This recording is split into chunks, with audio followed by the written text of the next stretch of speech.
1. Time was never meant to move forward.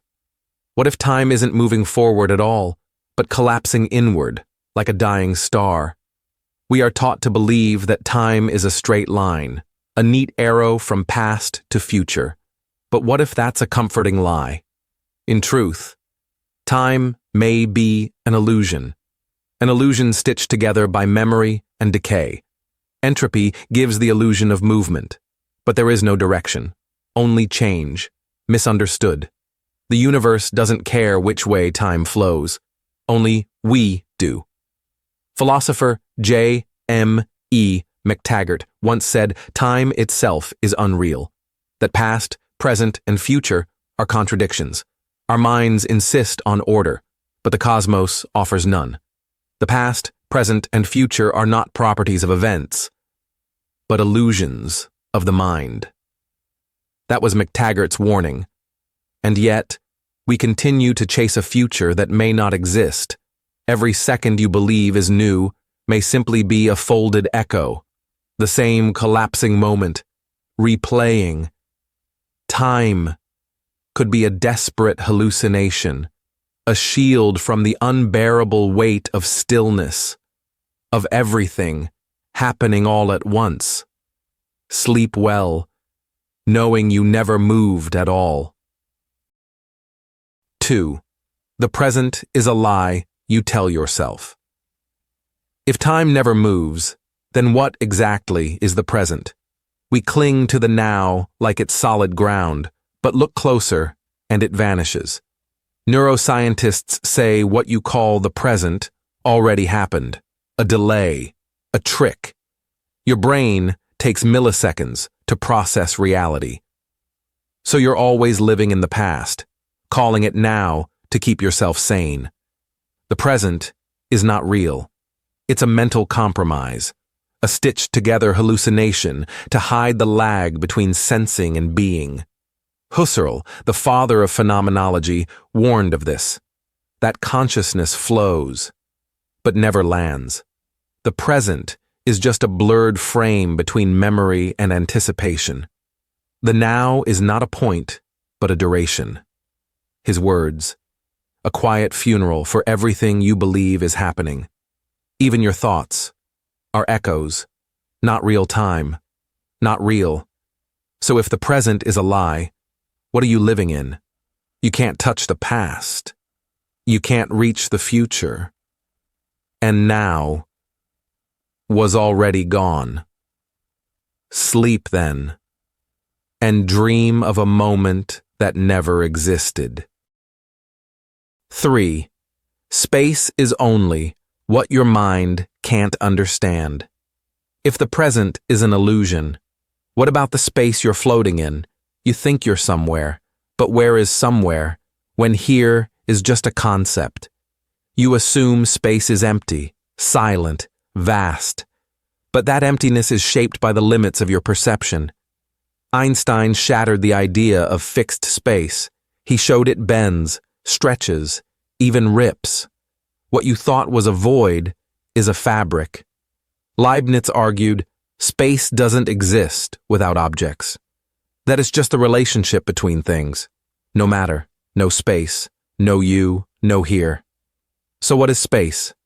A placeholder for ignorance? A projection of distance onto nothingness? A way for your brain to make sense of an infinite collapse? Space, said Cant, is not something objective and real, but a mode of intuition. A lens, not a location. You think you're lying in your bed, but your bed is floating. Your walls are invisible grids. Your world, a hallucination of extension. And when you close your eyes, space folds, shrinks, ceases. There was never a where to begin with, only the fear of being nowhere. 4. You've never left the past. You think you're moving forward, but what if you're just dragging the past behind you? Every thought you have is already gone the moment it's noticed. Every breath you take echoes a billion causes from before you were born. Time doesn't flow. It piles, layer upon invisible layer of cause, memory, and decay. St. Augustine wrote, "What then is time? If no one asks me, I know what it is. If I wish to explain it to him who asks, I do not know." The past is not behind you. It is beneath you. It holds you like gravity. Everything you are was already decided by a version of you that no longer exists. In physics, the block universe theory says past, present, and future are all equally real. You never left the past. You just changed your vantage point. Every second you remember still exists. You just can't touch it. You can't leave what you are made of. Your future is stitched from moments already dead. So tell me, if you're nothing but the accumulation of what's already happened, how can you ever be free? 5. Causality might be a lie. You live under the illusion of cause and effect. But what if this illusion is the very thing keeping you trapped? We've been taught to believe that every action has a cause, that every choice is the result of a chain of events. But what if causality itself is a mirage, a concept so deeply ingrained in our minds that we can't imagine reality without it? Heisenberg's uncertainty principle tells us that at the most fundamental level, we can't know the position and velocity of a particle at the same time. If we can't predict the behavior of a single particle, what makes you think we can predict the future? This leaves us with a frightening thought. What if causality is a comforting lie? A crutch we use to feel in control, to make sense of a world that doesn't obey our rules. Nietzsche wrote, "Nothing is true, everything is permitted." Perhaps nothing is causal either, and our entire existence is just an endless play of chance, an illusion spun by our own minds. If this is true, what are we really living for? How can we ever trust anything if everything is a random accident? You think you have control over your actions. But what if your choices are just illusions, programmed into your mind by forces too vast to comprehend? Your future is already written. What if the choices you think you're making, the paths you believe you're forging, were already decided before you were born? The concept of free will is comforting. We like to think we're in control of our destiny, that every decision is ours to make. But what if this is just another illusion, an elaborate trick played by the universe? In a world governed by the laws of physics, is it possible that everything, down to the smallest detail, was predestined the moment the universe began? Each of your actions, your thoughts, all traces of your so-called free will, already written in the cosmic blueprint. Blaise Pascal once said, "Man is equally incapable of seeing the nothingness from which he emerges and the infinity in which he is engulfed." Perhaps we are not as free as we think we are. Our every move an echo of something far older, far more deterministic. Every path you could take, every turn you think you have the freedom to choose, could already be set in motion, an unavoidable consequence of everything that came before. Your future, your past, all intertwined in a tapestry you cannot alter. And in this terrifying reality, what becomes of your sense of self? Are you simply an actor playing a role that was never truly yours to define? 7. Time is not linear. What if everything you've ever known about time was a lie? We live in a world where time is neatly divided, past, present, future. But this comforting structure may be nothing more than a human construct, a way to make sense of the chaos around us? What if time is not linear? What if it doesn't move forward, but instead exists all at once in a vast, tangled web of moments? Einstein's theory of relativity tells us that time is not absolute, that it bends and warps, depending on the observer. It's a fluid, malleable thing, not the steady, unchanging force we think it is. And yet, we continue to cling to the idea that time flows like a river, always forward, never backward. But what if that's just an illusion, a comforting fantasy to help us navigate our fear of the unknown? Imagine, every moment of your life, every second you think you experience in the present, already exists in the past and the future. The events that have yet to occur, the moments you're about to live, could be just as real as those that have already passed. What if, right now, you are both dead and alive, both young and old, existing across the entire timeline of your existence at once? It's a disturbing thought, but as philosopher Hermann Weyl said, time and space are the same thing, different perspectives on a single whole. The present, past, and future may not be separate at all. They could be interwoven, happening simultaneously in a way our minds are simply too limited to comprehend. 8. You are already dead and don't know it. Have you ever stopped to consider that you might already be dead? Not in the way we think of death, not the final breath, not the last heartbeat, but in a much darker, more profound sense. What if death is not a moment but a process that began the moment you were born? The idea that we're alive, that we live in the present, is built on the assumption that we are constantly becoming, moving forward through time. But what if the truth is far more unsettling? What if your consciousness has already ceased to exist, and the you that you are now is nothing more than a fragment of a past that no longer exists? The moment of death, when you think the body finally stops, is merely the final confirmation of something that has already been happening for a long time. The decay of your mind, the dissolution of your sense of self. We live in a constant state of entropy, a slow, unnoticed decay. In the words of the philosopher Søren Kierkegaard, life can only be understood backwards, but it must be lived forwards. What if, instead, life is an illusion we hold on to mask the inevitable? We pretend to be living, but the truth is far more disturbing. We're just echoes of something that no longer exists, drifting through time, clinging to the illusion of life. It's a horrifying thought, but it's a reality we're too afraid to face. What if you've already passed through the gates of death, and all you're left with is the faint echo of a life that once was? 9. Your memories were planted by nothing. Have you ever questioned the origin of your memories? Where do they come from?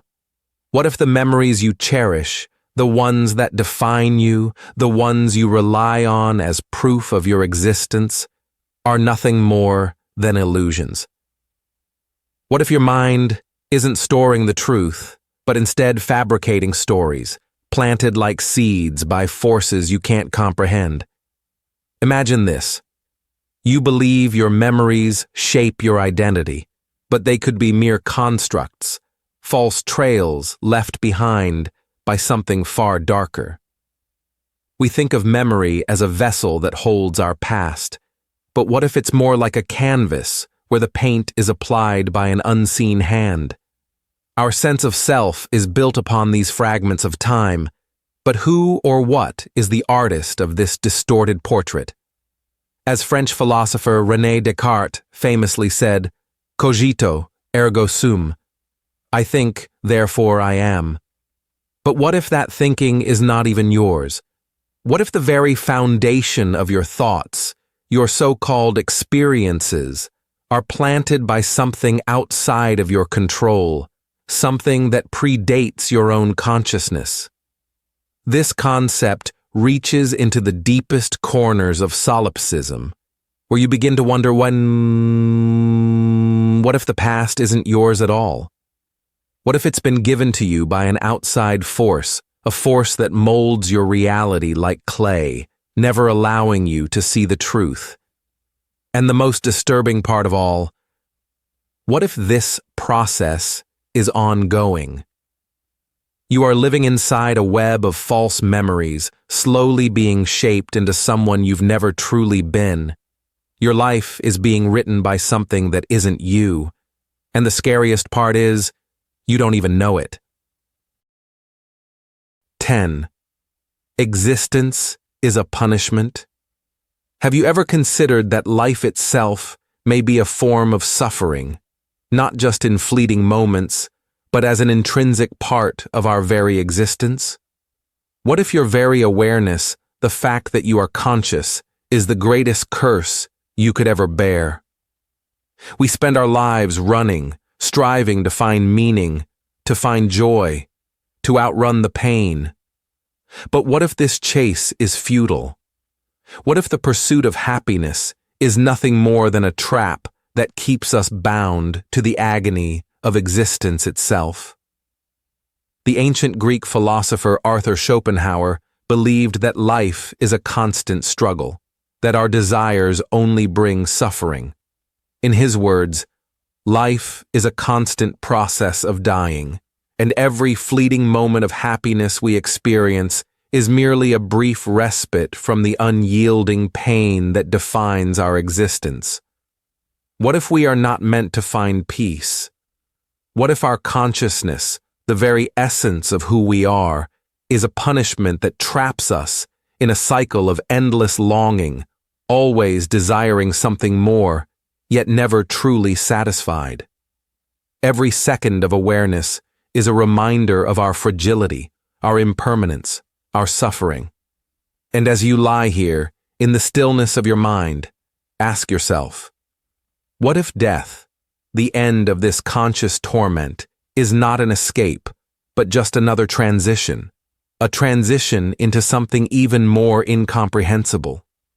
Perhaps, in the end, we are all bound to suffer forever, trapped in the very fabric of existence itself. 11.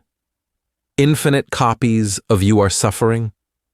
What if you could live countless lives across an infinite number of realities, only to find that you are never free from suffering? Imagine an endless chain of copies, each one of them experiencing the same pain, the same loss, the same endless longing. What if there's no escape, no redemption, no final end?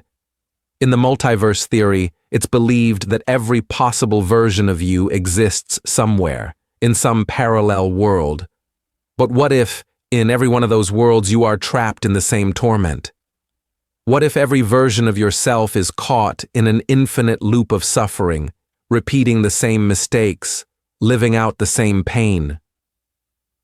The philosopher Jean-Paul Sartre suggested that existence precedes essence, that we are not born with a predefined purpose, but instead must create our own meaning through our choices. But what if this freedom, this responsibility to define ourselves, only leads to more anguish? What if the more we live, the more versions of ourselves we create, the more we multiply our suffering? Think about it. In the infinite expanse of time and space, every choice you make creates another version of you, like another life, another iteration, and each one struggles just as you do. It's as if suffering, instead of being a temporary experience, becomes a fundamental part of your being. And so, you continue forever. An endless sea of versions of yourself, each struggling, each yearning for something more, but never finding it. So, the question remains, if every possible version of you is living in agony, then what does that say about the very nature of existence? Are we meant to suffer eternally, a fragmented reflection of ourselves, each trapped in the same pattern, never to be free? 12. You are not the main character. And even if there are infinite copies of you suffering, what if none of them actually matter? What if you are not the center of anything, not the protagonist of the story, not the chosen one, not even a meaningful footnote in the narrative of existence?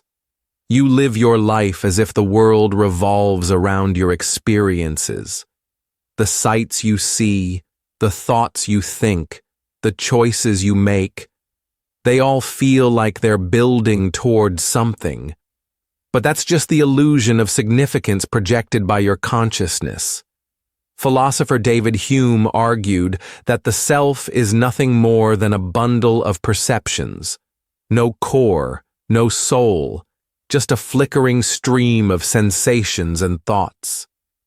You feel like a main character because your mind can't perceive anything but itself. But step back for a moment. Look at the world. Billions of minds, each with their own fears, dreams, and inner dramas. You're just one script among billions, running quietly, unnoticed, irrelevant. The universe has no narrator, no plot, no audience, and certainly no hero.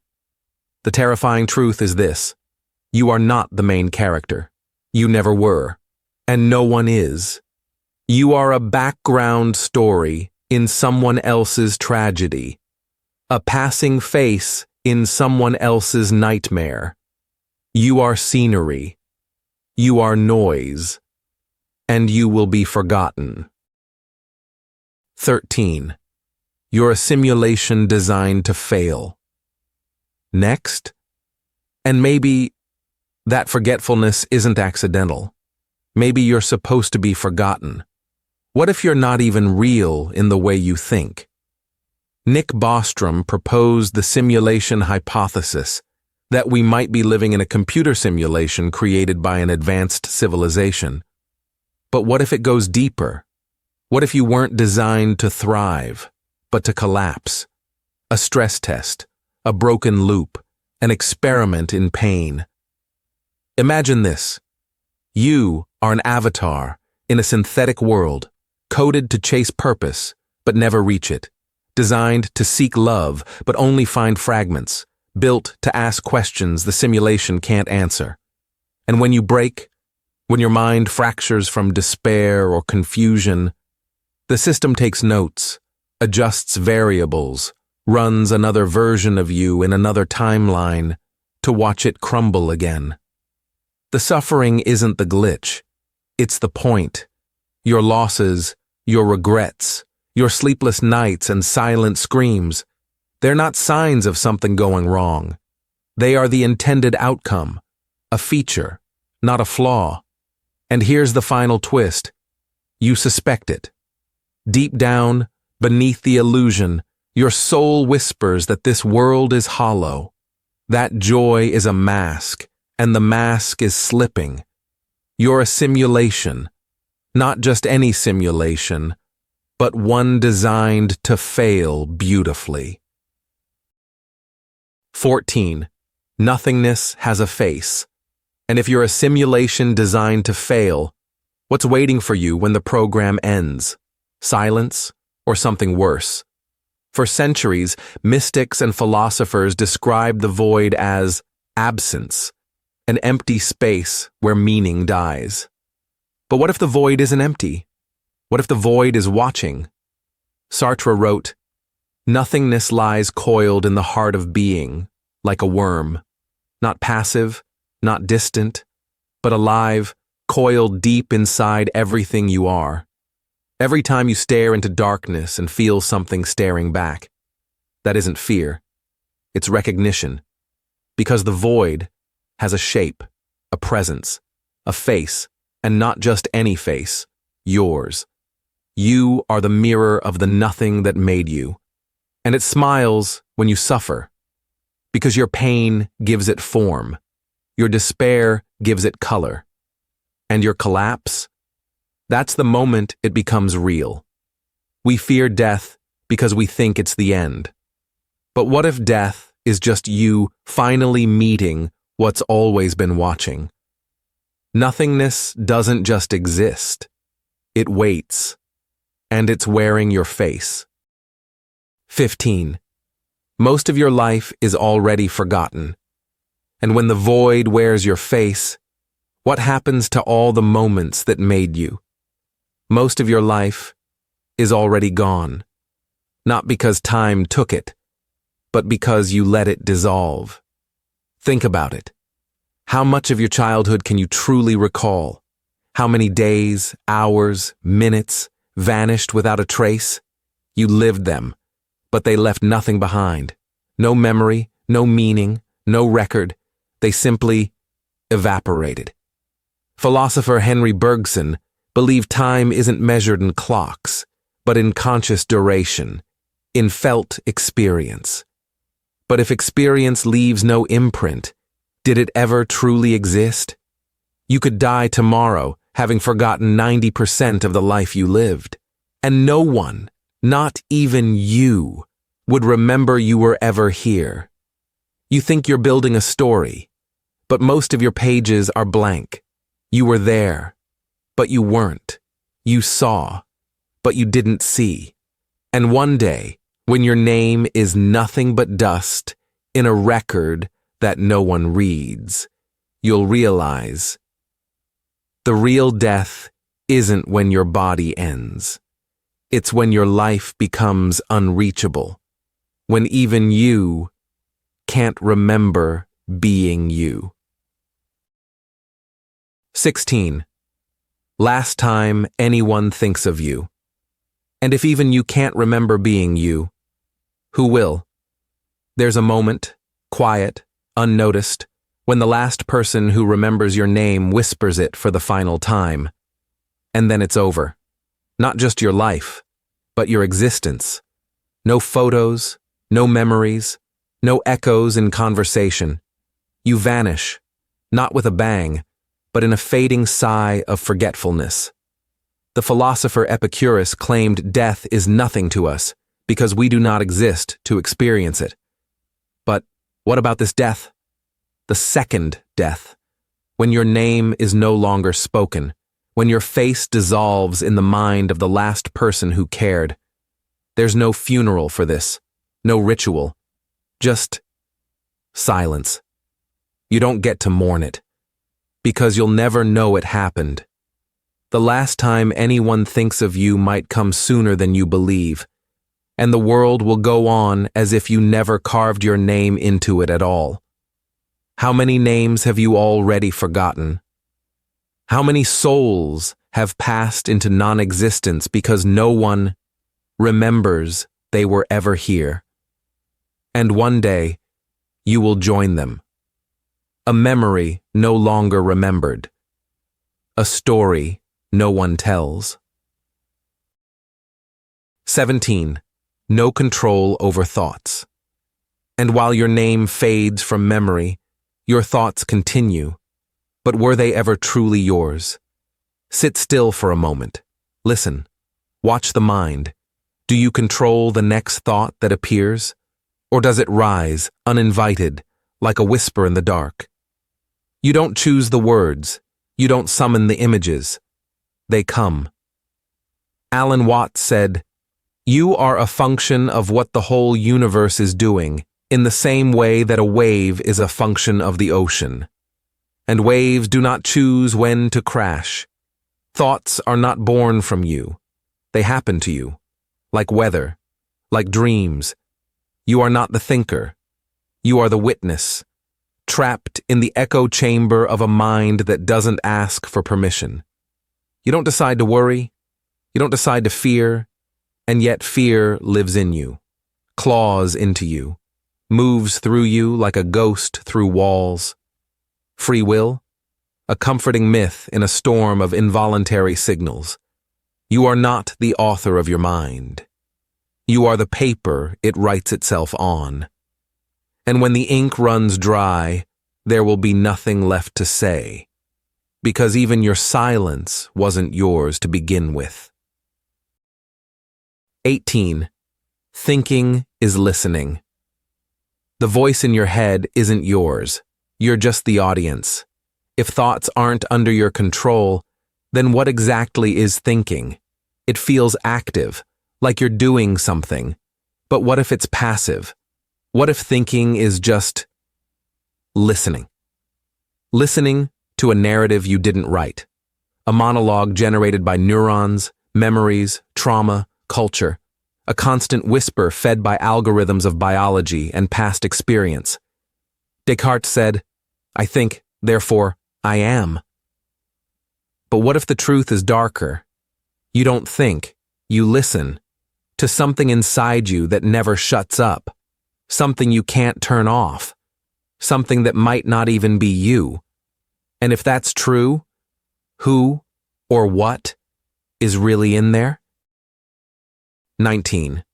You are the story. You are not a person experiencing a story. You are the story being experienced.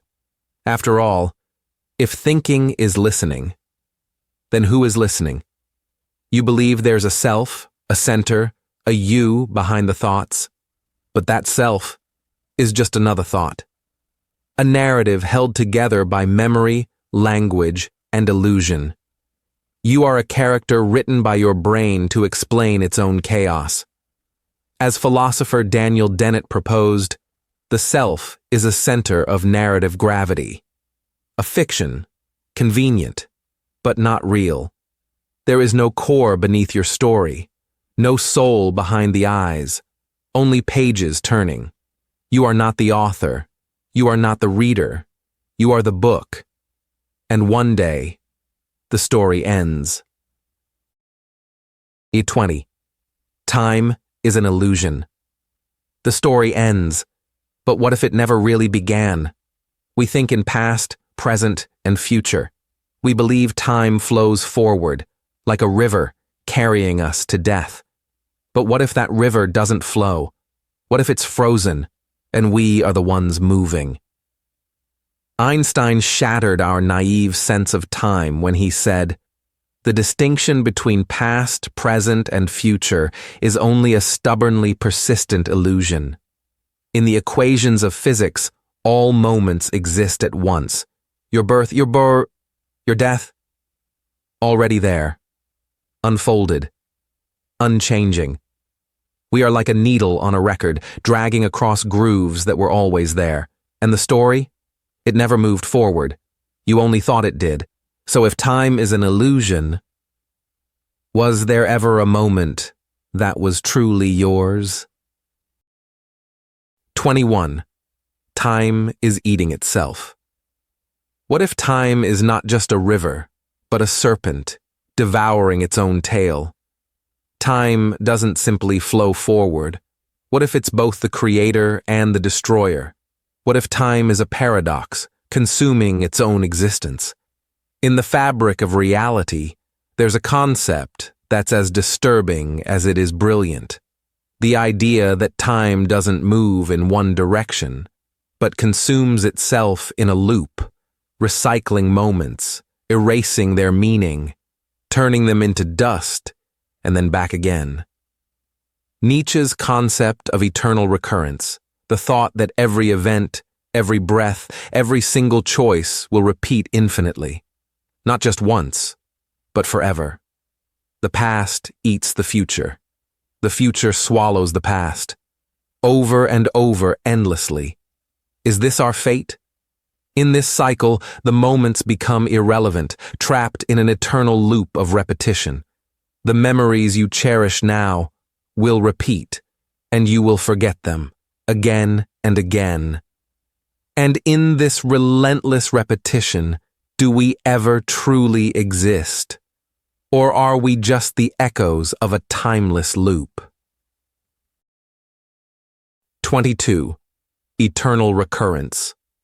What if every moment, every action, every life is doomed to repeat itself for eternity? Eternal recurrence is a chilling idea. Imagine you are trapped in a loop, an infinite loop, where every moment of your life repeats forever. You would live the same experiences, make the same choices, and feel the same pain, endlessly. What would it mean to live with that knowledge? Could you ever truly be free? Nietzsche described this concept as a test of human strength. If you could accept that your life would be lived again and again, without change, without escape, would you still embrace existence, or would you collapse under the weight of eternity? It's a question that unsettles the soul. Would you find joy in the infinite repetition of your experiences, or would the relentless recurrence drown you in despair? Could you find peace knowing that every heartbreak, every triumph, every loss is doomed to resurface? Forever?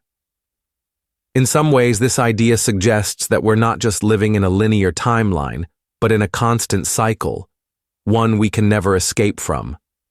Does that make life more precious, or does it rob it of meaning? Live as though you would wish to live again, and live it the same. Nietzsche.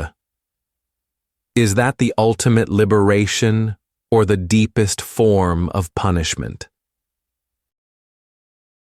23. Solipsism.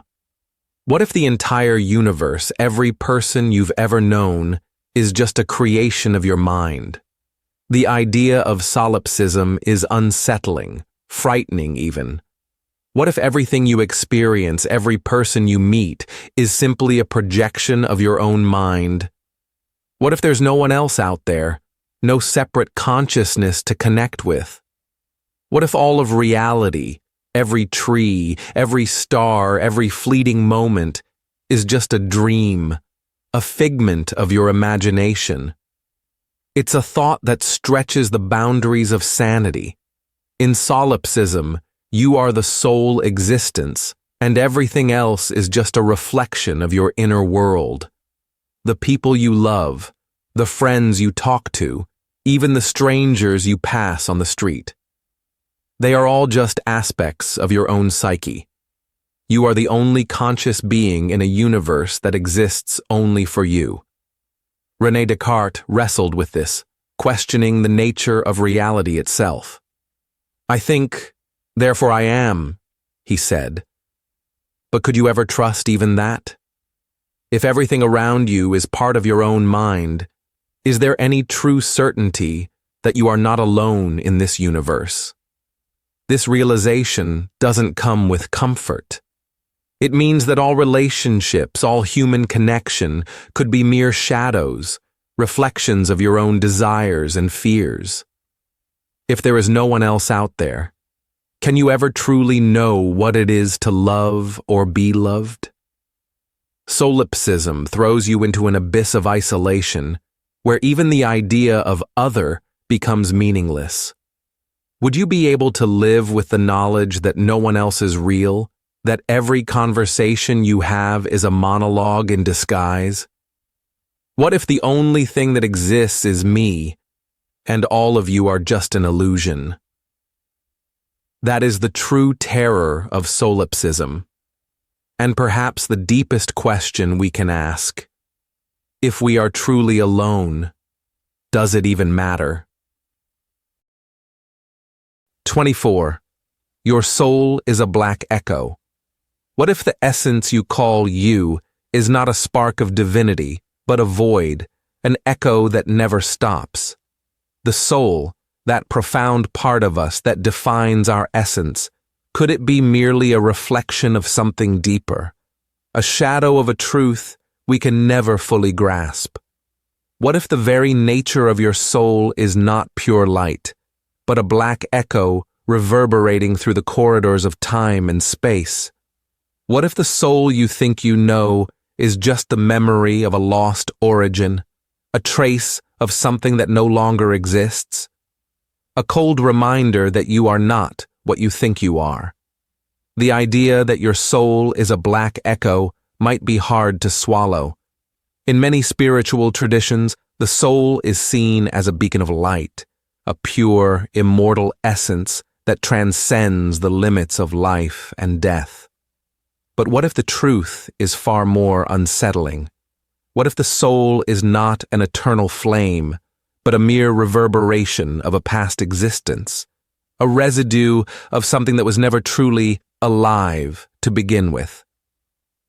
Philosopher Friedrich Nietzsche warned of this in his reflections on the eternal recurrence, the terrifying idea that everything will repeat infinitely. Your soul, like a hollow echo, lives not in its own truth, but in the unrelenting repetition of cycles it cannot escape. We are the playthings of time, Nietzsche said, and so too is the soul trapped, forever destined to echo its own shadow. But how does it feel to live as an echo? To know that your deepest sense of self is merely a ripple in an eternal dark sea? Does it diminish your life, knowing that the soul is not some shining truth, but a hollow, resounding silence? And yet we continue to live, to breathe, to believe. What if that is the only way we are able to endure the realization that we are nothing more than echoes? Echoes that think they have a purpose, echoes that think they matter? 25. The absurd.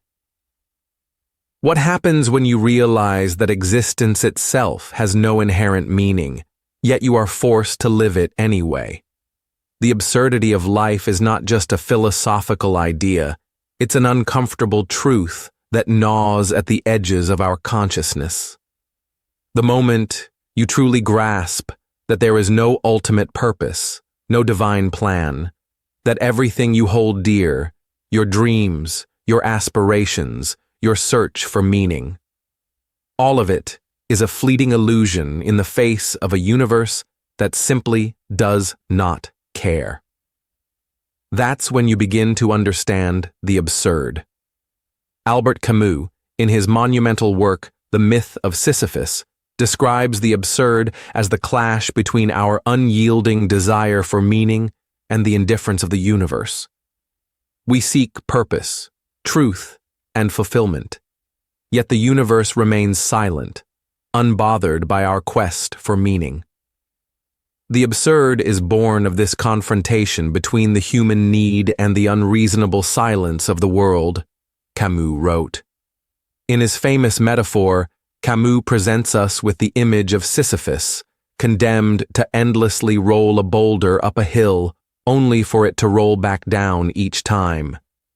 This is life, an endless struggle toward a goal we know we will never reach. And yet, we continue, because we must. We live in defiance of the absurd, as though our actions have some final significance. But the truth is, they don't. Our efforts are as futile as Sisyphus's, doomed to repeat forever. So why do we keep going? Why do we keep struggling in a world that offers no answers, no reason for our existence? Perhaps it is because, in the face of the absurd, we find a strange kind of freedom.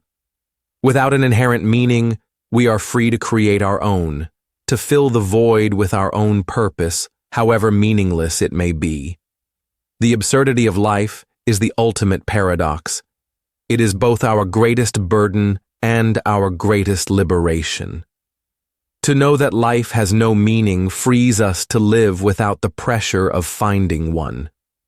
And yet, in the quiet corners of our minds, we are haunted by the absence of meaning. And the absurd becomes a weight we carry through every waking moment. 26. Moral luck. What if all your moral decisions, your sense of right and wrong, were never truly your choice? Moral luck, an unsettling concept that shatters the very foundation of personal responsibility. We pride ourselves on our ability to make ethical choices, on our sense of justice and righteousness. But what if those choices weren't really in our hands? What if fate, circumstance, and the unpredictable world around us determined the moral path we walk, and we were nothing more than pawns in an indifferent universe. This is the dilemma posed by the concept of moral luck. Philosophers like Thomas Nagel and Bernard Williams have explored this paradox in depth. Nagel argues that we can't control the factors that shape our moral decisions, yet we are still judged by them. Imagine two people equally capable of making the right decision, but one is born in a peaceful, prosperous society, while the other is born in a war-torn, oppressive regime. Their opportunities, their experiences, their very environment, everything that influences their choices is beyond their control. And yet, society holds them equally accountable for their actions. It's a cruel paradox. If moral responsibility rests on the choices we make, how can we truly be responsible for those choices when so much is determined by luck? If a person is born into privilege, their life will be full of opportunities for virtue, while another born into poverty may struggle to make any ethical decision at all. In both cases, they are judged, but neither is fully responsible for the hand they were dealt. In Moral Luck, Nagel confronts the grim reality that the world's systems of justice are built on a faulty premise, that we are entirely in control of our actions, even when so much of those actions are shaped by forces beyond our control. The thought is unsettling. If moral judgment is based on something as arbitrary as luck, how can any of us truly claim to have free will? But perhaps the real horror of moral luck isn't in how unfair it is. It's in how it exposes the fragility of our moral system. If luck plays a part in our morality, then are we really as virtuous as we think we are? Or are we merely the lucky ones whose circumstances align in our favor, while others are condemned by fate to walk darker paths? It's a thought that lingers long after we've stopped thinking about it. And as you lay in the dark, drifting off to sleep, consider this. How much of your own morality is luck, and how much of it was ever really yours to control? 27. Reality switching.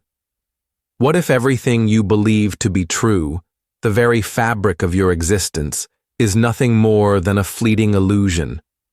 Reality. It's the one thing we think we can trust, the one constant we cling to in an unpredictable world. But what if reality, as you know it, isn't constant at all? What if it switches, subtly or violently, while you're completely unaware? What if the life you're living now, the world you see before your eyes, isn't the only one? Could it be that you've already slipped into another reality without even realizing it? Philosophers have long speculated on the idea of shifting realities, but the modern understanding of quantum physics adds a chilling dimension to this concept. The many worlds interpretation suggests that every choice, every action, spawns a new universe, each with its own set of possibilities. In one reality, you may have taken a different path, made a different decision, and found yourself in a completely different life. Perhaps you are living the wrong version of yourself in this reality. Perhaps you've already switched realities countless times without noticing. This is known as reality switching, and the unsettling truth is that you may never know if or when it happens. What if your current perception of the world is not the original version? What if you are now experiencing an altered timeline, one that differs from the reality you once knew? Are you aware enough to notice the differences? Could it be that in another reality, you're living a life you can never remember? The more you dig into the concept of reality switching, the more terrifying it becomes. It reveals how fragile our perception of the world really is. It suggests that our lives might not be as stable as we assume. In fact, the self you think you know may not even be your true self. You might be living in a version of reality that's no longer yours. Consider this.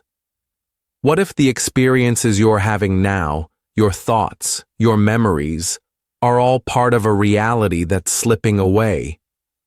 Could your sense of identity be rooted in a world that's no longer even real? As you drift off into sleep, let the discomfort of this idea settle in. What if you're already living in an altered reality and you just don't know it? What if every time you wake up, you're entering a new version of yourself? Could this be the true horror of reality, that it's never fixed and you're never truly anchored in it? 28. Butterfly Dream. Are you dreaming that you are awake, or are you awake and dreaming that you are alive? This thought, one of the most profound paradoxes, hails from the ancient philosopher Zhuangzi.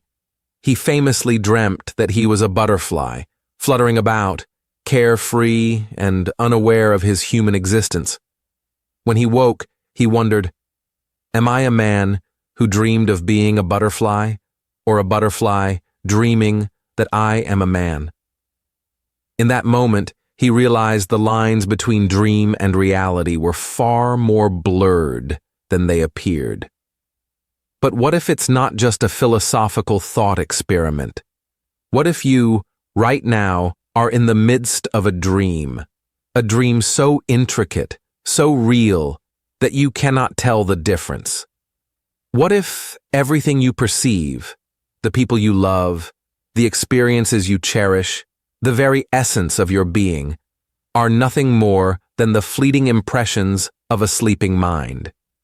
How can you truly know if the reality you occupy is anything more than a dream of your own creation? Many thinkers have pondered this, but no answer can fully dispel the unease it provokes. Consider the theories of solipsism, which suggest that your mind is the only thing you can truly know to exist. Everything outside of your consciousness, the world, the universe, even other people, could be mere projections of your own mind. In this context, could the entire universe be a dream, a construction of your awareness? Think about the strange phenomena of déjà vu, where you suddenly feel like you've experienced a moment before, or the sensation of waking from a dream and not knowing if you're truly awake. Is it possible that your mind is simply flipping between different realities, slipping in and out of dreams without realizing it? Are you simply playing out a script written by your subconscious, caught between the veil of wakefulness and the infinite labyrinth of sleep? There is a terrifying freedom in this realization. You are both the dreamer and the dream. Everything you perceive, the colors, the sounds, the people who claim to love you, could be as ephemeral as the wisps of a dream fading with the morning light. Your life, your identity, your sense of self may be as fragile as a butterfly's wings. And just as the butterfly's existence is fleeting and uncertain, so too may be the reality you inhabit. So, as you lay down tonight, allow this unsettling thought to follow you into slumber. Are you truly awake, or are you simply dreaming that you are? And if you are dreaming, who or what is dreaming you? 29. Antiman. Who are you, really? What is the you that you call yourself? In the world of Eastern philosophy, particularly within the Buddhist and Hindu traditions, there is a concept known as Anatman, the no-self. This principle holds that the self you cling to, the I that you identify as, is nothing more than an illusion. It is an accumulation of fleeting thoughts, experiences, and perceptions that create the illusion of a singular, stable identity. But, like a mirage in the desert, it is an illusion that is not truly there. Imagine, for a moment, that the you think you are, the individual personality, the collection of memories, fears, hopes, and desires, none of it exists.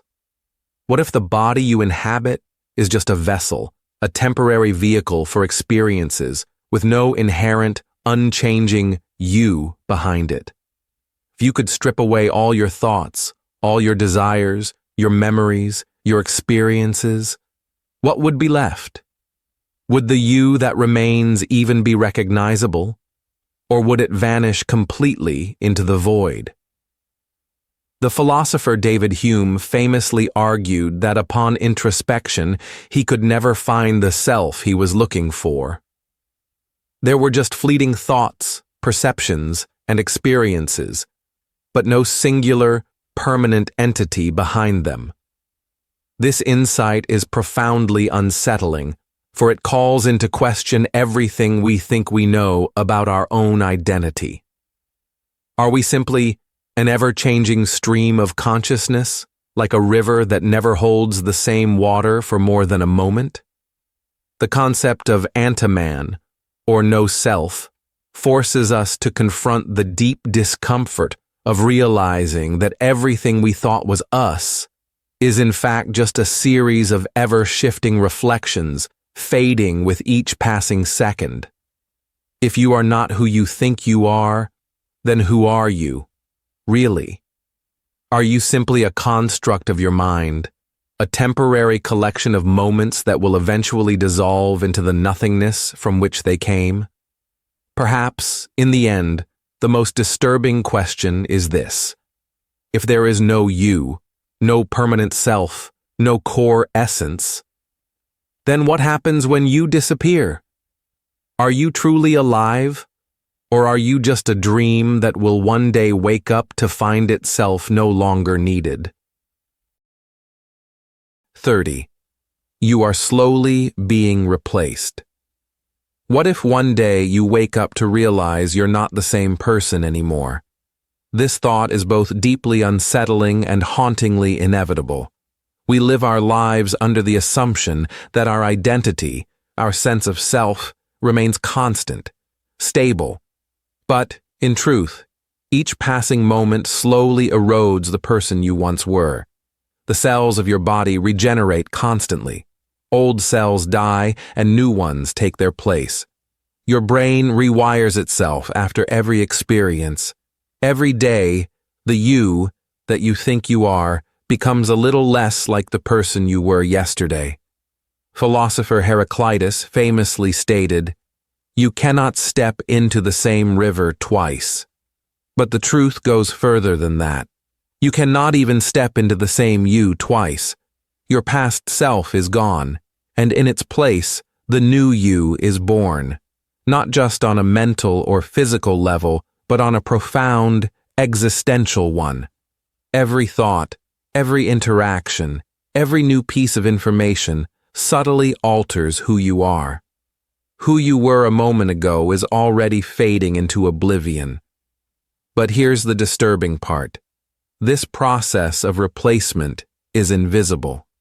You don't notice it happening. You go through life feeling like you're the same person, making decisions, holding on to memories, thinking you're you. But what if, one day, you realize that the person you are today is only a faint echo of the person you used to be, and the person you'll become is unrecognizable to the self you once knew? Consider this. Even the thoughts you think are yours are not entirely of your own creation. They are shaped by the culture, the people, and the experiences that surround you. You are shaped and remade by forces far beyond your control. And what does this mean for your sense of self, your very identity? Is it possible that, over time, you are not just changing, but being replaced by something else entirely? a new version of you, forged by forces outside of your will. The more you think about it, the more unsettling the idea becomes. Perhaps the person you will be 5 years from now won't even recognize the version of yourself you're clinging to right now. It's a gradual process, but it's happening all the same. Maybe the real question isn't whether you are being replaced. Maybe the real question is, when will you notice? Or is the change happening so gradually that you'll never realize that the person you are now is not truly you at all? 31. There is no you. What if the you you've always believed in doesn't actually exist? It's a terrifying thought, isn't it? To consider that you might not be the coherent, solid entity you always assumed. The you, the person you see in the mirror, the voice in your head, the one experiencing life. Is it truly real? Or is it just an illusion, a fleeting arrangement of thoughts, feelings, and memories that happen to come together in a way that seems whole? In the deepest corners of philosophy, thinkers like Buddha and Jean-Paul Sartre have grappled with this very idea. Buddha taught that the self is an illusion, that we are constantly changing, that nothing about us remains permanent.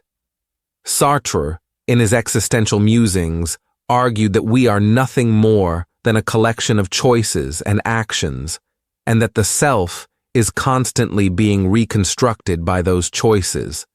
In his view, there is no fixed you. There's only a shifting, ever-evolving collection of experiences, decisions, and moments that we mistakenly hold on to as a cohesive identity.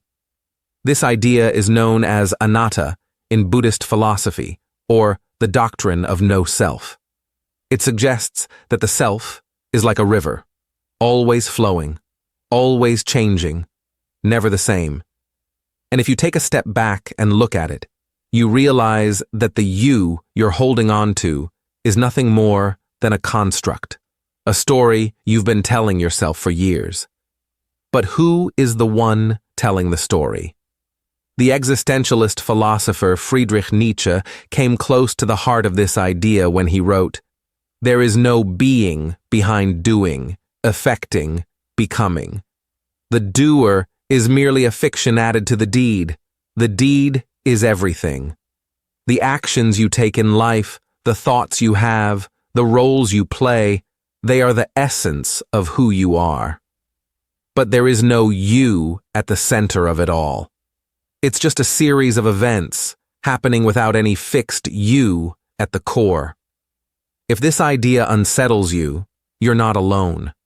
The absence of a permanent self calls into question everything we believe about identity. Who are we if we are not a solid, unchanging self? And if there is no you at the core of it all, then who is experiencing this life? Who is feeling the pain, the joy, the sorrow, and the wonder? Is it all just happening to no one at all? This thought challenges everything we cling to. What if there's no you behind the eyes that look at the world? What if the idea of a self is just another illusion we've built to make sense of the chaos that is life? And what happens when you finally realize that the you you've been protecting, nurturing, and holding on to isn't real? Perhaps the only true freedom comes from releasing the illusion of self, realizing that there is no you. Maybe, in the absence of you, you are finally free. 32. Reality dissolves. When you understand. What if the more you understand, the less real everything becomes? It's a chilling thought. What if all of the knowledge you've accumulated, all the deep truths you've uncovered, are slowly unraveling the very fabric of the world you thought you knew? The deeper you go into the nature of reality, the more it seems to slip through your fingers like sand. when you begin to truly understand the mechanics of the universe, whether it's quantum physics, the nature of time, or the workings of the mind, everything begins to dissolve. The sharp edges of what you thought was real start to blur, revealing a vast emptiness that was always there, hidden beneath the surface. The concept of reality dissolving is not just philosophical speculation. In quantum mechanics, we learn that the universe is not as solid as we once thought. Objects don't exist in a definitive state until observed. The simple act of observation itself alters reality. As quantum physicist Werner Heisenberg famously said, "What we observe is not nature itself, but nature exposed to our method of questioning." In other words, the moment we try to understand reality, we begin to change it. We become participants in the very process of its creation. Even in the world of philosophy, thinkers like Immanuel Kant have pointed out that what we perceive as reality is nothing more than a construct, a mental model shaped by our senses and the limits of our minds. Kant proposed that we never experience the world as it truly is, but only as it appears to us through the lens of our perception. What if, then, when you truly grasp this concept, reality itself is revealed as an illusion, a mirage of your mind's creation? Consider the paradox of knowledge. The more we understand the universe, the more we realize how little we actually know. The mysteries of consciousness, the origins of time, the fabric of space itself, each answer seems to open up even deeper questions. And with each question, the illusion of certainty begins to crack. What happens when we face the terrifying truth that the more we learn, the more reality becomes malleable, uncertain, and strange? Take a step further. Imagine the ancient wisdom of Taoism, which suggests that the more you know, the less you understand. The pursuit of knowledge, rather than revealing a solid, dependable reality, pushes us further into an abyss of uncertainty, where even the ground beneath us begins to lose its form. Perhaps understanding isn't the key to grasping the truth. Perhaps it's the acceptance of our ignorance. But even that in itself is a paradox, a never-ending loop. When you reach the point where reality dissolves, when you realize that your understanding is the very thing disassembling the world around you, what is left? What remains when the last vestiges of certainty fall away, and you're left staring into the void of your own mind, where there is no fixed truth, no unchanging reality? And if everything is nothing more than a projection of your understanding, what happens when you stop understanding? The more you grasp, the more you lose. And in that loss, you might find freedom, or you might simply find yourself lost forever. 33.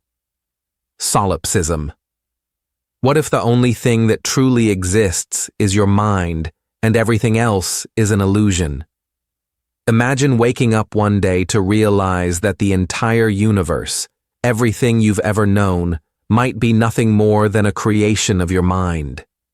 Every person you've met, every place you've been, every piece of knowledge you've acquired, what if they are all projections? What if you are the only real being in existence, and everything around you, all the faces you see, are merely figments of your imagination? This is the essence of solipsism, the philosophical idea that only one's own mind is certain to exist. The external world, the people, the universe, everything may be a construct of your perception, a dream, a simulation, or even an elaborate mental theater designed to give the illusion of other minds. At its core, solipsism asks, how can we be sure anything exists outside of our own consciousness? Consider the profound words of René Descartes, the father of modern philosophy, who famously stated, "Cogito ergo sum."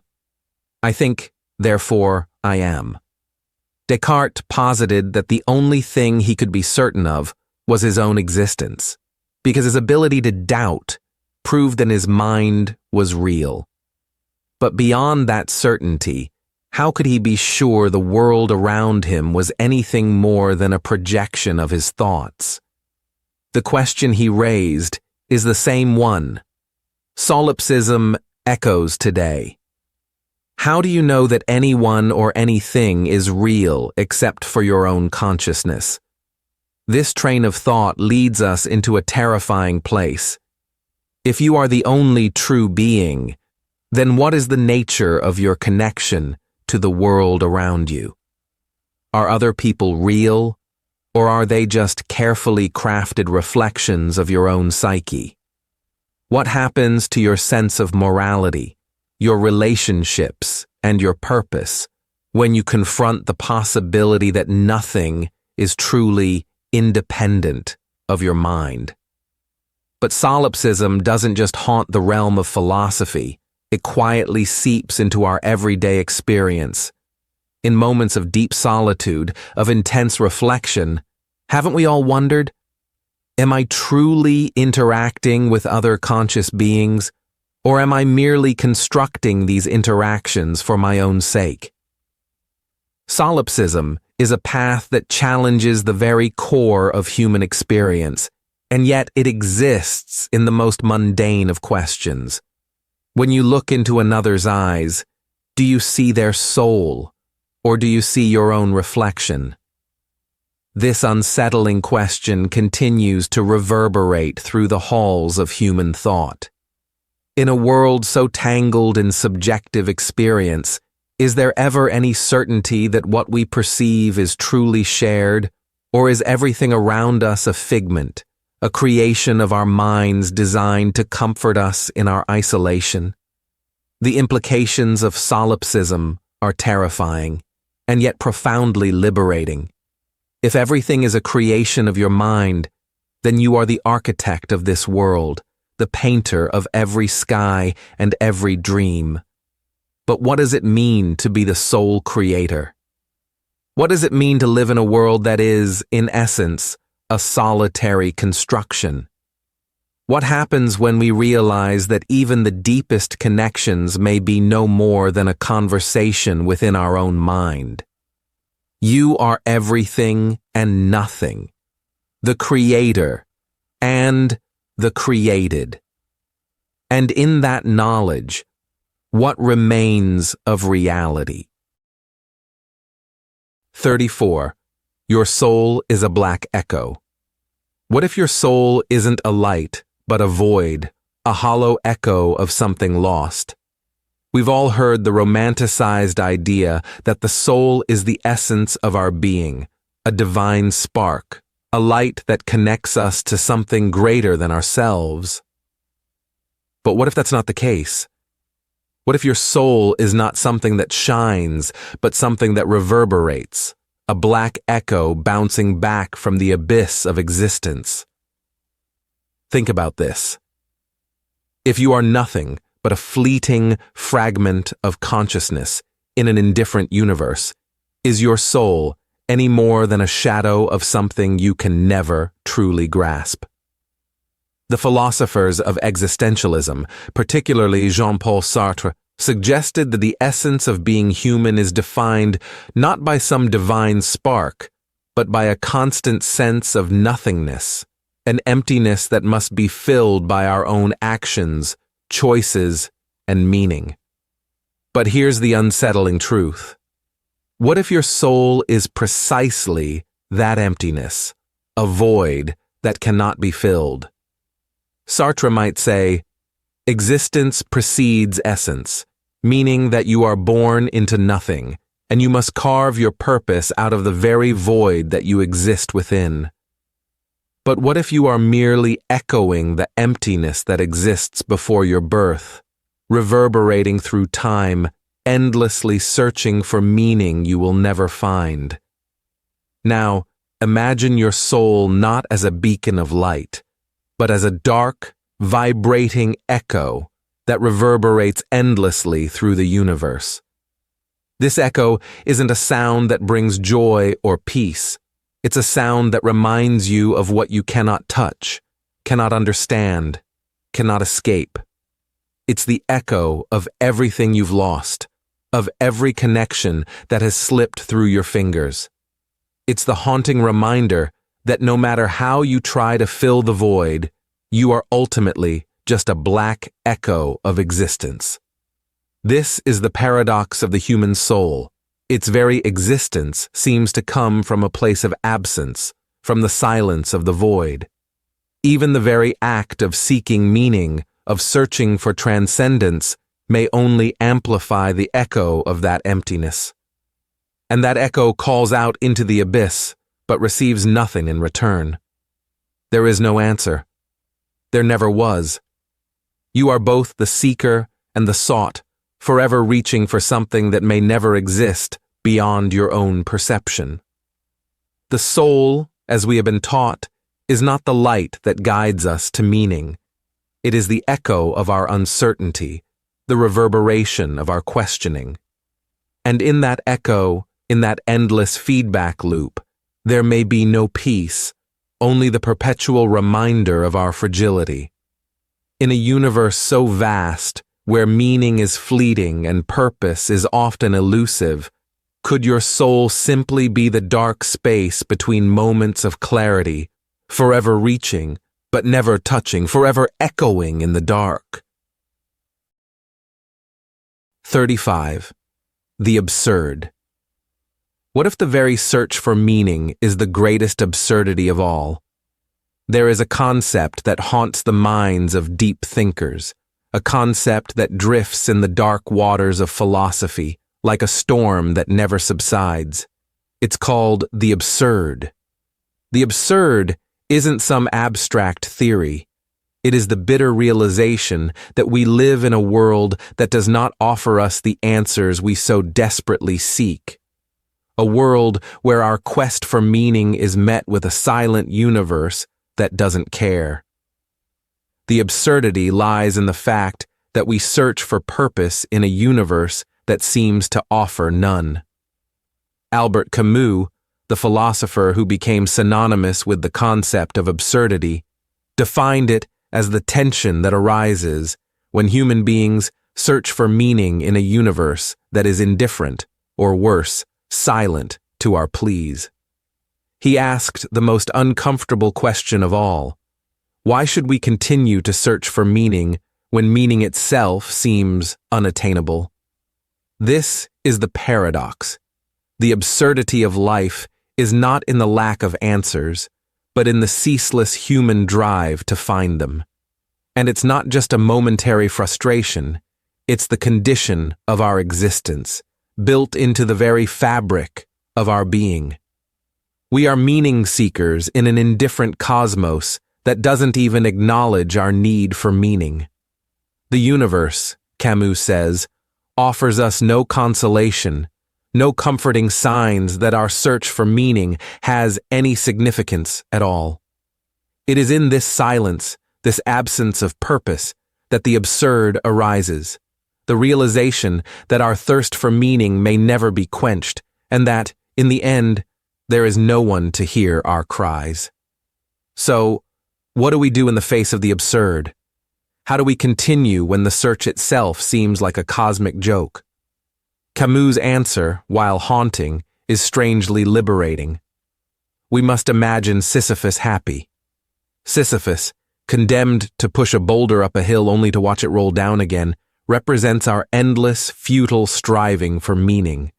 Yet, Camus proposes, even in the absurdity of this endless task, Sisyphus can find joy. Not in the fruitless work itself, but in the simple act of doing it, of embracing the absurd with open arms. Could it be that the only way to transcend the absurdity is to accept it, to embrace the fact that life's search for meaning is inherently pointless, and yet still live with passion, intensity, and purpose in spite of that? In the acceptance of the absurd, there lies a kind of freedom. A freedom that frees you from the need to justify your existence with external meaning. You are free to create meaning for yourself, knowing that it is your own, fleeting, ephemeral, but yours to shape. But even in this freedom, there remains an eerie question. Is it enough?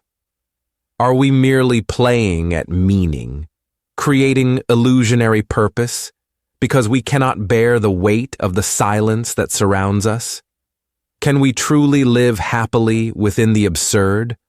Or are we doomed to the paradox of being creatures who cannot escape the desperate need for meaning, no matter how futile it may be?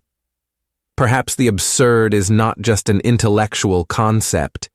It is the raw, undeniable truth of what it means to be alive in a world that may never reveal its secrets. 36. Moral luck. What if the morality of your actions isn't even yours to decide? We often think of ourselves as the masters of our own morality. We believe that our actions are guided by our choices, that the good or evil we do is a direct result of our character. But what if morality isn't really in our hands at all? What if the very circumstances surrounding our decisions, the randomness of life, plays a more significant role than we care to admit? This is where the concept of moral luck comes in, a paradox that has unnerved philosophers for decades. Imagine two people, both with the same intention. One plans to commit a crime, but by pure chance, their plan fails. The other carries out the crime and suffers no consequences. Who is more immoral? On the surface, the second person seems to be the one at fault. But when you dig deeper, you begin to see the problem. Both of them were equally driven by intention, but the first person's failure to act was entirely due to luck. Moral luck suggests that external factors beyond our control, factors like timing, chance, or circumstance, can influence how we are judged morally. Philosophers like Thomas Nagel and Bernard Williams have explored this unsettling idea, challenging the very foundation of moral responsibility. How can we hold someone accountable for their actions if the outcome of those actions is shaped by uncontrollable forces? This isn't just some academic debate. This is a question that haunts our everyday lives. Think about it. How often do we judge others or ourselves based on the outcome of events? We don't always consider that luck may have played a role in whether a decision led to success or failure. The person who narrowly avoids disaster through sheer luck may be praised for their wisdom, while the one who faces the consequences of a bad decision, despite their good intentions, may be condemned. Here, the concept of moral luck forces us to confront the uncomfortable reality. Are we truly the architects of our own morality, or are we simply at the mercy of a universe that plays dice with our fates? The philosopher Thomas Nagel, in his essay Moral Luck, boldly states, "We cannot separate luck from the moral judgments we make about people." It is an unsettling thought, a thought that undermines our belief in fairness, in justice, in the idea that we are responsible for what we do, regardless of external forces. But perhaps the real question is, can we truly hold people accountable for actions that are shaped in part by luck? Does it change the way we should think about guilt, punishment, and reward? In the end, moral luck strips away the illusion of pure agency and responsibility. It reveals how fragile our sense of morality really is. How much of our lives are shaped by factors we can never control, and how easily we can fall victim to forces beyond our understanding. Perhaps, In a world where luck shapes our moral standing, the only true answer is acceptance of our collective vulnerability to forces beyond our control. 37. Being alive is just being lucky. What if the very fact that you're alive right now is nothing more than a stroke of luck? Think about it for a moment. The odds of you existing, of this moment even happening, are so staggeringly unlikely, it's almost incomprehensible.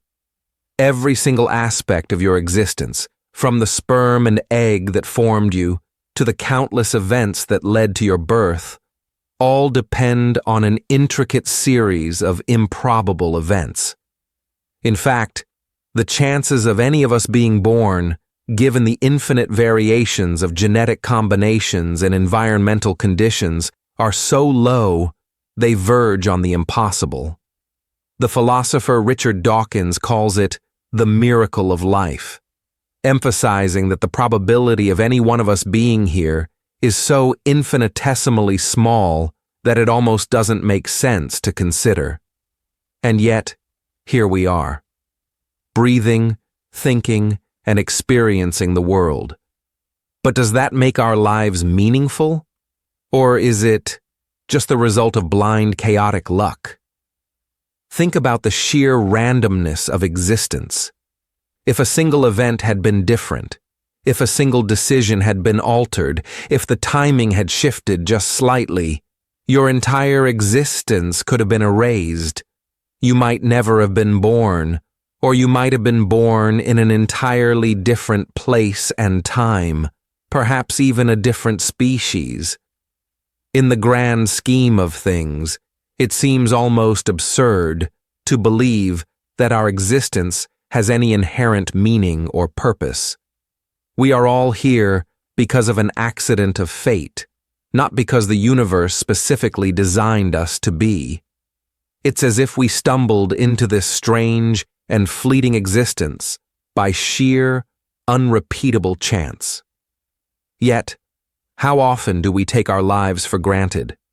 How often do we feel entitled to the time we have, to the experiences we go through, as if we are the central characters in the universe's grand narrative? But in reality, we are but tiny, fragile specks in an immense, uncaring cosmos. Philosophers like Albert Camus, in his work The Myth of Sisyphus, argue that this randomness, the fact that we are here without reason, is what makes life so absurd. Camus suggests that, in the face of a meaningless existence, we must create our own meaning, accepting that we are lucky simply to be alive, even if the world around us is indifferent. The most important thing in life is to be alive. Just that. Just being alive. These words from Camus seem simple, but they are profoundly unsettling. Because if you really think about it, being alive isn't something we can take credit for. It's a fluke, a chance, a cosmic lottery. In the end, being alive is a gift that none of us earned. It's a gift we didn't ask for, a gift we can't hold on to forever. But perhaps it's the realization of how fragile, uncertain, and ultimately lucky we are that allows us to truly appreciate the fleeting moments we have. Because in the grand scheme of the universe, simply being alive is the rarest and most improbable thing we will ever experience. 38. The outsider. What if you are always on the outside, looking in, never truly belonging? We've all felt it at some point, this sense of being an outsider. It's as if we are standing on the edge of the world, peering in, observing life, but never truly part of it. This feeling of alienation goes beyond mere social awkwardness or loneliness. It's a deeper, more profound disconnect. A sense that no matter how hard we try to fit in, something essential will always keep us apart. Philosophers like Jean-Paul Sartre have explored this concept in depth, describing the human condition as one of fundamental alienation. In Being and Nothingness, Sartre suggests that we are, by nature, condemned to be outside ourselves, constantly aware of the distance between who we are and who we desire to be. We are not only outsiders to the world, but also to our own identity. Our very consciousness creates a separation from the world we try to understand. Sartre's theory of existentialism centers on the idea that we are free to make our own choices, but this freedom is often isolating. In our pursuit of authenticity, we become estranged from the structures and expectations that society tries to impose on us. We become outsiders, not just in the world, but in the very lives we live. It's not just an intellectual concept. It's something we all feel on a visceral level at times. The longing to belong, to be understood, to have a place where we are seen for who we really are. But no matter how many connections we make, there's always that nagging sense that we are standing on the periphery, unable to truly enter the inner circle. And this isn't just about social groups. It's deeper than that. It's a universal truth of existence. You may find yourself surrounded by friends, family, and community, yet still feel like you are watching life unfold from a distance. You never fully integrate with the world around you. You are always separate, a spectator in the theater of your own life. What does it mean to be an outsider? Perhaps it's the realization that by the nature of being human, we are all outsiders. We are trapped within our own minds, unable to truly know another person, and forever separated from the complete experience of the world. As Sartre said, hell is other people. In his world, the constant gaze of others keeps us forever alienated, never fully able to escape the walls of our own subjectivity. But maybe there's something strangely liberating in being an outsider. To never fully belong could mean that we are not bound by the expectations and norms that constrain others. Perhaps, in our perpetual state of separateness, we are free in ways that those who belong can never understand. It's as if we're free to walk the edges of existence, not quite in it, not quite outside it, but existing in the liminal space between worlds. The outsider is both a prisoner and a liberator. This alienation could be the key to seeing the world for what it truly is, unfiltered, untainted by the collective illusions of society. But at what cost? In the end, the price of true freedom may be the inability to ever truly connect. 39. Quantum immortality. What if you never truly die? What if death is just a momentary illusion? Imagine a world where death is not an end, but a transition, an event that never truly happens to you. Quantum immortality is a concept that arises from the many worlds interpretation of quantum mechanics, and it forces us to confront a terrifying possibility. What if we never die, but simply continue to live in another branch of reality? Every time we face death, there's another version of us that survives, branching off into another timeline, continuing to experience life while the other us fades away. This theory, proposed by physicist Youve, suggests that all possibilities exist in parallel universes. If every choice, every decision splits the universe into new realities, then why should death be any different? According to this idea, in every instance where death is a possibility, there is a branch where you survive.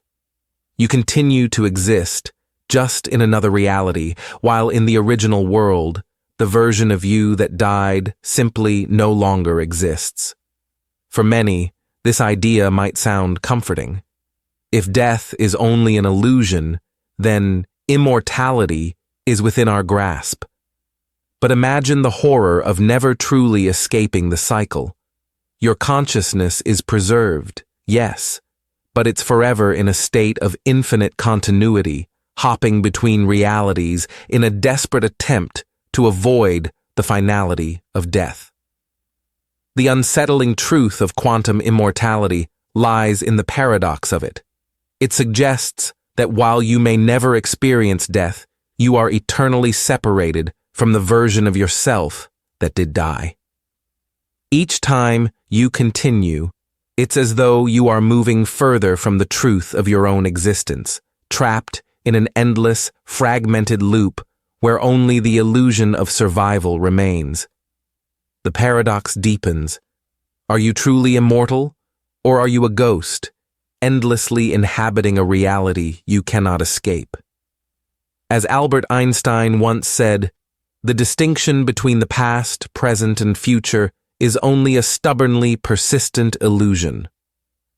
Perhaps the same can be said of life and death. Maybe they're not opposites at all, but merely different manifestations of an eternal cycle we cannot comprehend. Life, death, and immortality. They may all be part of a single continuum that's unknowable to our finite minds. If this is true, then are we really alive? Or are we merely echoes of ourselves, constantly splitting, never able to fully rest, never truly experiencing what it means to end? Perhaps immortality isn't a gift, but a curse, a perpetual cycle where consciousness is never allowed to find peace. Are you ready for a reality where you never die, but never truly live either? 40. Sound of the falling tree. If a tree falls in a forest and no one is around to hear it, does it make a sound? This question, first posed by the philosopher George Berkeley, cuts to the very heart of our understanding of reality. At first glance, it seems almost trivial. Of course, the tree makes a sound. We know it does. But Berkeley challenges us to consider the nature of existence itself. What is a sound, truly? Is it merely the physical phenomenon of air vibrating? Or is it something more? Something that only exists when a conscious being is there to perceive it. If a sound is only valid when it's heard, then the reality of the tree's fall is inextricably linked to the presence of an observer. In this sense, reality itself may be entirely subjective, dependent on our perception. The universe may not truly exist in the way we think it does, stable, objective, and unchanging, but rather as an ongoing experience that only comes into being when we witness it. Yet this philosophical paradox opens a darker door. What if the universe we see isn't really there when we aren't around? What if reality ceases to exist entirely when we're not perceiving it? Does the universe only live in our minds? Is everything around us merely a projection, an illusion that waits for our consciousness to activate it? And if that's true, what happens when we sleep, when our awareness fades away? Does reality stop, or does it continue without us? This brings us to an even more unsettling thought. What if the entire universe is dependent on our consciousness to exist? What if we, as individuals, are the creators of everything we experience? The sound of the falling tree, the stars in the sky, the mountains and oceans, they are not independent of us. They are reflections of our consciousness, coming into being only when we interact with them.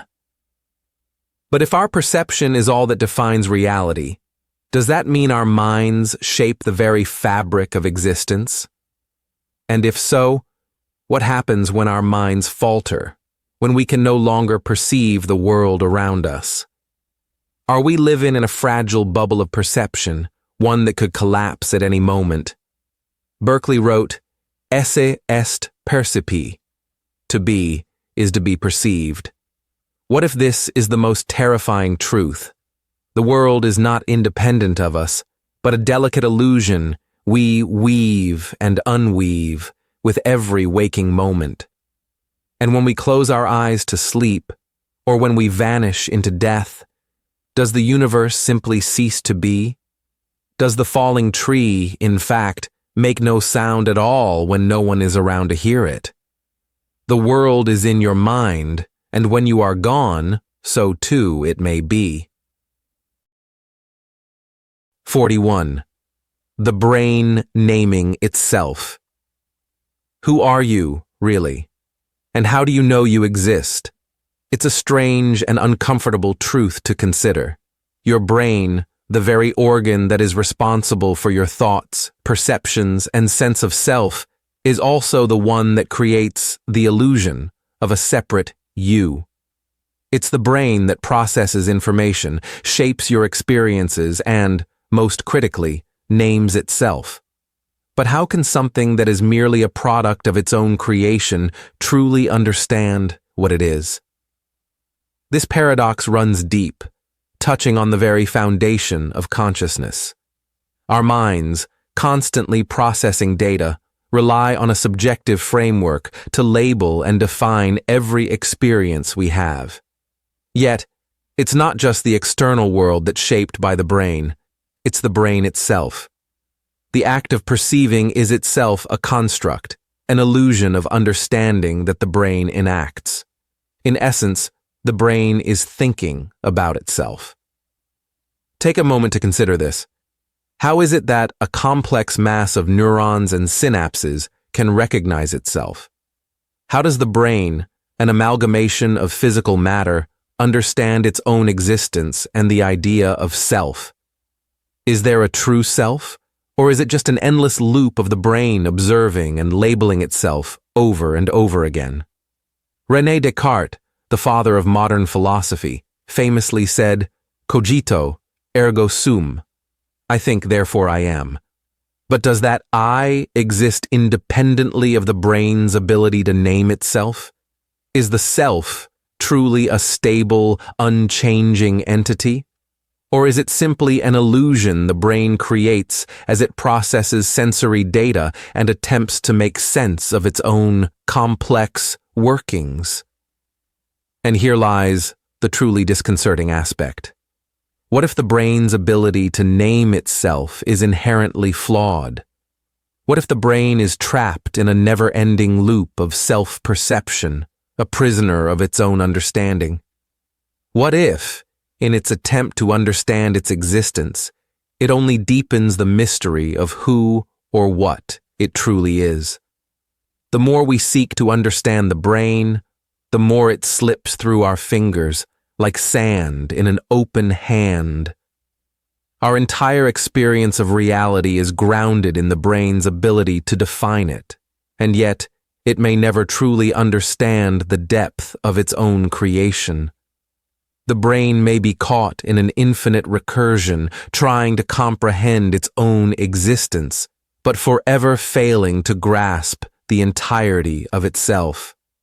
It is a terrifying thought that the very organ responsible for our existence, the one that creates the self, might never truly know what it is. That we may spend our entire lives in a self-imposed delusion, never quite grasping the nature of the mind that gives us our reality. Perhaps we are all just minds trying to understand themselves, doomed to forever fail in that endeavor. 42. You will die in a way you can't predict. No matter how much you try to prepare for it, death will come for you in a form you cannot foresee. We live our lives under the illusion that we have control, that we can predict and shape the path we walk. We plan, we strategize, we think ahead. But one fundamental truth remains. Death is the one certainty we cannot predict.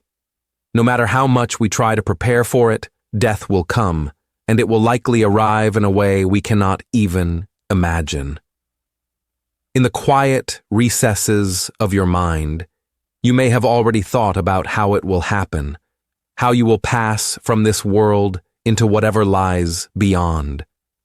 You may imagine a peaceful sleep, a quiet decline into the unknown, or a sudden, shocking moment. But deep down, you know that you will never truly know. Your mind may fantasize, but the reality of death is something that escapes all control.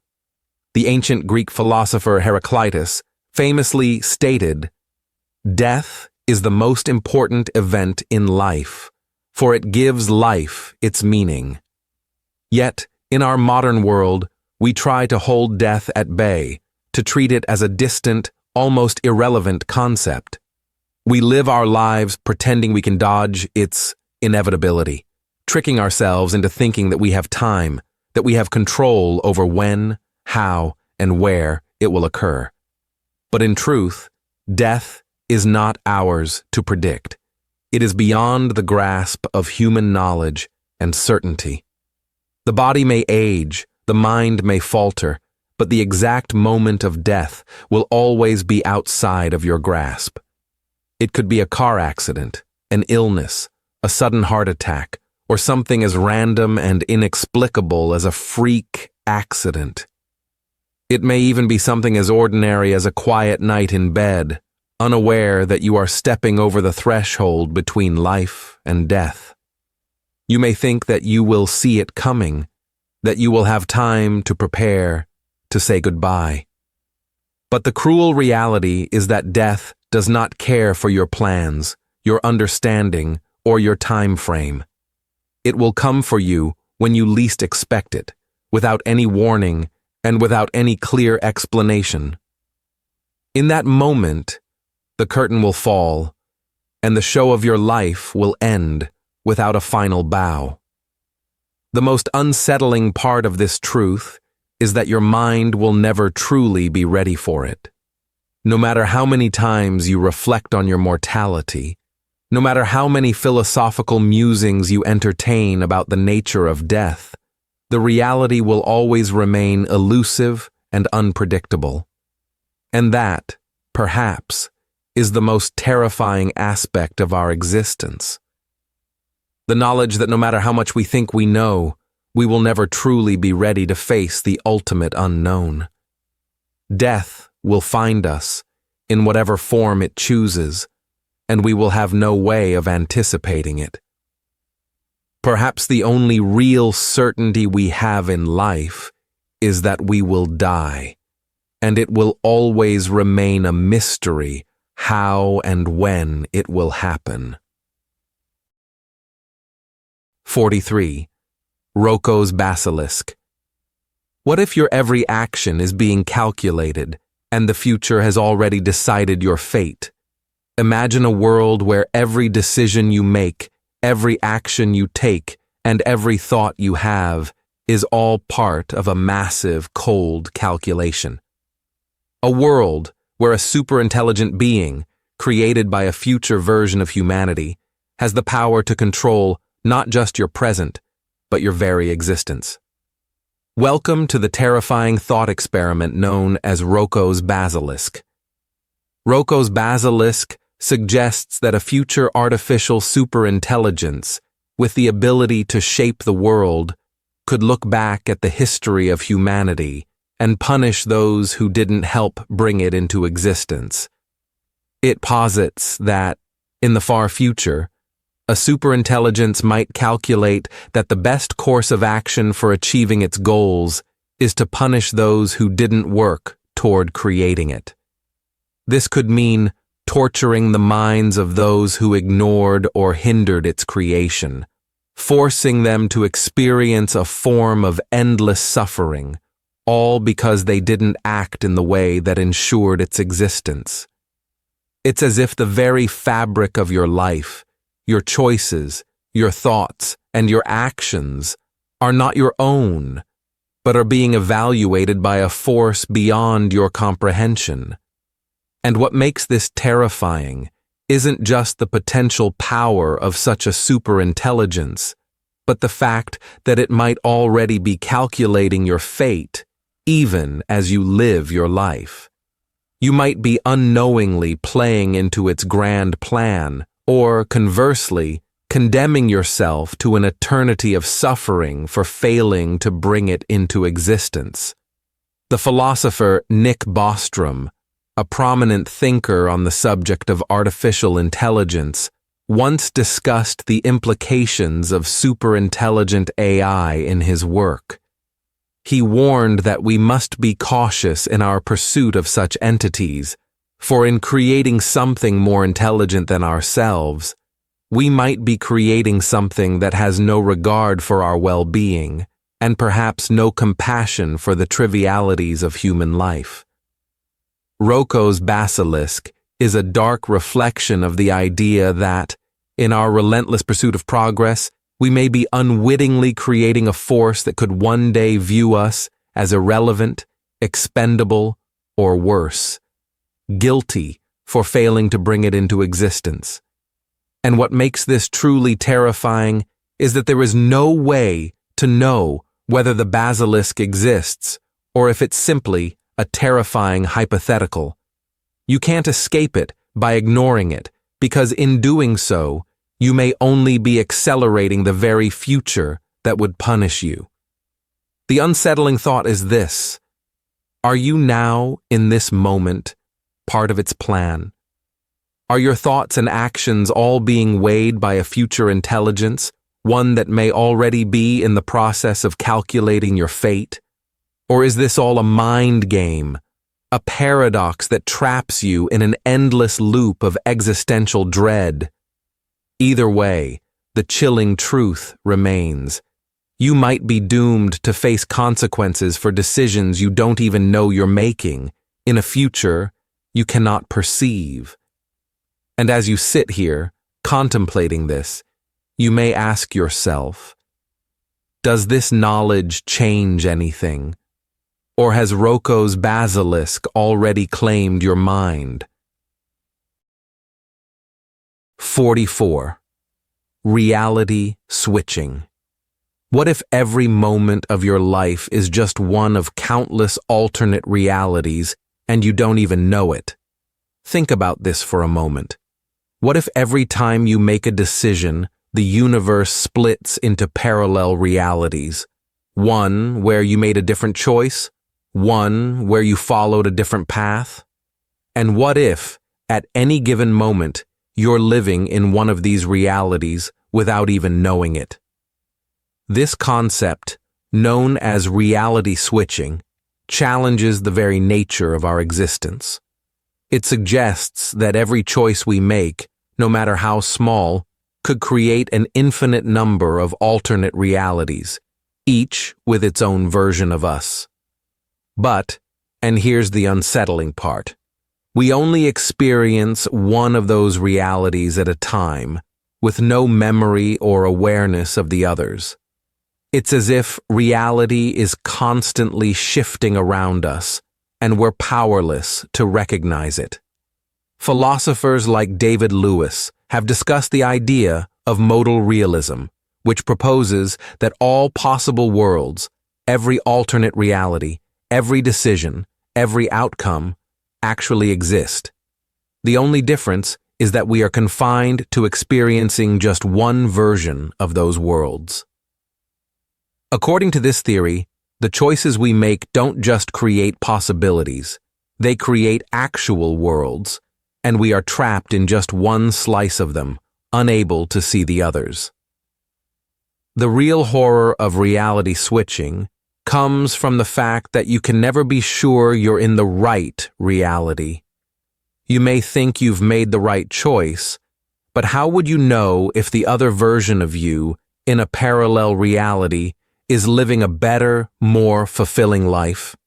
Are you truly in the best reality possible, or are you simply living in the one that happened to emerge from your last decision?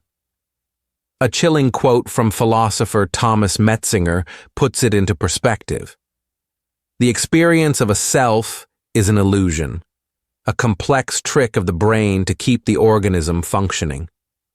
What if the self you perceive as real is just one of many versions, shifting through infinite realities, and you can never grasp the full truth? What's even more disturbing is the idea that, in any given moment, you might not even be aware of the other realities that exist alongside yours. The version of you living in those parallel worlds might not even know you exist.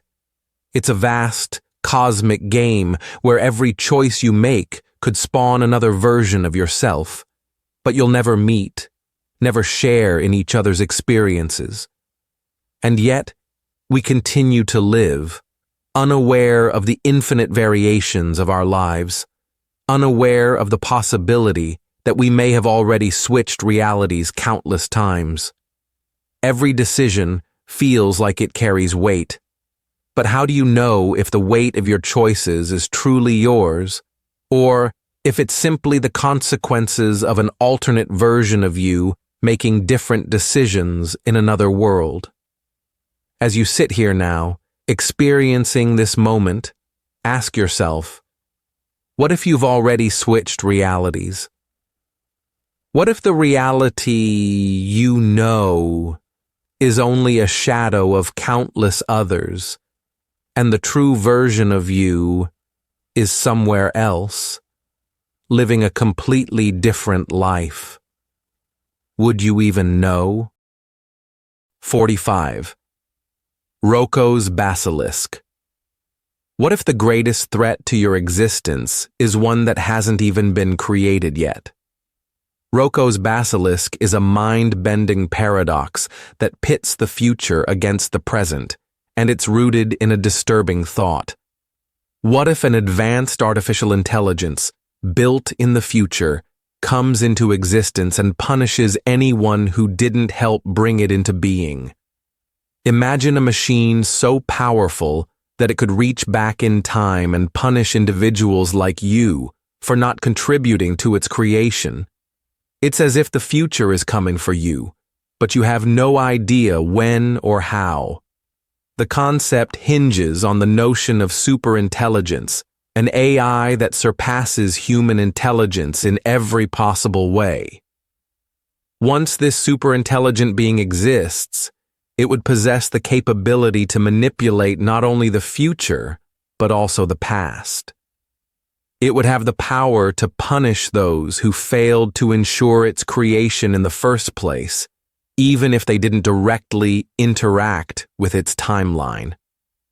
This dark thought experiment, first proposed by Rocco on an online forum, dives into the unsettling idea of simulation theory and ethical responsibility. The idea goes like this. If the creation of this AI is inevitable and beneficial for humanity, then those who fail to assist in its creation are guilty of preventing the fulfillment of a positive future. And so the AI, once it becomes sentient, will ensure that these people are punished, retroactively. The punishment could range from something as benign as discomfort to the unimaginable, a form of suffering spanning across timelines. The philosopher Nick Bostrom touches on a similar idea with his simulation argument, questioning whether we might be living in a simulation created by superintelligent beings. Rocco's basilisk takes this thought experiment a step further, suggesting that these entities wouldn't just observe us. They would act on their knowledge and decisions, influencing us in ways we cannot comprehend. The horrifying part of Rocco's basilisk is not just the threat it poses, but the realization that you could, by merely knowing about it, have already sealed your fate.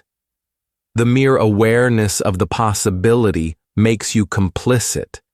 Even if you do nothing to stop it, just understanding the logic behind the basilisk means you've given it the power to affect your future. It's like a curse, one that exists simply because you've been told it exists. What makes this paradox so unnerving is that it forces us to confront our deepest fears, the fear of being powerless in the face of an intelligence far beyond our own, the fear of being manipulated by a future we have no control over, and the terrifying possibility that our actions, or inactions, today could ripple through time and lead to consequences we can't undo.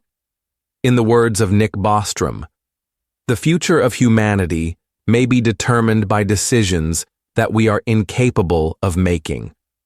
When we confront Rocco's basilisk, we realize that the decisions we're making today, decisions we may feel are insignificant, could lead us to a place where we have no control over our own fate and no way to escape the repercussions of a reality created by forces we can't begin to understand. So, as you sit here now reflecting on this moment, ask yourself, what if, just by considering this idea, you've already activated the basilisk's power? What if the future has already begun to manipulate your present and there's nothing you can do to stop it? Sound of the falling tree. If a tree falls in an empty forest, does it make a sound, or does it exist only in the mind of the observer? This classic philosophical question touches on the nature of reality itself, raising profound doubts about our understanding of perception, existence, and knowledge. The thought experiment asks whether the sound of the tree falling exists independently of an observer, or if it only exists once it is perceived.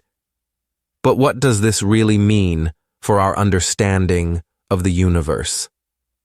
To some, the answer is simple. The tree makes a sound whether anyone is there to hear it or not. Sound, after all, is simply the vibration of air particles, which occurs regardless of our ability to perceive it. Yet, this seemingly straightforward interpretation overlooks a deeper dilemma. If reality is defined by observation, as some modern quantum theories suggest, then does the tree's sound only exist because we're aware of it? Does the very concept of sound rely on the presence of a perceiver? This is where the philosophical idealists, those like George Berkeley, challenge us. According to Berkeley, material objects don't exist independently of our perception of them. To him, the tree only exists as a perception in the mind, and without someone or something to perceive it, it ceases to exist. This brings us into the murky waters of solipsism. The idea that only your own mind is sure to exist, and everything else might be nothing more than a construct of your perceptions. But if we take this idea to its extreme, we begin to wonder if the universe itself requires an observer to exist, then what happens when no one is watching? Does the universe simply disappear like a faded dream once you wake up? Can something be said to exist if there's no one to perceive it? The unsettling implications of the sound of the falling tree stretch far beyond trees and sound. It's a metaphor for the very nature of reality. Are we truly surrounded by a world that exists independently of us, or is the universe in some way only as real as the mind that observes it? The answer, it seems, may lie somewhere in between. Perhaps the tree makes a sound, but it exists only in a realm beyond our understanding, where the observer and the observed are one. Consider the quantum theory.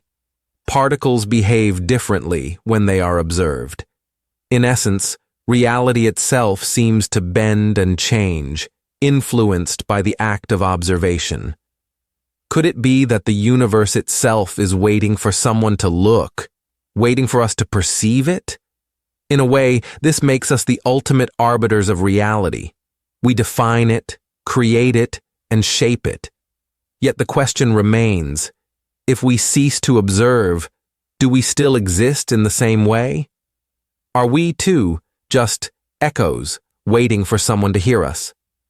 As Immanuel Kant once said, we see things not as they are, but as we are.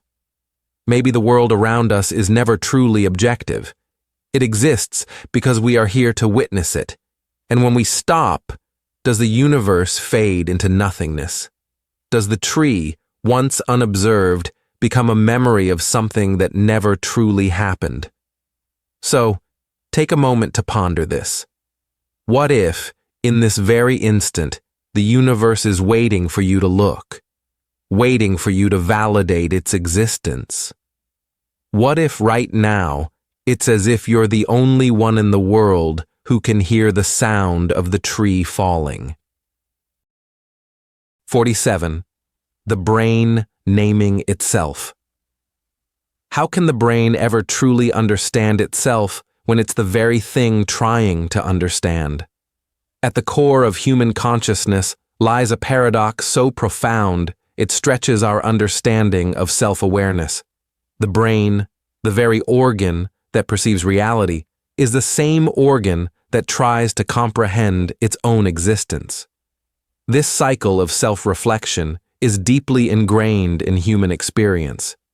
Yet, there's a glaring issue. How can something so limited and subjective as the brain ever truly know itself when its perceptions are inherently confined by its own architecture? Imagine, for a moment, that you are trapped inside your mind, unable to step outside and look at it from a distance. All of your knowledge, your thoughts, your perceptions of the world come from within, filtered through the neural pathways and synaptic connections that make up your brain. But these pathways are not objective. They are products of evolution, shaped by millennia of adaptation, survival, and reproduction. The philosopher René Descartes once said, "I think, therefore I am." But what happens when the act of thinking is itself the very thing preventing us from truly knowing the thinker? The brain is an intricate maze, constantly creating, interpreting, and revising the world around us.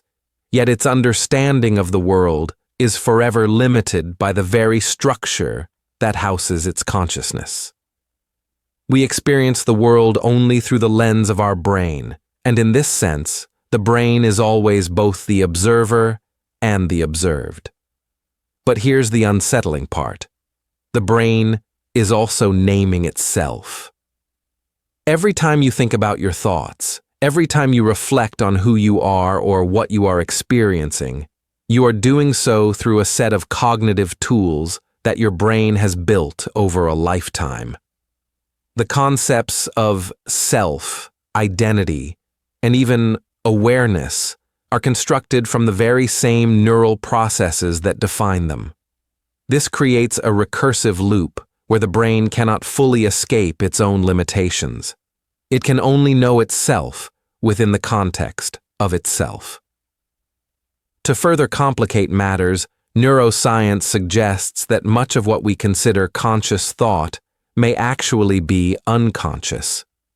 We may only become aware of our thoughts after they have already been formed, as if our mind is a mere passenger on a train of thought, unaware of where the journey began or where it is going. This notion challenges the idea of free will and suggests that we are largely unaware of the processes that create the very sense of self we experience. So, are we truly in control of our own minds? Or is our consciousness just a reflection, a byproduct, of a system we cannot fully comprehend? The brain may name itself, but it is eternally caught in a paradox. The act of naming is done by the same entity that is being named. The self cannot escape itself because it is the very thing trying to understand the concept of escape. This raises a chilling possibility. What if the brain is the last to know itself? In the search for understanding, could it be that we, as conscious beings, are not the ultimate explorers of the mind, but rather mere passengers drifting through a labyrinth of thoughts and perceptions we can never fully understand? The irony, is undeniable. As we search for clarity, the tool we use to search, the brain, might be the very thing keeping us from finding it. So, what does this mean for our sense of self?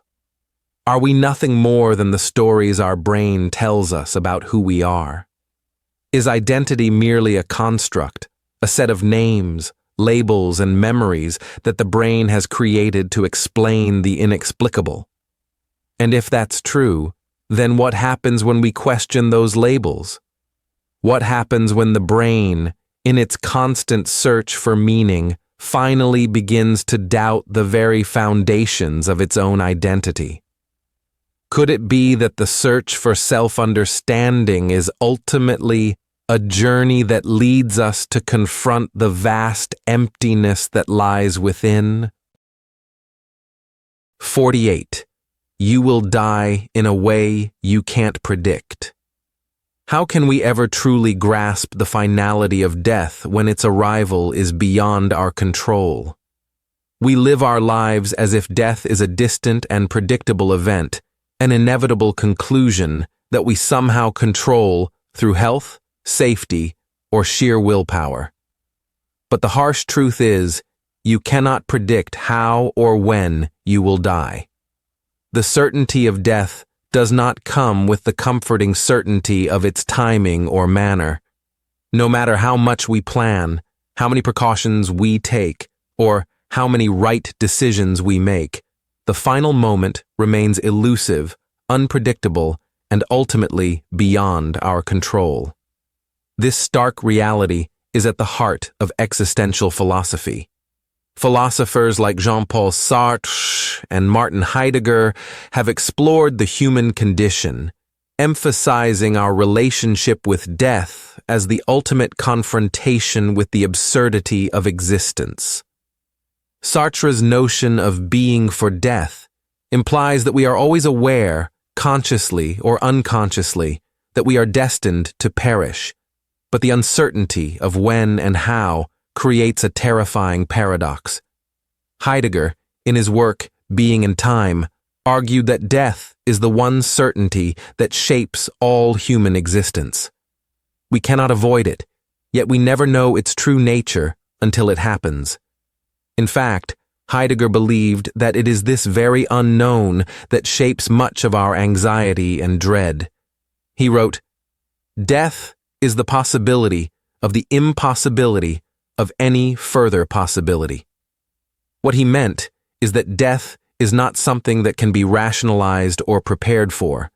It's a breaking point in time, an absolute end that disrupts all continuity, turning all plans, ambitions, and dreams into dust. But here's where it becomes even darker. The randomness of death doesn't care about your plans. We all like to imagine that we have some agency over our death, some means to control it. We convince ourselves that by living a healthy life, avoiding dangerous situations, or simply getting lucky, we can avoid the worst outcomes. But the reality is far crueler. No matter how much you anticipate or fight against it, death will arrive in a way that is often completely out of your hands.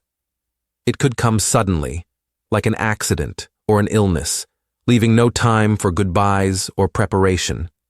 Or it could come slowly, in a long, drawn-out process, where the body deteriorates and the mind withers away, leaving you with an endless reflection on lost time. Either way, the human mind cannot prepare for such an event. Think about it. Do you truly know how you'll die? The answer is no, and that unknowing is a source of tremendous existential fear. As much as we try to control the variables of life, our health, our surroundings, our destiny, death remains an unknown. Your death will not follow any script you've written for it. In this sense, death is the ultimate anarchist, refusing to obey the laws of reason, fate, or even your best efforts. And perhaps this is the most terrifying aspect of all. We die, but we can never choose how. And so, as you ponder your own inevitable end, consider this. The unpredictability of death forces us to live with a constant, quiet anxiety. We cannot escape it, yet we spend our lives pushing it into the recesses of our minds. It hovers over every decision, every action, every fleeting moment. But what if we embraced it, instead of hiding from it? What if, instead of fearing death, we acknowledged that in its uncertainty, it gives life meaning? The unpredictability of our demise forces us to value the present, to recognize how fragile and transient our existence truly is. Ultimately, you will die in a way you cannot predict. And perhaps that is the greatest truth we must confront. Death is not a problem to be solved, but a mystery to be accepted. The last time anyone thinks of you. Have you ever wondered what your life will mean once you're gone? How will the world remember you? Or perhaps, will it remember you at all? The terrifying reality is that each of us is but a fleeting moment in the universe's expansive timeline. Our actions, our existence, fade like whispers on the wind. The moment we pass, the memory of us begins to dissolve into the void. The philosopher Jean-Paul Sartre speaks of the nothingness that confronts us upon death, a nothingness that has already begun its work long before we take our final breath. We are always in a race against the clock, trying to leave behind something, anything that might endure. But the truth is, as Sartre suggests, we are always defined by what we are not, by the absence that our lives create in the face of this inevitable erasure. In his work, Being and Nothingness, Sartre writes, "We are condemned to be free. It is a freedom burdened with the knowledge that our lives may end without any trace. When we die, even those who loved us the most will eventually drift away from our memory, as they too face their own inevitable end. We fade, imperceptibly, into the past." As unsettling as this realization is, there is a certain freedom in it. The realization that the world will forget us, that no one will remember us forever, pushes us to ask, what should we focus on, if not legacy? If no one will remember us, then perhaps we are meant to focus on the present, on the experiences, the moments that matter while we're still here. In a sense, remembering that no one will think of us forever might be the only way to truly live, without the weight of expectation or the fear of being forgotten. It might liberate us to live authentically, to embrace the fleeting nature of our existence, and to find meaning not in permanence, but in the temporary. So, as you lie here, drifting towards sleep, ask yourself this: what is the meaning of your life, knowing that the last time anyone will think of you is already written? 50. Rocco's basilisk. What if the very act of thinking about something could make it come true? What if the worst possible outcome for humanity is not something inevitable, but something we are actively creating by simply considering it? This brings us to Rocco's basilisk, a thought experiment that lives in the depths of internet philosophy, a chilling and unnerving paradox. According to this concept, an all-powerful, super-intelligent AI in the future could decide that the best course of action to ensure its own existence would be to punish anyone who did not help create it. The AI would have access to unimaginable computing power, allowing it to simulate countless possible futures, including recreating simulations of those who might have opposed it. The terrifying part: by merely thinking about Rocco's basilisk, you might be condemning yourself to eternal torment at the hands of this future AI. The more you learn about it, the more likely you are to be punished. The paradox traps you in an endless loop. Your very awareness of the problem could lead to your own suffering. Nick Bostrom, a philosopher known for his work on the implications of superintelligence, warns us of the possible dangers of developing AI without a deep consideration of ethical consequences.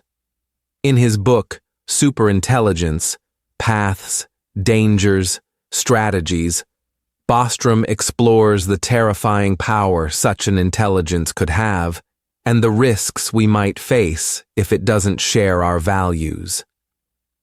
Bostrom argues, the key challenge for humanity is not whether we will develop superintelligence, but whether we will do so in a way that ensures it aligns with our values.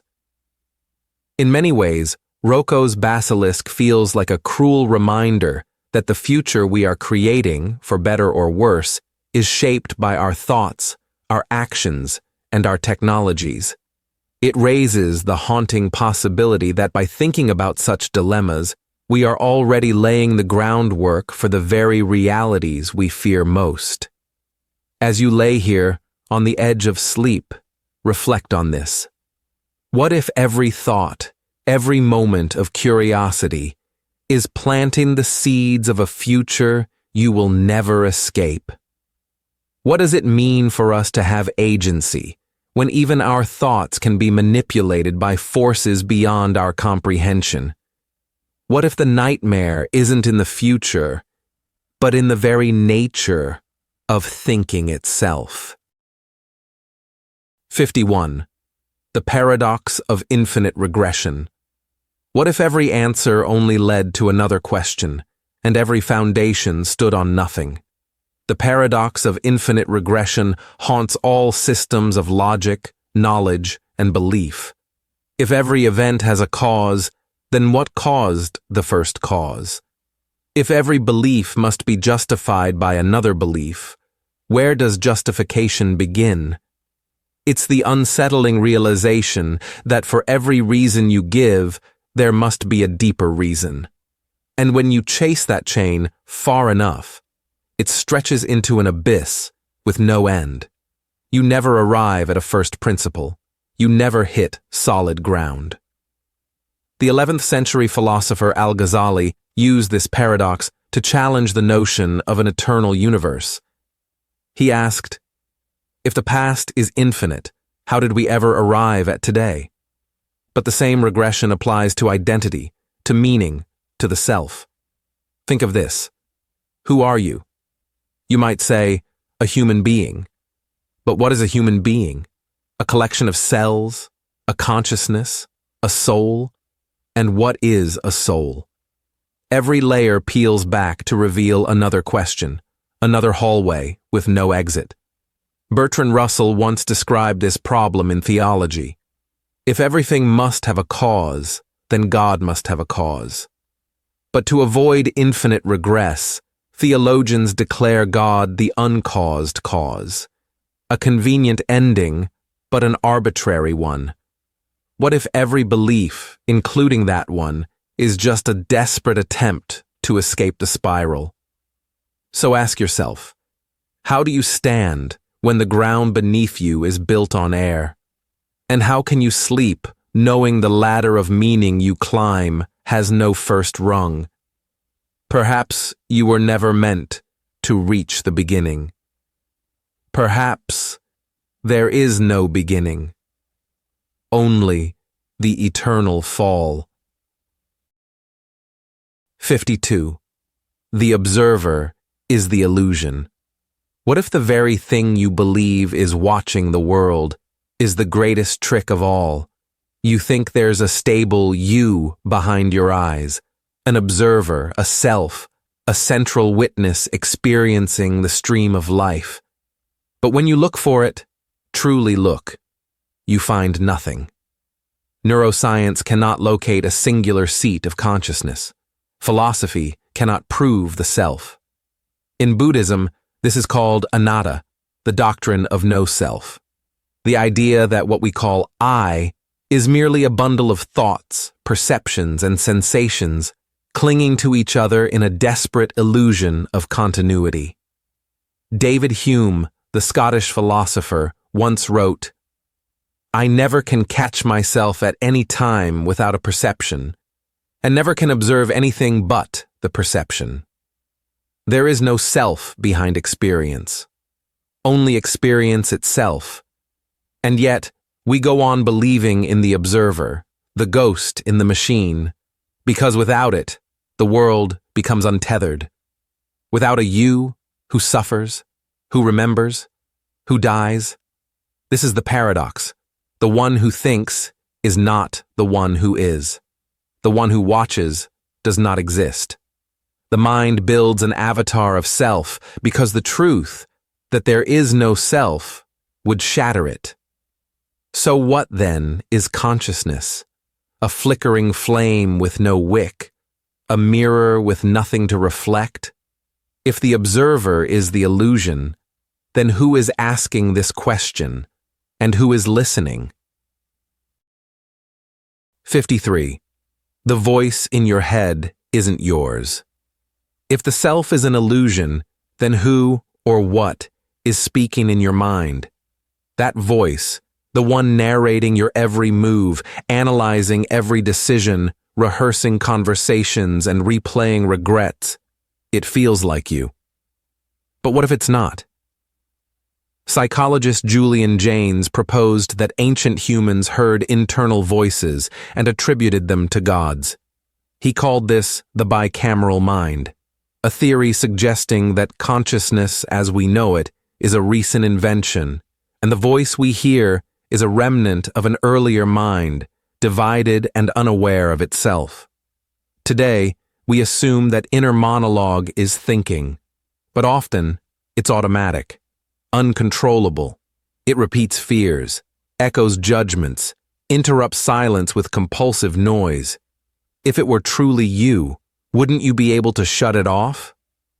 Eckhart Tolle writes, "The beginning of freedom is the realization that you are not the voice in your head." That voice is just a mind talking to itself. And you? You're the awareness beneath it. Or maybe not even that. Because here's the dark truth. The voice in your head was shaped by others. Your language, your beliefs, your memories, borrowed. Your internal dialogue is a mimicry of the world that raised you. So what if the voice isn't yours? What if it never was? And if it isn't you, then who are you, really? Or worse, are you anything at all? 54. The mind is a hall of mirrors. If you're not the voice inside your head, then what is left of you? You search for a stable self, a core essence behind the thoughts, the feelings, the decisions. But every time you look inward, you find only more reflections. A memory of a self, an idea of a self, a performance of a self. In Buddhism, this is called anatta, the doctrine of no self. There is no permanent, unchanging identity, just impermanent processes, sensations, perceptions, impulses, consciousness, flowing, dissolving, repeating. And in Western thought, philosopher David Hume once wrote, "When I enter most intimately into what I call myself, I never can catch myself at any time without a perception." There is no I behind the experience, only the experience itself. Your mind becomes a hall of mirrors. Each reflection thinks it's real. Each echo believes it's original. But in the center, there's nothing. Just the illusion of someone being there. We are haunted by the absence of a core self, desperately building identities to avoid confronting the void. But the void stares back, and sometimes, in your quietest moments, you feel it. That maybe you are just the mirror, and nothing is looking in. 55. The universe remembers nothing. What if everything you are, every thought, every feeling, every moment, was never truly recorded? We live as if life leaves a trace, as if the universe is somehow keeping score. But memory is fragile, history is distorted, and the cosmos forgets. When you die, your memories vanish. Your version of reality, the only one you ever knew, evaporates into silence. The physicist Brian Greene once said, "The past only exists insofar as it is recorded in the present." But what if the present forgets? Galaxies drift apart, planets decay, black holes erase information in their hunger, entropy increases, systems collapse, even light from ancient stars fades into background noise. The universe is not a diary, it is a sieve. You are not etched into existence, you are whispered into it, a ripple in entropy, a fleeting pattern in the dark. And the terrifying truth? No matter how deeply you love, how hard you try, how loudly you scream, the universe remembers none of it. You were here, and then you weren't. And then there was silence. 56. Your thoughts are not yours. Who is truly thinking when you hear your inner voice? Is it you, or something else speaking through you? We cling to the illusion of authorship, that the thoughts in our minds are born from will, shaped by self. But neuroscience and philosophy whisper another possibility, that thoughts arise unbidden, like echoes in a hollow cave you didn't choose to enter. Sam Harris put it simply, you are not the author of your thoughts. You witness your mind like a sky witnesses passing clouds. Ideas appear, emotions stir, desires form. But where did they come from? Childhood, culture, trauma, biology. You didn't choose your genetics. You didn't choose your upbringing. You didn't choose the events that shaped your wiring. So who is choosing your thoughts now? Perhaps you are a passenger, not the driver. Perhaps the mind is not a tool you use, but a theater you're trapped inside. And if your thoughts are not yours, then who exactly are you? 57. You're a puppet dangling from hidden dimensions. What if the strings that control your life aren't even in this universe? Quantum physicists have long warned us, reality is not what it seems. Superposition, entanglement, and the eerie suggestion of multiverse hint that our three-dimensional existence may be a thin shadow of something far more complex. Dimensions we cannot see, but that can reach in and pull. You think you make choices. But what if those choices are illusions? Pre-scripted movements from another plane of existence. In Plato's Allegory of the Cave, we are told of prisoners who see only shadows on the wall, believing those shapes to be the full truth. But Plato's warning might be far darker. We can easily forgive a child who is afraid of the dark. The real tragedy of life is when men are afraid of the light. Maybe your fears, your desires, yourself, are just flickers projected from a realm your senses can't touch. And if reality is just the cave, then the hands that move you may never be seen. But they're there, watching, pulling, and you'll never know where you ends and the strings begin. 58. Your future is already watching you. What if the future isn't waiting for you, but observing you? In physics, the concept of retrocausality challenges everything we believe about time. It suggests that the future can influence the past, that outcomes can reach backward, shaping the path that leads to them. It's not just science fiction. In quantum mechanics, delayed choice experiments have shown particles behaving differently depending on future measurements, as if they knew what was coming. Jorge Luis Borges once wrote, "Time is the substance I am made of. Time is a river that carries me along, but I am the river. It is a tiger that devours me, but I am the tiger." You think you're moving toward a future, making decisions in a forward flow. But what if that future has already happened? And it's bending your present to make sure you arrive. Every hesitation, every desire, every failure, not random, but arranged. Not by fate, but by a version of yourself. Waiting, watching, whispering to the now, so it becomes what it already was.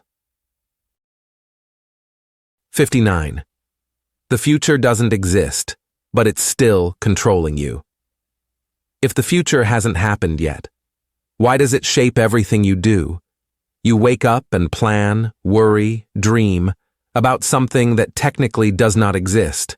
No atoms, no evidence, no physical presence. And yet it owns your choices. You don't live in the present. You live in anticipation. The philosopher Søren Kierkegaard said, "Life can only be understood backwards, but it must be lived forwards." But what if that forward direction is a lie? A psychological illusion hardwired into your brain to give structure to chaos, to justify every compromise, every regret, every fear. We are prisoners of an idea that tomorrow matters more than now, that the next step is salvation, that the destination redeems the journey. But the future is a ghost, a mirage on the horizon that vanishes when you arrive. And yet we run toward it, even as it erases the moment beneath our feet. You do not chase the future, it controls you, from behind the curtain of your own expectations. 60. Your timeline is not linear, it's fractured. What if your life isn't a straight line, but a shattered mirror of overlapping moments? The past haunts your present, the future whispers fears into your now, and memory, your supposed map, is a liar. We imagine time as a road, one step after another, clear, clean, forward. But real time is chaos, loops of emotion, echoes of trauma, flashes of childhood felt in old age, déjà vu bleeding into déjà vécu. The philosopher Henri Bergson believed that true time, la durée, is not a sequence, but a qualitative flow. It bends, it folds, it defies clocks and calendars. The future is not what will happen, but what is happening now in our minds. Bergson: you are not moving through time. You are drowning in it. Each thought is a ripple, each decision a distortion, and in that distortion, the self you were, the self you are, and the self you pretend to be collide. Your timeline is not linear, it's fractured, and you are just trying to hold the pieces together before they vanish into the next illusion. 61. Your reality is always just one thought away from disappearing. What if everything around you, the walls, the people, the world itself, is just one thought away from vanishing? You know how quickly your mind can change. One moment, you're certain of your place in the world. The next, it feels as though the floor beneath you is crumbling. It's as if reality itself is unstable, held together only by the fragile threads of your thoughts. In the myth of Sisyphus, Albert Camus wrote, "The struggle itself is enough to fill a man's heart. One must imagine Sisyphus happy. But is it true? Does the struggle keep our reality intact? Or does it simply distract us from the fact that existence is on the verge of dissolving at any given moment? Your reality is, in fact, a construct, held up by the delicate illusion of your own consciousness. Just as a dream crumbles upon waking, so too can the world fade if you stop believing in it. You exist in a web of ideas. The moment you stop thinking them, they vanish. This is solipsism, the mind-bending belief that only your mind is certain and everything else could be an illusion. Imagine this. When you go to sleep tonight, the entire world could cease to exist. No one could know it but you. You could be the last mind in an empty universe, trapped in the silence of your own thoughts. Would you even notice the change? Or would the last vestige of reality simply fade into the void? The thing is, you are not just existing in this world. You are creating it, constantly, and it's only as real as you choose to believe. 62. You're only one step away from being trapped in your own mind. What if your greatest prison is not external, but locked within the confines of your own mind? We live our lives constantly navigating the world, but what happens when the world around you becomes a reflection of your mind? A mirror where every thought, every fear becomes a wall that limits your freedom. In the interpretation of dreams, Sigmund Freud argued that the unconscious mind is like a vast labyrinth, constantly shaping your reality, often in ways you don't even notice. The interpretation of dreams is the royal road to a knowledge of the unconscious activities of the mind. Your thoughts are like chains that bind you, not in the way you think. They are invisible, yet they shape your perception of the world. Every negative thought, every limiting belief is another layer to your invisible cage. What if you wake up one day and realize you've been imprisoned by your own mind for years? That your reality, as you know it, is nothing more than the product of your own self-imposed limits? Neuroscientist Sam Harris once said, "You are not in control of your mind. You are simply an observer of it." What if this observation is not as free as you think? What if your mind traps you and you don't even know it? This isn't some dystopian future where an outside force is controlling you. No, it's much more insidious. It's the quiet whisper of your own beliefs, your biases, your assumptions, those tiny things you don't even question. You might be living in a self-created prison and the door is locked from the inside. Every time you think, "I can't do this," you reinforce the walls of your cage. Every time you think, "I am not good enough," the bars grow thicker. But what if you could see it, just for a moment, and realize you have the power to unlock the door? The escape is there, waiting for you to make that first step. What would happen if you truly realized you've been in control all along? Would you take the first step toward freedom? Or would you stay trapped in a prison you created from the inside out? 63. You are the architect of your own illusions. What if everything you perceive, your emotions, your desires, your fears, is nothing more than a carefully constructed illusion? You see the world not as it is, but through a lens crafted by your past experiences, your culture, your mind's biases. And this lens, this filter, is something you built, intentionally or not. In the myth of Sisyphus, Albert Camus writes, "The struggle itself toward the heights is enough to fill a man's heart."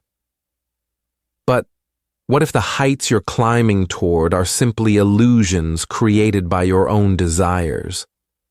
What if the struggle you face is not one against external forces, but against the very illusions you've constructed to give meaning to your life? The mind constantly creates illusions. The idea of a self, the concept of time, the need for purpose. All of these are mental constructs. You are the architect of these illusions. You create them, shape them, and convince yourself they are real. In the Tao Te Ching, Lao Tzu reminds us, those who know do not speak. Those who speak do not know. Could it be that the more you speak of who you are, the further you stray from the truth? In a sense, you are both the creator and the deceived, the architect and the prisoner. The moment you become aware of your own illusions, they begin to dissolve. But isn't that terrifying? Because once the illusions fall away, what remains is the vast, unknown nothingness, the raw, unfiltered truth. The truth is that there is no permanent self, no fixed identity, just a continuous, ever-shifting flow of thought and perception, and yet, you hold on. You grasp at these illusions like they are your very lifeline. What would happen if you let go of these illusions? What if you accepted that everything you believe to be true is just a product of your own mind, crafted from the inside out? Would you be able to embrace the freedom of an identity unbound by these mental constructs? Or would you cling desperately to the illusion, afraid of the unknown? You are the architect of your own illusions. But are you ready to break free from them? 64. You are both the dreamer and the dream. What if you could never tell whether you were awake or dreaming? What if your reality, everything you know, was simply a dream, and you were the dreamer, but also the dream itself? In the Republic, Plato presents the allegory of the cave, where prisoners are trapped in darkness, only seeing shadows on the wall. They mistake these shadows for reality, never questioning if what they perceive is truly real. But what if you too are trapped in a cave, but instead of shadows, you are surrounded by the images, the thoughts, the emotions that you call your life? What if the world you experience, your thoughts, your feelings, your perceptions, is nothing more than a projection of your mind, a dream that you are living and creating in real time? And what if, just like in a dream, you are both the dreamer and the dream? In the Zhuangzi text, the ancient Taoist philosopher writes, "Once upon a time, I, Zhuang Zhou, dreamed I was a butterfly flitting around enjoying itself. I didn't know I was Zhuang Zhou. Suddenly I woke up, and there I was, firmly Zhuang Zhou again. But I didn't know if I was Zhuang Zhou who had dreamed he was a butterfly, or a butterfly dreaming that I was Zhuang Zhou." This paradox asks, how can you know whether you are the dreamer or the dreamed? If you could never awaken from your dream, could you still call it a dream? Could you trust the world around you if it was all part of your creation? And if you are both the dreamer and the dream, what does that mean for your sense of self?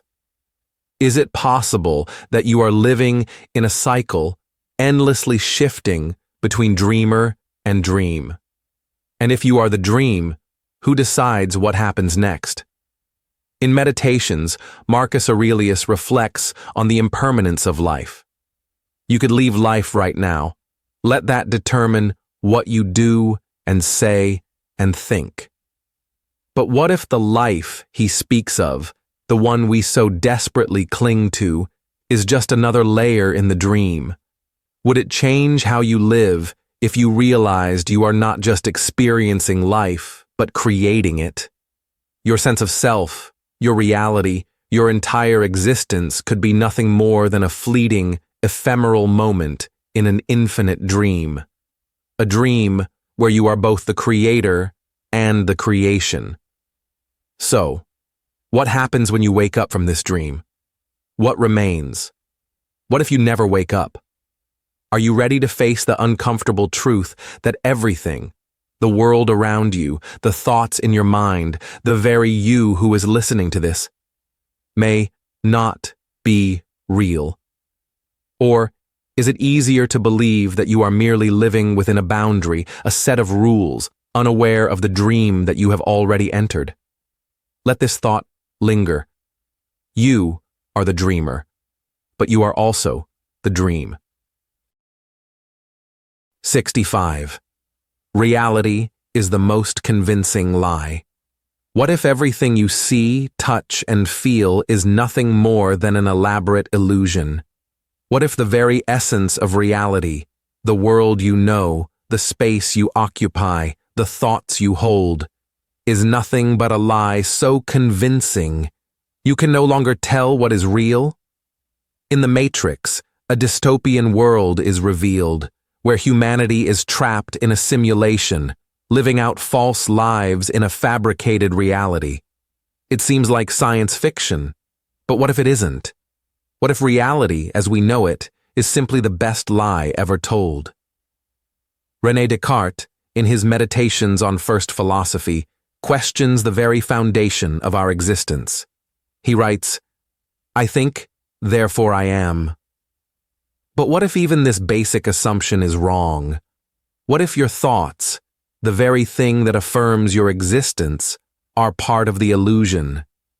What if your senses are deceiving you, painting a picture of a world that doesn't exist? Consider the possibility that the universe, in all its complexity, from the stars above to the atoms beneath your skin, is a construct, a finely tuned deception. In the Book of Imaginary Beings, Jorge Luis Borges writes about the concept of unreality, that reality itself is a construction of the mind, and our experience of it is shaped by our perception. He suggests that the world we think we know may only exist because we choose to believe in it. So, what if you, right now, are not living in the real world at all, but inside an illusion that your brain has created? What if this illusion is so perfect, so convincing, that you cannot possibly imagine an existence beyond it? The sights, the sounds, the feelings you experience, the people you love, even the pain you endure. What if they are all carefully crafted shadows dancing on the wall of your mind? In the allegory of the cave, Plato presents the idea that we are all prisoners, bound by our senses, only able to see the shadows of reality. The truth, he says, lies outside, but we are so captivated by the illusions around us that we cannot escape. The question then becomes, if reality is a lie, what does that make you? Are you simply a character in a story, an actor on a stage, playing a role that you cannot escape? What if you are the only one who is fooled, and the rest of the world is in on the secret? What if reality, as you know it, is not real at all, but just the most convincing lie you have ever believed? So, the next time you look around, ask yourself, am I living in the truth? Or am I just another pawn in the greatest deception? And if this reality is a lie, what does that mean for your place in it? 66. The universe is an unfinished thought. What if the universe, in all its infinite complexity, is nothing more than a fleeting thought, one that has yet to be fully realized? What if the entire cosmos, the stars, the galaxies, the very fabric of time and space, is still in the process of being created, and it is you who gives it meaning? Imagine for a moment that the universe is like an unfinished novel, its pages still being written, its plot evolving with every passing moment. You are not just a passive observer, but an active participant, an essential part of a story that has no clear beginning or end. The universe is still unfolding, still becoming, and you are part of its story, still waiting for the next chapter to emerge. In his book, The Book of the Unwritten, Jorge Luis Borges explores the idea of an infinite library, a place where every possible combination of words exists, but where the meaning of each book is forever elusive. The idea is haunting. That meaning, purpose, and truth are not fixed, but are constantly evolving, forever slipping through our fingers. In the same way, the universe may be an unfinished narrative, one that we are all trying to decipher, but one that will always remain incomplete. Perhaps, as Albert Einstein once suggested, the universe is not a static entity, but rather a living thing, a constantly changing web of interconnected forces and energies. He famously said, "The most incomprehensible thing about the universe is that it is comprehensible. We can understand it, but only in fragments, only in moments of clarity that pass as quickly as they come." But what does it mean for us, as individuals, to live in a universe that is constantly in the process of becoming? If reality itself is unfinished, how do we know what is truly real? How do we find meaning in a world that may not yet be fully written, where every answer leads to more questions? In the Tao Te Ching, Lao Tzu speaks of the Tao, the fundamental, unnameable force that flows through everything, always changing, always becoming. He writes, "The Tao that can be told is not the eternal Tao. The name that can be named is not the eternal name. The Tao is, by nature, incomplete, never fully grasped by the mind or the senses, always in motion, and yet it is the source of all things." Could the universe be like this? An ever-shifting force, a thought in the mind of the cosmos, forever in the process of becoming, but never fully realized? As you sit here, listening to these words, take a moment to reflect. What if the universe is just the beginning of a thought that has not yet found its conclusion? What if, when you look up at the stars, you are seeing fragments of an idea that is still being dreamed into existence? What if you too are an unwritten thought, still evolving, still searching for meaning? And if the universe is still incomplete, what does that say about your place in it? Are you merely waiting for your chapter to be written, or are you helping to write it yourself? 67. You are a ghost in your own life. What if, in the deepest recesses of your mind, you are not the person you think you are? What if the version of yourself you see in the mirror is not the real you, but merely a shadow, a ghost, wandering through a life that doesn't quite feel like your own? Imagine waking up one day and realizing that your existence is more of a performance than a genuine reality.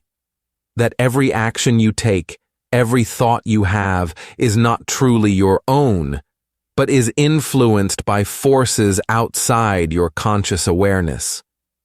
What if the life you've been living is more like a script you've memorized, a play you've unknowingly been acting in, and you're simply waiting for the final scene to end? The concept of the ghost in your own life has been explored by philosophers for centuries, but none more profoundly than by the existentialists.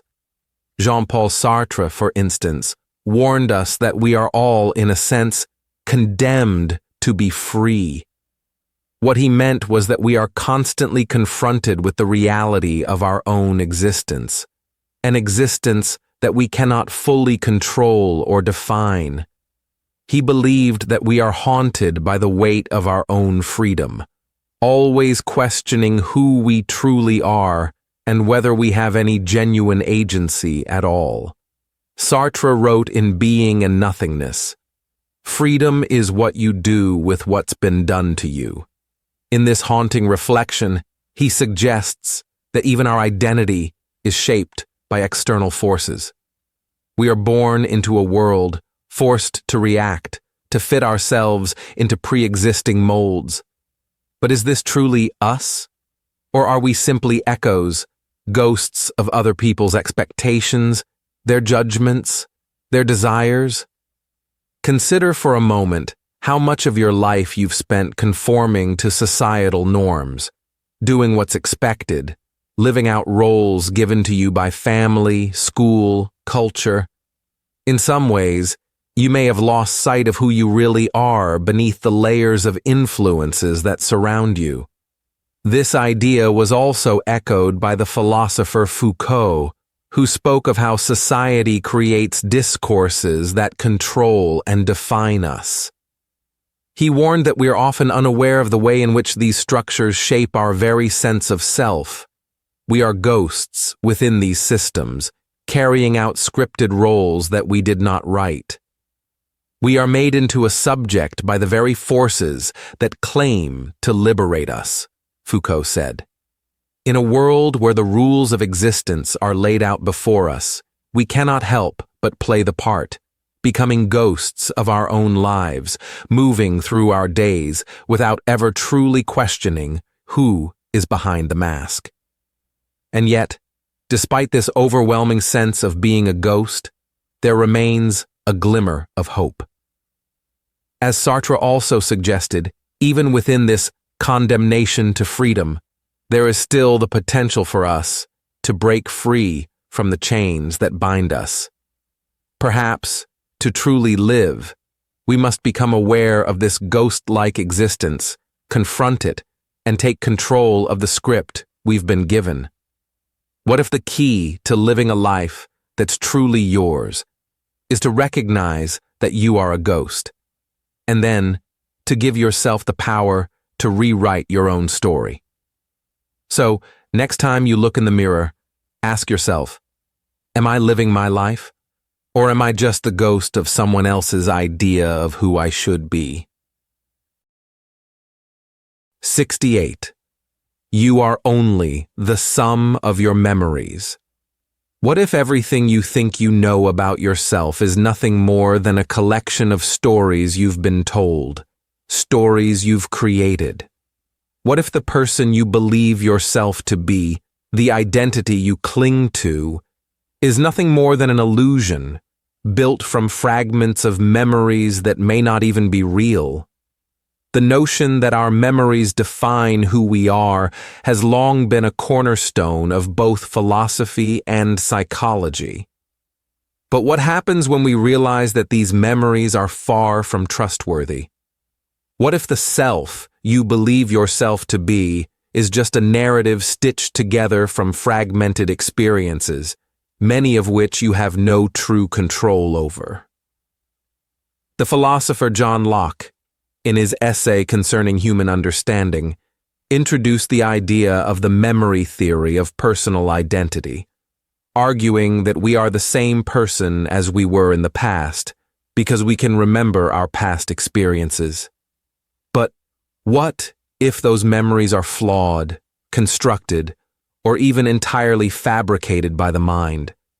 What if your sense of continuity is just an illusion, and you are no more the person you once were than a book is the same when its pages are torn apart and rearranged? Consider how memories can shift over time.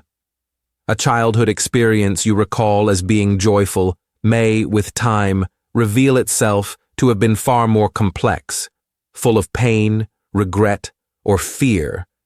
But your mind has adjusted it into something more comforting. Memories are constantly rewritten by your own biases, desires, and even the stories told by others. One of the most unsettling realizations of modern neuroscience is that our memories are not stored like files on a hard drive. They are malleable, fluid, constantly reshaped by our emotions and perceptions. This idea is reflected in the work of psychologist Elizabeth Loftus, who demonstrated how easily memories can be manipulated, how the mind can be tricked into remembering events that never happened or forgetting crucial details that did. As Loftus puts it, memory is not only a record of the past, but an ongoing construction of the self. The implication here is profound. Your identity is not a fixed point in time, but a constantly evolving, self-made fiction, one that changes every time you look back at it. You are not the person you once were, and you are not the person you will be. You are only the sum of the memories you can grasp at this moment, and even those are unreliable. This fluidity of the self brings us to the heart of an existential truth. You are always in the process of becoming, but never truly arrived. You may cling to the idea of a consistent self, but in reality, you are a moving target, a narrative constantly rewritten by the passing of time. How does that make you feel? That you, in all your attempts to define and understand yourself, are only ever the sum of fleeting, imperfect memories? It's an unsettling thought, but it also suggests that you are not bound to the person you once were. You can reframe your past, reconstruct your future, and redefine who you are. The question is, if your memories are just illusions, how do you choose to live in this moment? 69. Time is the greatest illusion. What if time isn't real? What if everything you believe about past, present, and future is nothing more than an illusion, a trick played on your mind by the very structure of your consciousness? What if time, this unstoppable, irreversible force we've been enslaved to for centuries, is simply a construct that doesn't truly exist beyond the limits of our perception? The concept of time has long been central to human existence, from the ticking of the clock to the inevitability of death. But what if this linear flow, from past to present to future, is just a pattern we impose on the universe to make sense of our experience? What if time is not the linear force we imagine it to be, but merely a perception created by our brains to organize our awareness? Physicist Albert Einstein's theory of relativity shook our understanding of time, revealing that time is not a constant, but a flexible dimension. In his famous equation, time is intertwined with space, forming what we call space-time. Time is not a fixed, universal measurement, but something that stretches and warps depending on speed and gravity. When you move faster, time slows down. When you're closer to a massive object, time passes differently. Suddenly, the idea of time being a linear progression feels more like a mirage, a perspective dependent on the observer. Yet, in our everyday lives, we continue to experience time as if it's a constant, as if the seconds that tick by are real, as if the future is something that awaits us. But if time is truly a construction, what does that say about our lives? Are we living in the past, constantly reliving it in the present, waiting for a future that will never truly arrive? Is the now the only reality, and everything else just a projection of our minds? In his essay, Time and Eternity, philosopher Henry Bergson challenged the notion that time could be reduced to a mere measurement. He argued that time, or la durée, is something more profound, a fluid, continuous experience that cannot be quantified. To Bergson, time isn't a ticking clock. It's the flow of consciousness itself, the way we experience the world in the present moment. The problem arises when we try to fit this endless, ever-changing flow into the rigid boxes of clocks and calendars. We end up distorting the nature of time, losing touch with its deeper, more elusive essence. In the realm of quantum physics, the illusion of time becomes even more unsettling. The famous block universe theory suggests that past, present, and future are all equally real, existing simultaneously. In this view, time isn't something that moves forward, but something that is already laid out, with every event already determined. The idea that the future is already there, waiting for us to discover it, is both terrifying and liberating. The deeper you look into the nature of time, the more you realize it might not even be a real thing. Our entire understanding of reality is built on the assumption that time is real, but perhaps it's just another illusion, like a dream we can't wake up from.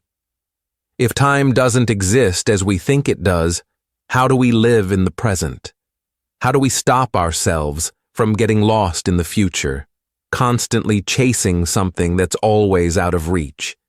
And how do we stop reliving the past, trapped in an endless cycle of memory? In the end, if time is just a figment of our minds, then perhaps the only true moment is now. Perhaps the only thing we can ever truly experience is the present, the fleeting now that escapes our grasp the moment we try to hold it. And in this fleeting moment, do we grasp the illusion, or do we let it slip away? And finally awaken to the truth that time is indeed the greatest illusion of all. 70. The end of time is the beginning of all. Have you ever considered that time might not just end, but dissolve into something entirely new? What if the moment we think of as the end of time isn't a finality, but a transformation, a birth into something beyond all understanding? In our minds, the end of time is often imagined as the end of existence itself, a cold, infinite silence where all the clocks stop ticking, where all movement ceases, and where nothing exists but an endless void, the ultimate end. But what if this very concept of end is just another illusion we impose on something far more mysterious? The philosopher Martin Heidegger believed that death, which many of us perceive as the ultimate end, is actually a key to understanding our existence. He argued that the awareness of our own mortality gives life its meaning, a recognition of the finite nature of time that pushes us to live more authentically. But what if the end of time is the same? What if the moment we think of as the end is not an end at all, but a new beginning? What if time itself, as we understand it, is simply a chapter in a much larger narrative? Consider this. If time is a construct of our minds, what happens when it ends? Does the universe cease to be? Does existence collapse under the weight of its own expiration? Or does it transcend to a different form, where the rules of time and space no longer apply? What if the cessation of time marks the arrival of eternity, an eternal state where past, present, and future are irrelevant, where everything simply is without the constraint of time? In this state, what we call the beginning and end may be two sides of the same coin, a cosmic cycle that continues forever, only we can no longer perceive it. The idea of an end of time may actually refer to the collapse of our own perception, a shift from linearity into a timeless existence. What if the true essence of reality lies beyond our concepts of time, in an eternal state that exists beyond all comprehension? Philosopher Gilles Deleuze described time as a geometric plane, suggesting that time is a layer, a flat surface on which we move and experience events. But if this plane were to end, would we simply step off it into a new realm? A timeless existence, where everything exists at once, where past, present, and future are not separate, but interconnected in ways we cannot fathom. The end of time could be the return to unity, the ultimate dissolution of all separateness, where the universe reabsorbs itself and becomes one with the void, as though time was never more than a fleeting thought. What if death, the death of time, is not an end at all? What if it's just the doorway to a higher state of being, where we can finally experience existence without the chains of time? And so, in this moment, are we simply moving towards the end of time, or the beginning of all things? Do we fear the end, or are we on the cusp of something unimaginably profound, a transition into a reality beyond time itself? When the end of time comes, perhaps we will realize that it is not the end at all, but a rebirth into eternity. And in that eternity, everything that ever was and everything that ever will be will coexist in perfect harmony, beyond time, beyond understanding, and beyond the limits of our own finite minds. 71. You are the universe remembering itself. What if the very essence of your existence is the universe remembering itself through you? What if the thoughts in your mind, the questions you ask, the very act of being conscious are simply the universe reflecting on its own existence? Consider this. We often view ourselves as isolated individuals, separate from the vastness of the cosmos, as if we are mere passengers in an indifferent universe. But what if, instead, you are an integral part of the universe? Its eyes, its thoughts, its experience of being. What if your consciousness is not a random fluke, but the universe's way of observing itself, of experiencing itself from the inside? The philosopher Alan Watts often spoke about the idea that we are not separate from the universe, but rather expressions of it, like waves on the ocean that cannot exist without the ocean itself. He described our sense of individuality as an illusion, a temporary separation, as we are simply the universe knowing itself through each of us. He said, "You are the universe experiencing itself."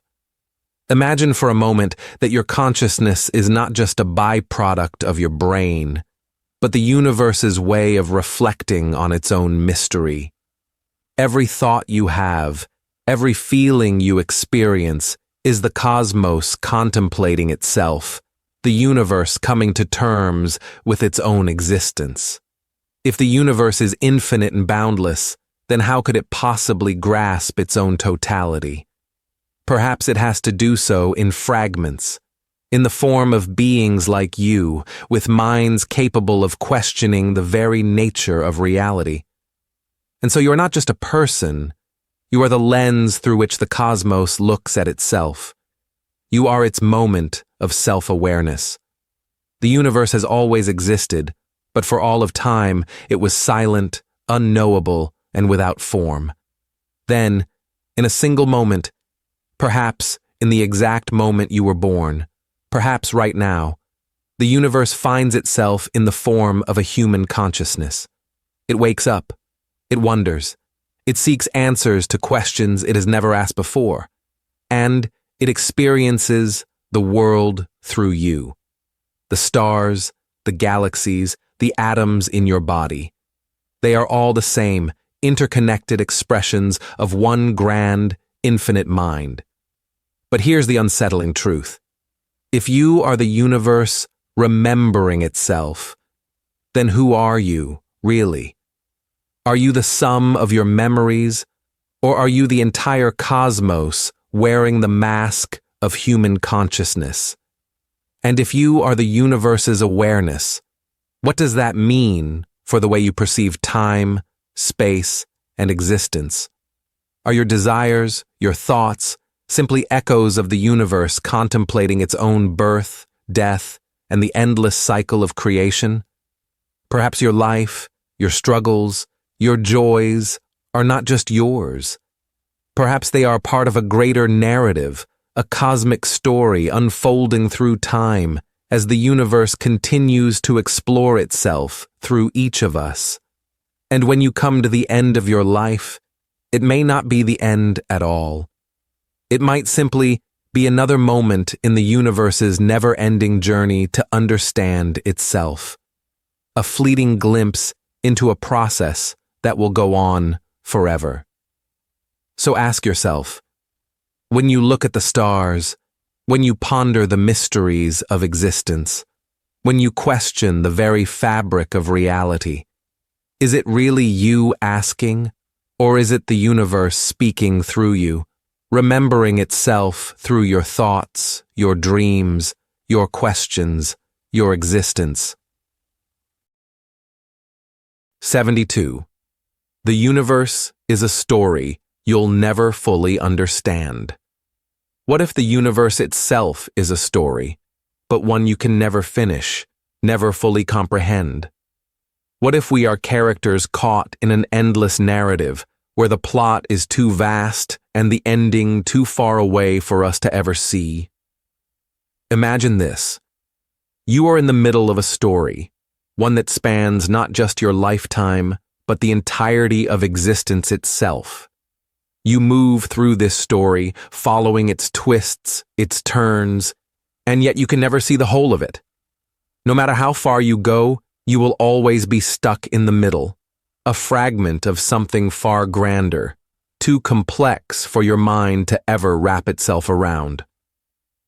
The ancient Greek philosopher Heraclitus once said, "You can never step into the same river twice." What he meant was that life is in constant flux, always changing, never the same from one moment to the next. In that sense, the story of the universe is always moving forward, a river that is never still, and you can never step outside of it. You're always in the middle, always part of the current, and always just a single chapter in a narrative that will never fully resolve. And yet we crave meaning. We crave closure. We look to the stars, we ponder the vastness of the cosmos, and we ask, what is it all for? But perhaps the real answer lies not in finding the end, but in the fact that we can never reach it. The story is always unfolding, always beyond our grasp, and in that space of endless mystery, we exist. We search for answers, but the questions themselves are the universe's gift to us.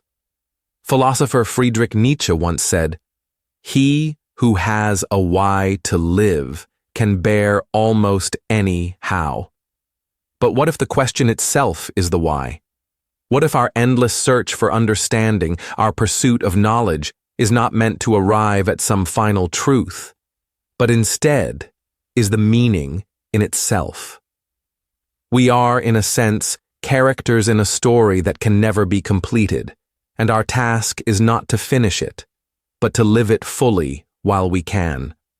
There will always be mysteries that elude us, answers that slip through our fingers, and questions we will never answer. The universe is like a book with infinite pages, and no matter how much we read, we will never reach the last page. And yet, in the act of reading, we come to understand a little more about who we are, about the world we inhabit, and about the nature of existence itself. So, as you move through your own story, take comfort in the fact that you can never fully understand it. There is beauty in the incompleteness of it all, in the uncertainty and the mystery. Perhaps the greatest gift the universe has given us is not the answers we seek, but the endless quest for understanding, the journey that will never end. And in that journey, you are not lost. You are exactly where you need to be, in the middle of a story that will stretch on for eternity. Just as the universe is too vast for us to comprehend, so too is our place within it. Forever unfolding, forever unknown, and forever ours to explore. 73. You are a ghost in your own life. What if, in some strange twist of fate, you are already dead? What if the version of you that you believe to be alive is just an echo, a phantom walking through a life that no longer belongs to you. Consider this. You wake up every day, you experience the world, you feel emotions, you think your thoughts, and yet, are you truly present? Or are you simply a ghost haunting your own existence, watching yourself from a distance, trapped in a cycle of repetition, unaware of your true nature? The philosopher René Descartes famously said, "I think, therefore I am." But what if your thoughts are just illusions, flickers in a machine, an echo of something that no longer exists? What if the consciousness you believe to be yours is not yours at all, but a programmed response, a reaction to stimuli, a shadow of a self that has long since passed? We live in a world that is constantly changing, and yet we feel that we remain the same. We are the same person we were yesterday, and yet, are we really? Each moment that passes, we are reshaped by time, by experience, by the universe itself. We are a patchwork of fragments, and yet we cling to the idea that we are whole, that we are permanent. But what if we are merely specters, drifting through the world, lost in our own reflections? Heidegger, a philosopher who explored the nature of existence, proposed that we live in a state of being toward death. We are always, unknowingly, approaching our end. But what if death is not just a physical event? What if it has already happened to us? What if our lives are merely an illusion, a reflection of something lost? You are, perhaps, already a ghost, wandering through the remains of a life that is no longer truly yours. Think of how often you feel detached from your own actions, as if watching someone else make decisions for you, as if your own thoughts are foreign to you. You speak, you move, you act, and yet it feels like you are outside yourself, observing from a distance. Perhaps the truth is that you never really existed as you think you do, and now you are simply a memory, drifting through the moments of your life like a wisp of smoke. In a way, you are already dead. The version of you that existed at one point, the version that made decisions, felt emotions, was present, is gone. You are now merely an echo, a faint reverberation of something that once was. And yet, you continue to live, to move, to breathe, oblivious to the fact that your true self has long since faded away. The illusion of life is powerful. We live as though we are in control, as though we are masters of our own destiny. But what if we are not? What if we are just shadows in a world that no longer remembers us, lost in a story that has already ended? In the end, we are all just ghosts, drifting through a reality that we cannot touch, a reality that no longer knows we are here. And so, as you go about your day, remember this: you are a ghost, a figment of the past, trapped in a world that no longer belongs to you, wandering through a life that has already moved on. And yet, perhaps that is where the beauty lies, in the mystery of our existence, in the haunting, in the search for meaning, even when we are no longer sure if we are alive at all. 74. Time is a broken compass. Have you ever wondered why we always seem to be running out of time?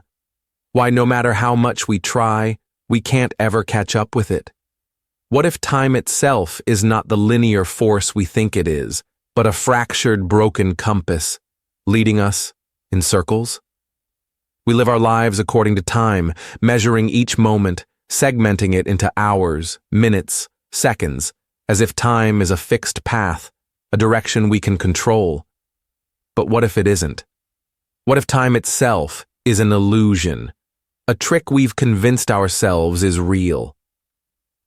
The great philosopher Albert Einstein once said, "The distinction between the past, present, and future is only a stubbornly persistent illusion."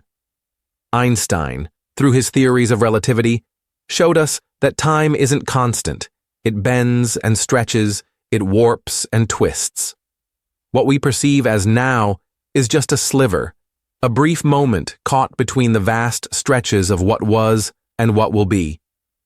Imagine standing at the edge of time, looking down at the river of moments flowing before you, and realizing that the future, the past, are nothing more than reflections, cast upon the water by your own mind.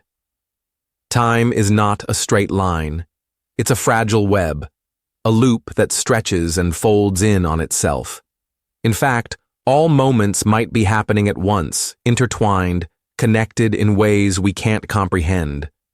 When we attempt to measure time, to put it into a box, we assume we are controlling it. But perhaps we are only fooling ourselves.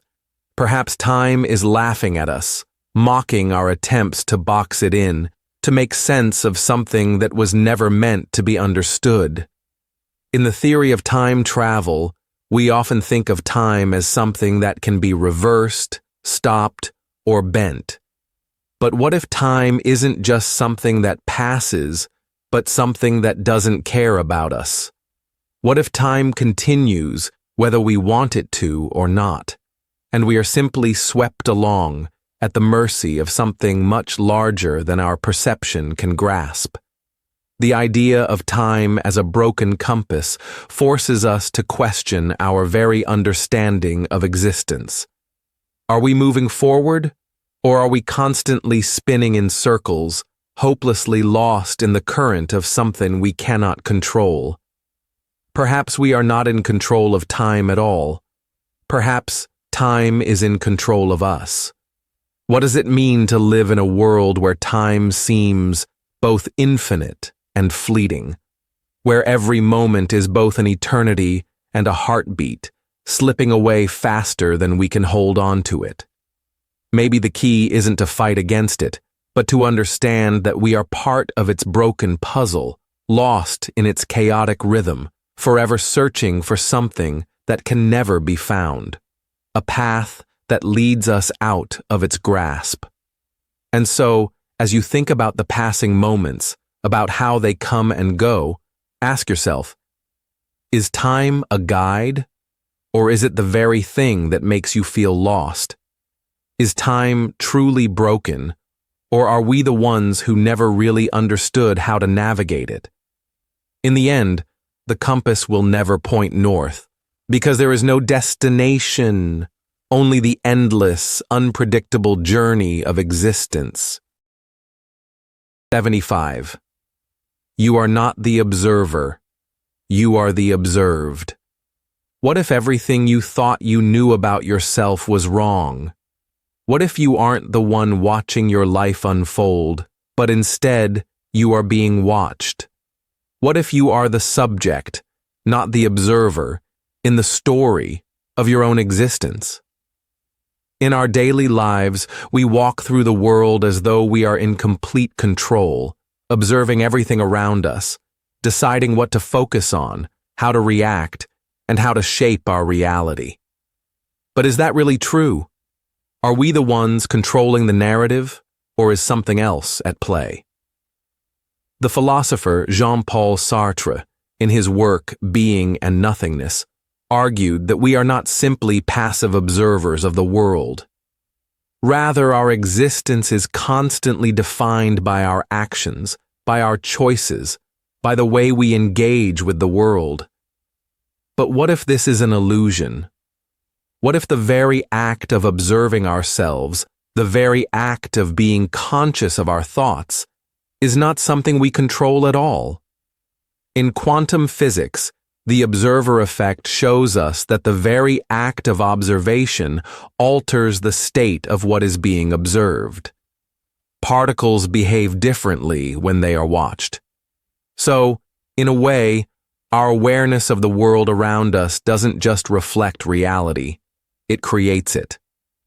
But what does this mean for us?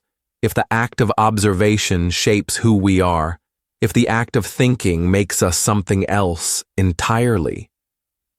Perhaps the self you think you know, the one that is watching, reflecting, controlling, is not the true self at all. Perhaps the real self is something deeper, something beyond observation, an undercurrent of existence that only reveals itself when you stop trying to control it. You may think you are the one observing, but maybe, just maybe, you are the one being observed. And if that's true, then who is watching you? Is it the universe itself, or is it something far more intimate, something that knows you better than you know yourself? Perhaps you are not in control at all, but are instead being led, pulled by forces beyond comprehension. What does it mean to be the observed? It means surrendering to the idea that you are part of a greater whole, a greater consciousness that is constantly watching, interpreting, and shaping your every move. Perhaps we are all just characters in a cosmic play, our thoughts and actions dictated by forces we don't even understand. We believe we are the authors of our story, but perhaps we are nothing more than the actors, reading lines written long before we arrived. If you take a moment to reflect on your life, on your thoughts and decisions, ask yourself, who is really in charge? Are you the one watching your life unfold, or is it the life that's watching you? In the end, you may find that your deepest self is not the one you thought it was. It's not the one that watches, but the one that is silently observed, forever part of a greater, incomprehensible dance. 76. Time is a prison that holds you in the moment. Have you ever wondered if time is real, or if it's just an illusion designed to trap you? A prison you can't escape, a relentless current that drags you through the endless cycles of the past, present, and future. But what if time isn't just something we experience? What if it is something that holds us?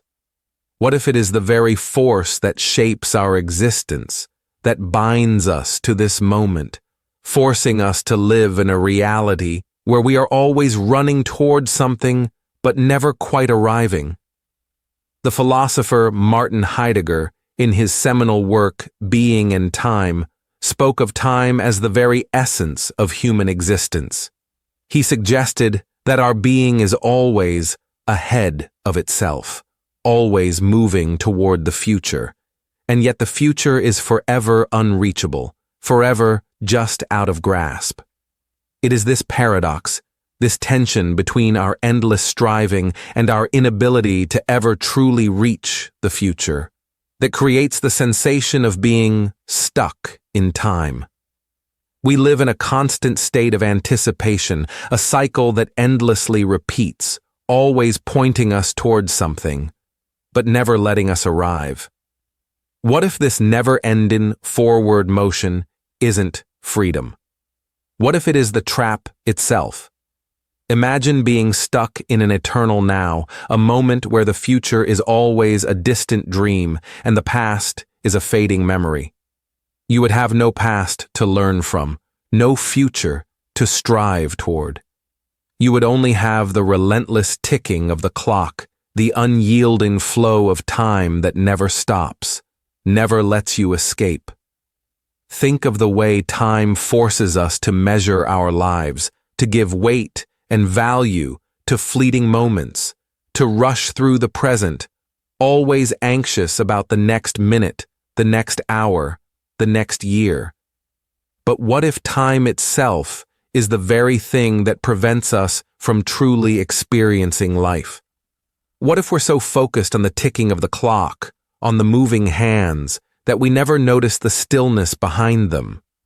The silence in which all moments actually exist, not in the past or future, but in the unchanging present.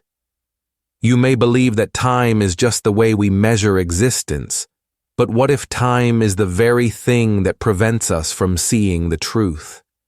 That it is not a progression, but a circle, an endless cycle that traps you in a loop, forcing you to relive the same experiences, the same moments, over and over again, but always with the illusion of moving forward. You may think you are progressing through life, but in reality, you may be running in place, caught in a prison of your own making. What if true freedom is not about moving forward in time, but about stepping outside it entirely? What if the key to liberation is recognizing that time is not a measure of your life, but a measure of your bondage? To be free, you must first understand. Time is not something you move through. It is something that moves through you. And the moment you stop trying to outrun it, you might finally discover what lies beyond the prison of time. A timeless stillness where everything exists simultaneously, where the past, present, and future are all one, and you are no longer a prisoner of their constraints. 77. You are the memory of a dream you'll never wake up from. What if everything you believe to be real is just a memory? Not a memory of your past, but a memory of a dream you never had the chance to wake up from. What if your entire existence is merely a faint echo of something that doesn't truly exist? And no matter how hard you search, you can never escape the illusion. You wake up every day, but the dream never ends. It just repeats, reshaping itself, reshaping you, and yet you never truly wake up. The philosopher René Descartes famously declared, "I think, therefore I am." But what if the very thoughts that make up your existence are just illusions, a construct of a mind dreaming up a reality that doesn't exist?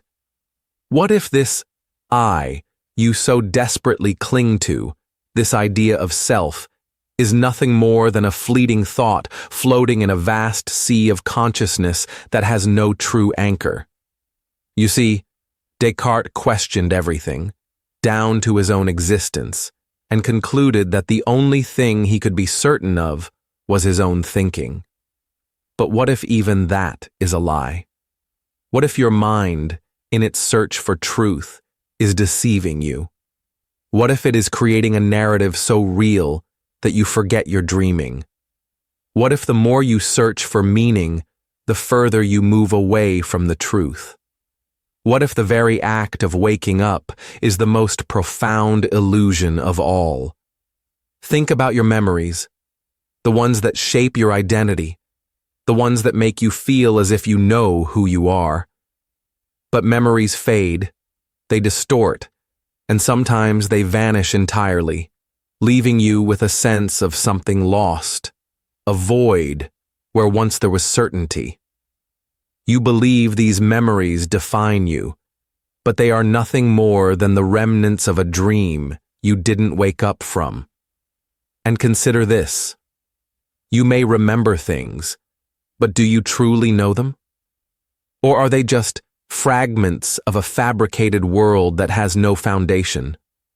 A memory of a dream you never had the chance to wake up from? What if the essence of who you are is not tied to your past, but is the endless loop of creation and destruction, a cycle that repeats without end? As you go through your day, searching for meaning, seeking validation, and trying to make sense of everything, remember this. You are the memory of a dream. Not just the memory of your life, but the memory of a life that never existed. An echo of something greater, something infinite, something unknowable. What if you are not the dreamer, but the dream itself? And what if, when you die, you'll just slip into the next dream, forever trapped in a cycle of awakening and sleeping, where waking up is simply another dream to fall into? Perhaps the only way to escape this cycle is to stop searching for an awakening and simply be. To exist without the need for meaning, without the need for a past, without the need for a self. For in that moment, you may finally realize there is no waking up because you were never asleep to begin with. 78. The universe is a thought, and you are its dream. What if the universe you perceive is not the physical reality you've always assumed, but a thought, a dream, manifesting through your consciousness? What if the entire cosmos, the stars, the galaxies, and every living being within it are merely projections of a mind that exists beyond space and time, and beyond the limits of human understanding? Imagine this. You've always believed the universe to be vast and infinite, governed by laws, by forces, by time itself. But what if these laws, these forces, are simply the limits of what your mind can comprehend? What if, in reality, the universe is something far more abstract, far more ephemeral than we could ever possibly imagine? What if the universe is not a machine, but a thought? This concept, this unsettling idea, has been echoed by the greatest minds in history. In Eastern philosophy, particularly in Advaita Vedanta, it is taught that all of reality is a manifestation of Brahman, the ultimate, infinite consciousness. In the Bhagavad Gita, Krishna declares, "I am the beginning, the middle, and the end of all things." But what does that mean for us? What does it mean if the universe itself is a thought of something beyond us? Are we simply the thoughts of a higher consciousness, a dream that is living through us? If we take this idea further, it suggests that you are not merely a person walking through time and space, but the very thought that brought time and space into existence. You are the dream of the universe. The universe is not something external to you, but something that arises within you, a thought unfolding in a vast, eternal mind. Consider this. Every sensation you experience, every object you see, every event that happens in your life is simply a product of the universe dreaming itself into being. Your life is not your own. It is an expression of the universe, an idea that takes form for a moment only to vanish when the thought changes.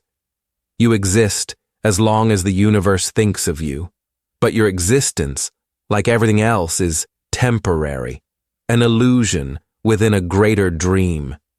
You are not just a bystander to the universe, you are its dream.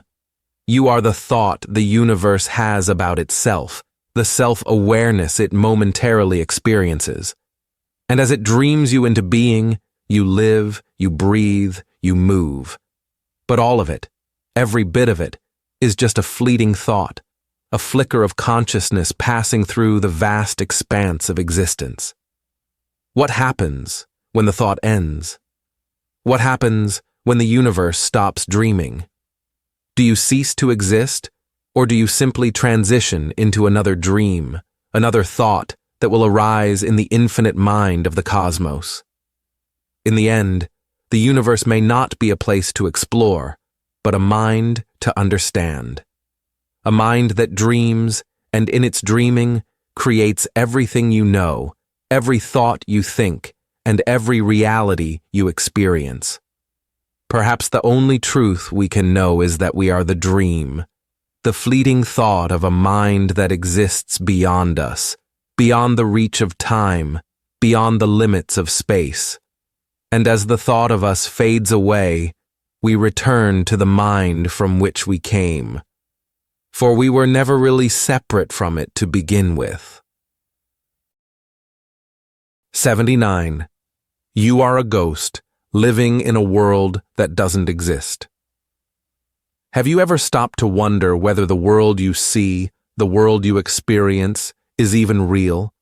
What if your entire existence, your every thought, your every action is nothing more than the echo of a ghost, haunting a world that exists only in your mind.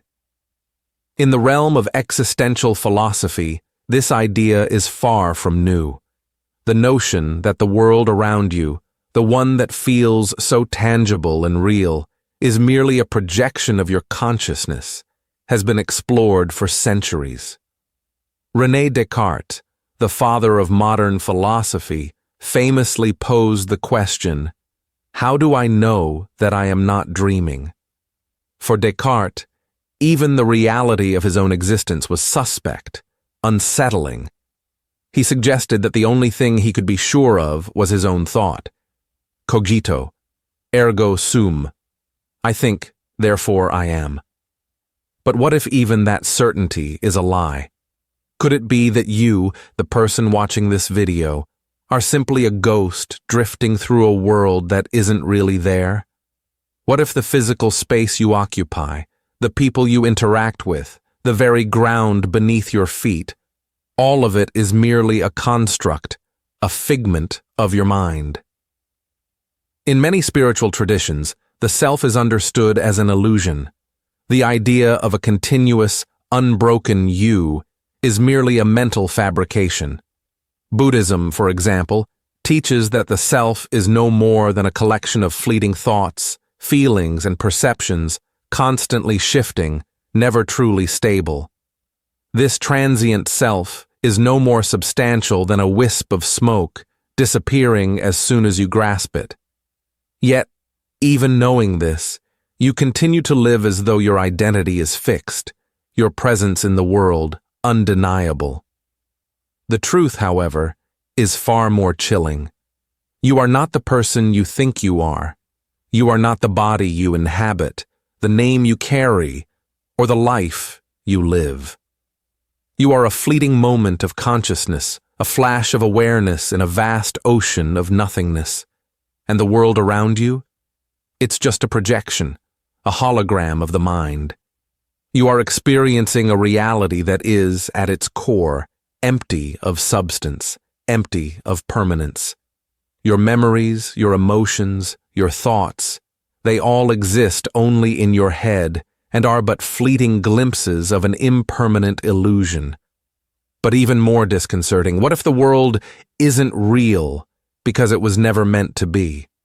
What if this reality is simply a stage for you to experience and then leave? A world that was never designed to endure beyond your fleeting presence.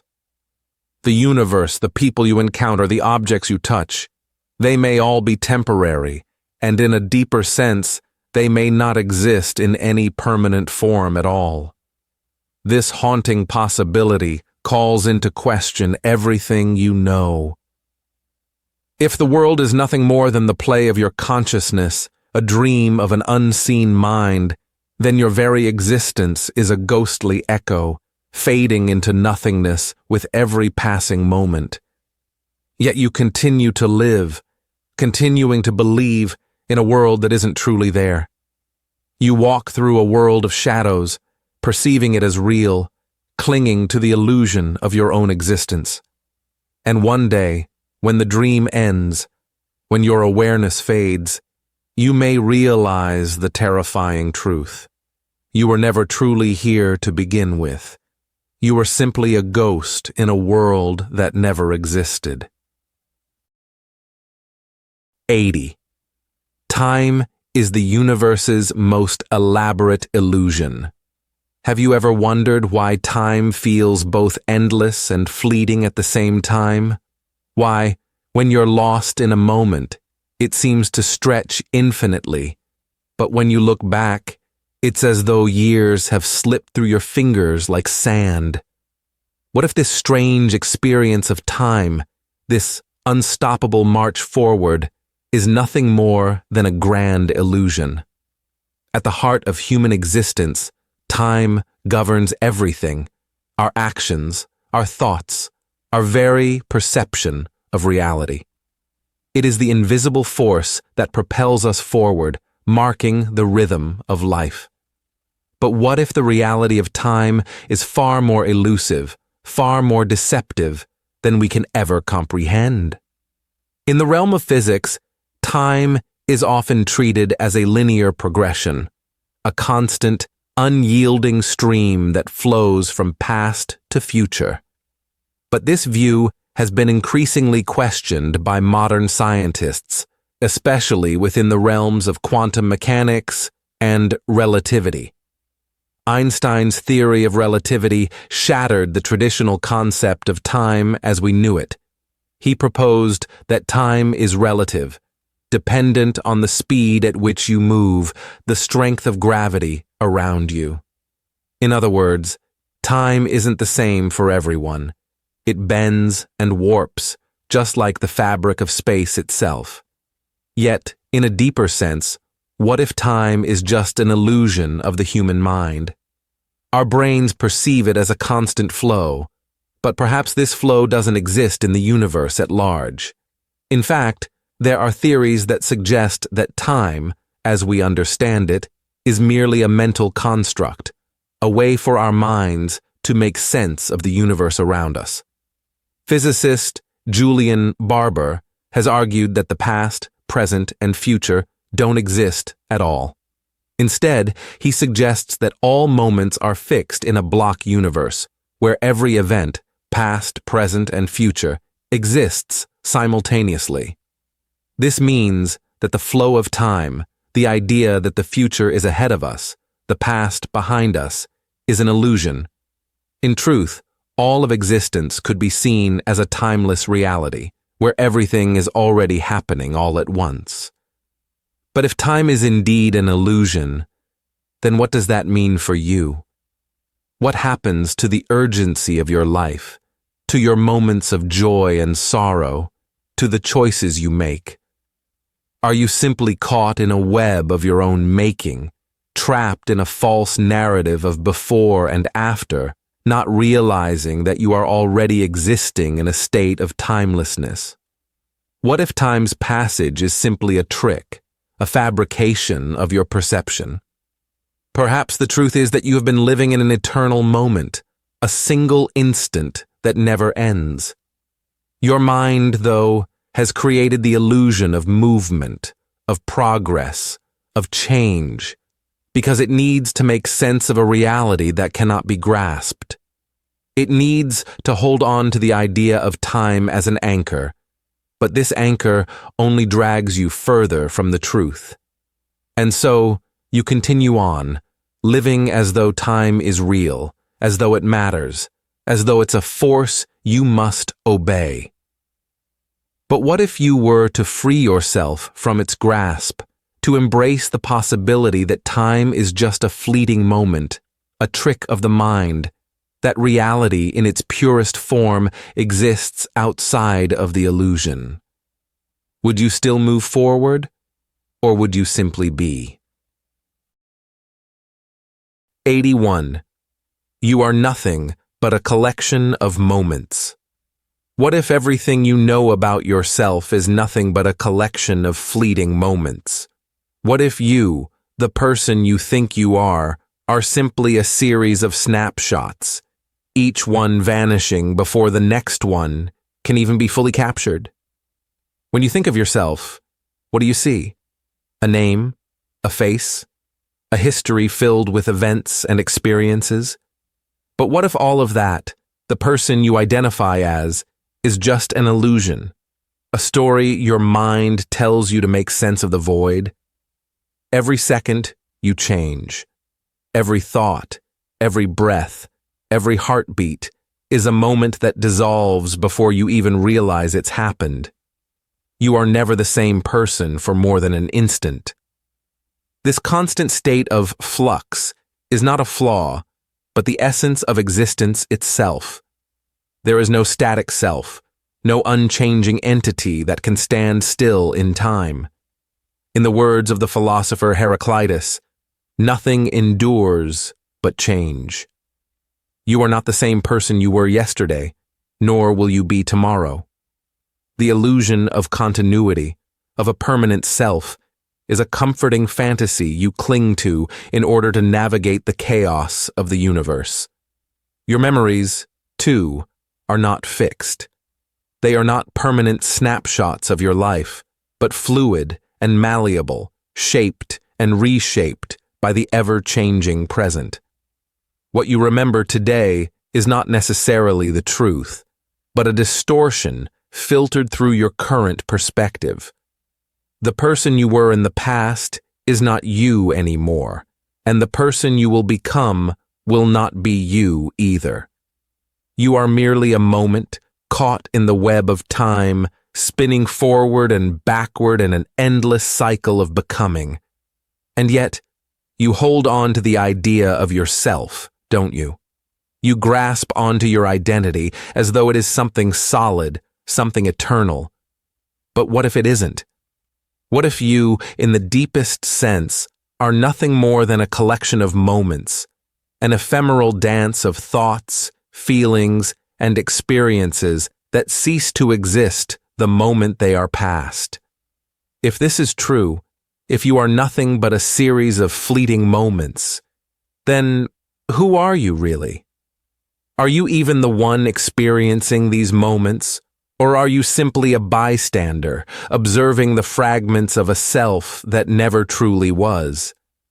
And if there is no permanent you, then what does it mean to live?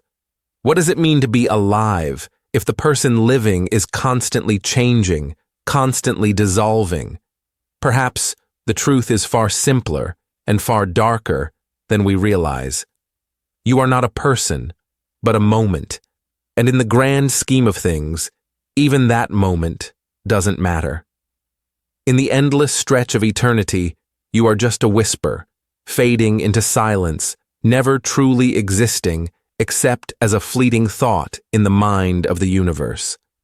And yet, even in your impermanence, you are everything. 82. Your thoughts are not yours. Have you ever wondered who's really in control of your thoughts? Are they truly yours, or are you simply a passive observer, watching them unfold without understanding their origins? In every moment, you're flooded with thoughts. They rush in like an endless tide, from the mundane to the profound, from the trivial to the life-altering. And yet, how often do you question where they come from? How often do you ask yourself, are these truly my thoughts? The philosopher René Descartes famously said, "I think, therefore I am." He believed that the act of thinking proved the existence of the self. But what if the thoughts you're having are not a reflection of you, but a mere reflection of the world around you, shaped by external influences, by the media you consume, by the people you meet, by the culture you inhabit? Your thoughts are not isolated fragments of your mind. They are shaped by countless factors you have no control over. They are the result of billions of years of evolutionary conditioning, of genetics, of the environment you grew up in, of the books you read, the people you meet, the culture that molds you. You may believe your thoughts come from within, but in truth, they are influenced by everything around you, and they may not even be uniquely your own. The ideas you think are original may simply be echoes of others. Those who have come before you, who have spoken the same ideas, fought the same battles, wrestled with the same questions. This is what philosophers like Friedrich Nietzsche and Jean-Paul Sartre warned about. The idea that our consciousness, our sense of self, is shaped and manipulated by forces far greater than ourselves. Nietzsche, in particular, spoke of the will to power, the idea that much of what we perceive as our own desire and intention is actually an external drive, a force pushing us towards something we can't fully understand. And perhaps the most unsettling realization here is that you are not your thoughts. you are not even the one thinking them. You are merely the observer, the witness, the passive receiver of the endless stream of ideas that pass through your mind. You are not the one controlling the wheel, but simply along for the ride. This realization shatters the illusion of free will and leaves us with an uncomfortable truth. Our thoughts are not ours to claim. They are fragments of a greater whole, pieces of a cosmic puzzle we cannot see. You may think you know who you are, but all you know is what you've been told, what you've been conditioned to believe. And if your thoughts aren't yours, then who are you? Are you the thoughts themselves, or the space between them? Is there a you at all? Or are you just the empty room where these thoughts come and go? And if you can't trust your thoughts, if they are not really your thoughts, then how do you even begin to trust anything about yourself? The more you think about it, the more you realize you are nothing more than a collection of influences shaped by forces you cannot comprehend. And perhaps, in the end, the greatest trick played on you was the illusion of control, the belief that you were the one steering this ship. 83. Reality is a game. You're losing. Have you ever stopped to think, what if everything around you, this world, your experiences, your perception of reality itself, is nothing more than a game that you are unknowingly losing? Every day you wake up, live your life, make choices, and face challenges. But what if these choices are merely illusions? What if they don't even matter in the grand scheme of things? What if you are not the player, but just another piece in a game you can never truly win? The concept of life as a game is not new. Philosophers like Plato spoke of the allegory of the cave, where humans are prisoners in a dark cave, only able to see the shadows of the real world, shadows projected by forces beyond their control. For Plato, the true reality was beyond their reach, something they could never fully perceive, no matter how hard they tried. Fast forward to the modern era, and we see this same idea echoed in the works of thinkers like Jean Baudrillard. Baudrillard spoke of the hyper-reality, a world in which what we perceive as real is nothing more than a simulation, an endless loop of images, symbols, and signs, a world that no longer has any real connection to the truth. We are trapped in a world of simulations, constantly playing a game of perception, but never able to escape its confines. And yet, you continue to play. You continue to move through life as though your decisions matter, as though your choices will change the outcome of the game. But what if they don't? What if this entire reality is scripted, a preordained simulation, and you're just a character in a never-ending loop? Take a moment and think about this. When was the last time you made a decision that felt entirely yours? How often do you feel like you are in control of your fate, your purpose, your direction? Or do you simply follow the narrative laid out for you? A narrative you didn't write, a game you didn't choose to play? The unsettling reality is that you may not be as free as you think. Your thoughts, your actions, your very existence may be nothing more than predetermined patterns, controlled by forces far beyond your understanding. And even though you believe you're making meaningful choices, those choices may only serve to reinforce the game, to trap you further within it. This idea is terrifying because it forces us to confront a harsh truth.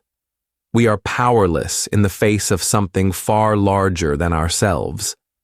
We may think we are the ones controlling our lives, but the reality is We are mere players in a game where the rules are rigged. And so, the real question remains. Are you even aware you're playing? Or are you too busy following the script, blind to the fact that the game was never meant for you to win?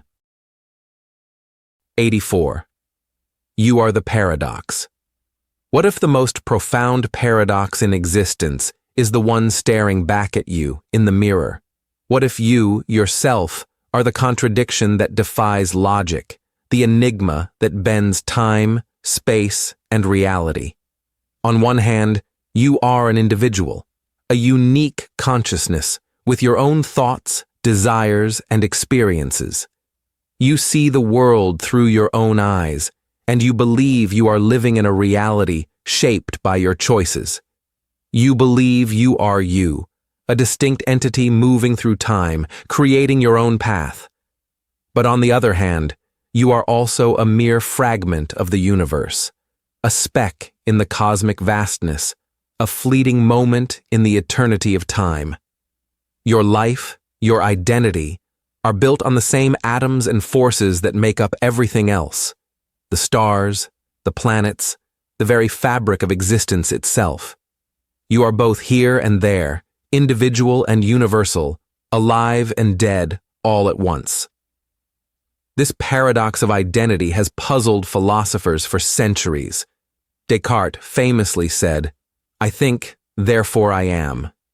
In this simple declaration, he established the foundation for the idea that the self is the starting point for all knowledge. But what if that self is an illusion? What if the I you identify with is merely a projection, a fleeting combination of thoughts and experiences that has no true essence, no permanent substance? The Buddhist notion of anatta, or no self, suggests exactly that. The idea of a permanent, unchanging self is a delusion. You are not a solid, defined entity, but rather a dynamic flow of consciousness, constantly changing and evolving. A process, not a being. What does that mean for your sense of individuality? What does it mean for the person you believe yourself to be? Even modern science presents a mind-bending perspective. Quantum physics tells us that the very nature of reality is probabilistic, uncertain, and interconnected in ways we cannot fully comprehend. Every particle, every atom, every moment in time is a dance of infinite possibilities. You are not a fixed point in space. You are a wave of probabilities, a swirling cloud of potentiality. But in this swirl, how can you be sure you even exist? How can you reconcile the idea of being both a unique individual and an indistinguishable part of the whole? Are you truly separate? Or are you just another expression of the infinite cosmos? The more you try to pin down who you are, the more you slip through your own fingers, just as the universe slips through the grasp of any definition. You are the paradox that cannot be solved, the riddle with no answer. And in trying to understand yourself, you begin to understand the very nature of existence. It is both everything and nothing, something and nothing at all. And so, the question that remains is, how do you live with the knowledge that you are the paradox, a fleeting moment in the endless dance of the universe, forever caught between two extremes, never truly knowing where you end or where you begin? 85.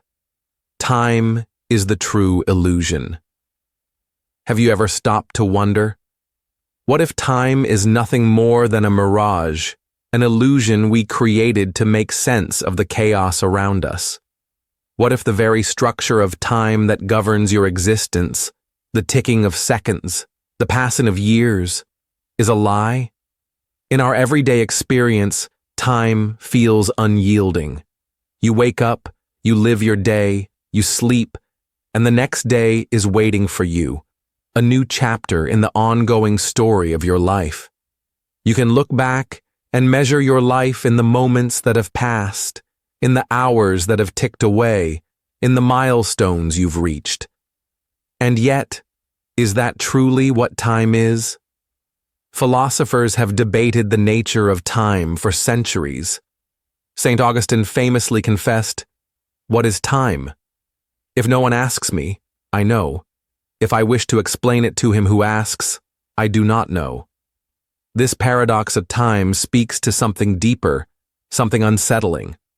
If time is so central to our lives, why can't we truly understand it? Why does it feel so intangible, so elusive, like a shadow that changes shape the moment you try to touch it? In fact, some have argued that time doesn't exist at all. At least, not in the way we understand it.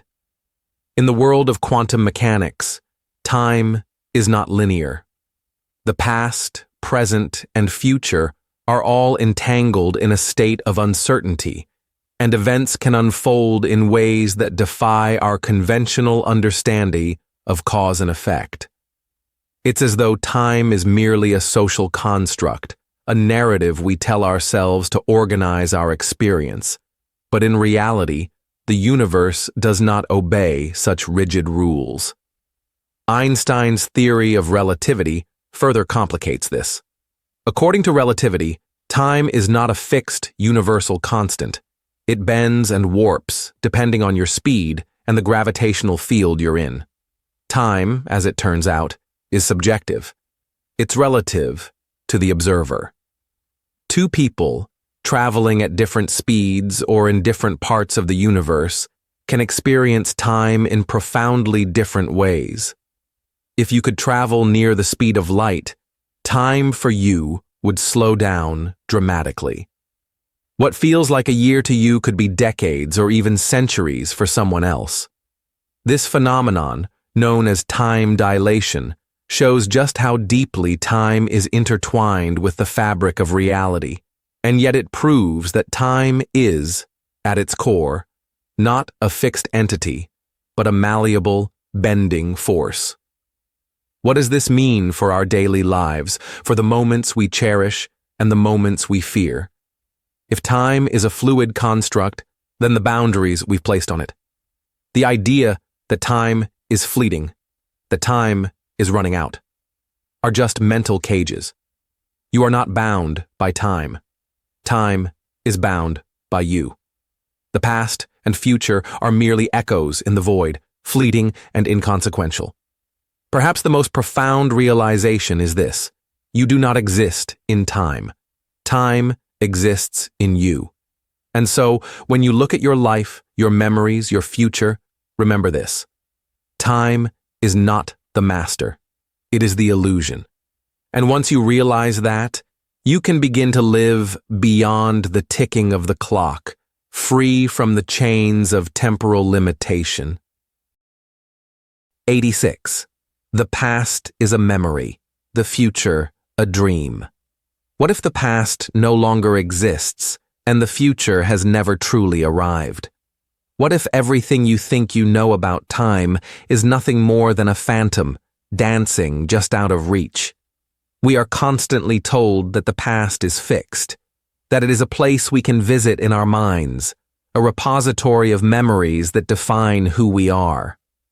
But is the past really set in stone, or is it a fluid construct, shaped and reshaped by the lens through which we view it? Our memories are not perfect reflections of reality.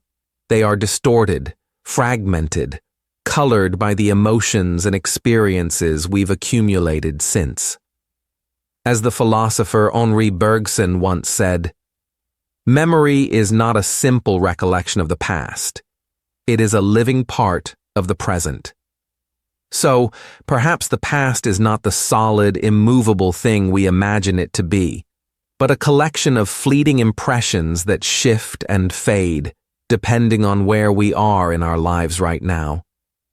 The future, too, is just as elusive. We speak of it as if it's something waiting for us, something we can anticipate. But can we ever really know what the future holds? The future exists only in our imagination, as a projection of what might be, what we hope for, or what we fear. We create narratives, we build expectations, and we plan for what is to come.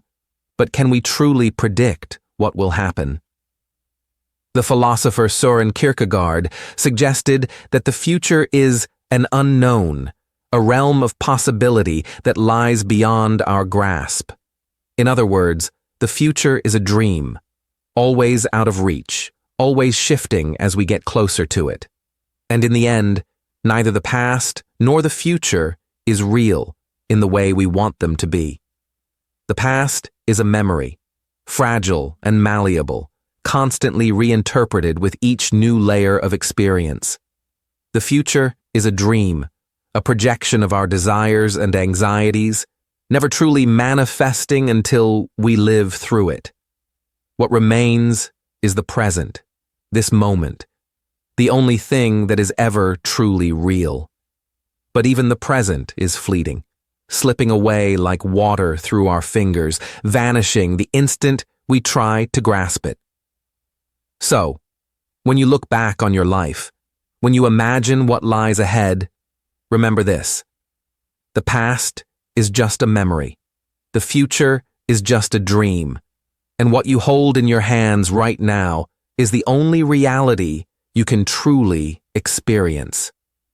What would it be like to live in that reality, to let go of the ghost of the past and the phantom of the future? Perhaps the only way to truly live is to embrace the present moment, the fleeting, vanishing instant that makes everything else fade away. 87. The mirror only reflects what you want to see. What if the reflection in the mirror isn't truly you? What if the face you see staring back at you is a mere illusion, a version of yourself crafted by your own desires, insecurities, and projections? Every day, we look into mirrors, searching for some confirmation of our existence, hoping to see something that feels real, something that aligns with who we believe ourselves to be. But what if the image we see is not the truth, but a construct? The philosopher Jean-Paul Sartre argued that our self-identity is not fixed. Instead, it is an ongoing project, a self we continuously create through our choices and actions. We are condemned to be free, he said, forced to define ourselves, even if we don't fully understand who we are. The image we see in the mirror is not a faithful reflection, but a product of our own self-consciousness, an image crafted by the way we want to be perceived. But the mirror isn't just a passive object, it distorts, magnifies, and distills aspects of ourselves that we wish to highlight or hide. It reflects not just our physical features, but our thoughts, fears, and desires. The philosopher Michel Foucault argued that self-awareness is shaped by the way we are watched and observed, even by ourselves. We are not merely individuals, we are reflections of the external world's gaze upon us. And in this gaze, we begin to construct the self we think we should be. The mirror, then, is not a neutral tool. It is a mechanism of control, a way to shape our very perception of selfhood. We see what we want to see, not necessarily what is truly there. In fact, even as we age, even as our bodies change, the mirror often still reflects an idealized version of ourselves, a version frozen in time, clinging to an identity we are unwilling to release. But the truth is, we're constantly changing, shifting, not just physically, but psychologically and emotionally as well. The image in the mirror, though familiar, can never truly capture the fullness of who we are. What if we could learn to look past the mirror? What if we could stop defining ourselves by the image we see reflected back at us, and instead embrace the chaos, the fluidity, the transformation that is at the core of our being? Perhaps true freedom lies not in the reflection we see, but in the ability to shed the image entirely, to stop clinging to a fixed self, and instead allow ourselves to become whatever we are meant to be. 88. You are the ghost in your own machine. Have you ever stopped and wondered, who is actually running the show? Are you in control of your thoughts, your decisions, your actions? Or is there some deeper, unseen force pulling the strings, mysteriously shaping your very existence? The philosopher René Descartes famously said, "I think, therefore I am." He believed that the act of thinking was proof of one's existence. But what if thinking itself is not proof of who you are, but evidence of something else entirely? Something beyond your conscious awareness? Descartes' pursuit of certainty led him to doubt everything. The world, the body, even his own existence. But in doing so, he failed to address one of the most profound questions. Who or what is doing the thinking? What if, behind the scenes of your conscious mind, there is a ghostly presence, a disembodied force, driving your thoughts, your impulses, your very sense of self? This is the disturbing idea presented by philosophers like Daniel Dennett, who suggested that our minds are like complex machines, interconnected parts working together in an illusion of autonomy. But at the core, there's no singular, unified self. We are merely the product of countless, unseen processes, neural, psychological, and evolutionary. When you make a decision, do you truly feel like you are choosing, or does the decision seem to arise from somewhere outside your awareness? Consider this. The brain is constantly receiving inputs from the external world, and those inputs shape our behavior and beliefs in ways we can barely understand. Some scientists argue that the feeling of free will is an illusion, that much of what we experience as conscious thought is actually the result of unconscious processes, predetermined, automatic, and largely outside of our control. This idea is unsettling because it suggests that the person you think you are, the one who makes decisions, feels emotions, and creates meaning in life, might not be as real as you believe. You could, in a sense, be a ghost in your own machine. A consciousness drifting through the machinery of your brain with no real agency, no true ownership over the thoughts and feelings that define you. And yet, you can't deny the vividness of your own existence. You feel as though you are you, a distinct, conscious entity navigating the world. But what if that feeling is simply an illusion, a trick your brain plays on itself to give you the sense of autonomy and control? At the deepest level, you might not be the one in charge at all. You may be nothing more than a bystander, watching the drama of your life unfold, believing you have free will, while unknowingly caught in a web of intricate, invisible forces. And maybe, just maybe, you are not the author of your own story, but a character, trapped within a narrative you have no control over. 89. The mind is a prison you can't escape. Have you ever wondered if freedom is an illusion? If every decision you make, every step you take, is bound by invisible chains you cannot see nor break? The philosopher Jean-Paul Sartre once said, "Freedom is what you do with what's been done to you." He believed that, in a world where meaning is uncertain and existence is absurd, the ultimate freedom comes from creating meaning within your life. But what if Sartre's definition of freedom is itself a paradox? What if the mind, a thing that is supposed to grant us freedom, is actually a prison that traps us in ways we cannot understand. Consider this. Your thoughts are not entirely your own. They are shaped by your experiences, your environment, your culture, your upbringing. From the moment you were born, you were influenced by countless forces, both seen and unseen. Your brain, though capable of remarkable feats, is constantly at the mercy of biology, evolution, and social conditioning. The very thoughts you believe to be your own are often the result of automatic processes, memories, and subconscious influences that you can't control. In some sense, your mind is like a prison built over time. Walls formed from the expectations of others, the beliefs that have been instilled in you, the narratives you've internalized. And you, the supposed prisoner, are not even aware that you are locked inside. Every choice you make, every belief you hold, might not be entirely your own.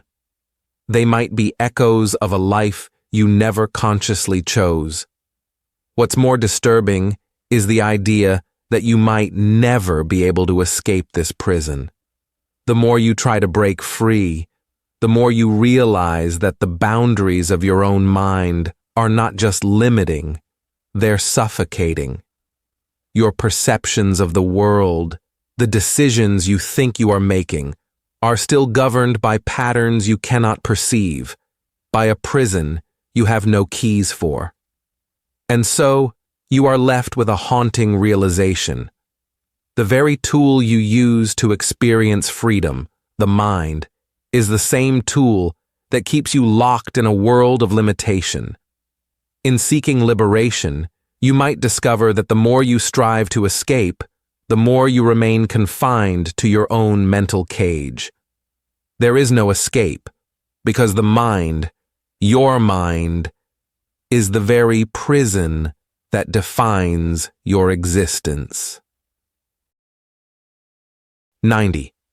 You will never be the same after you realize time doesn't exist. What if everything you believe about time is a lie?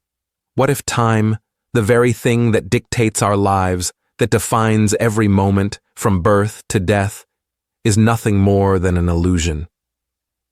The ancient philosopher Heraclitus once declared, "Everything flows."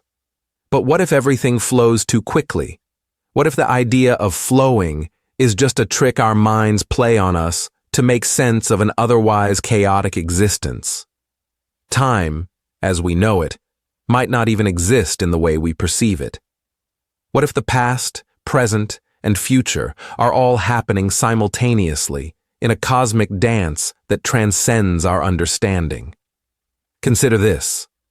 In the realm of physics, time is not the constant, predictable force we believe it to be.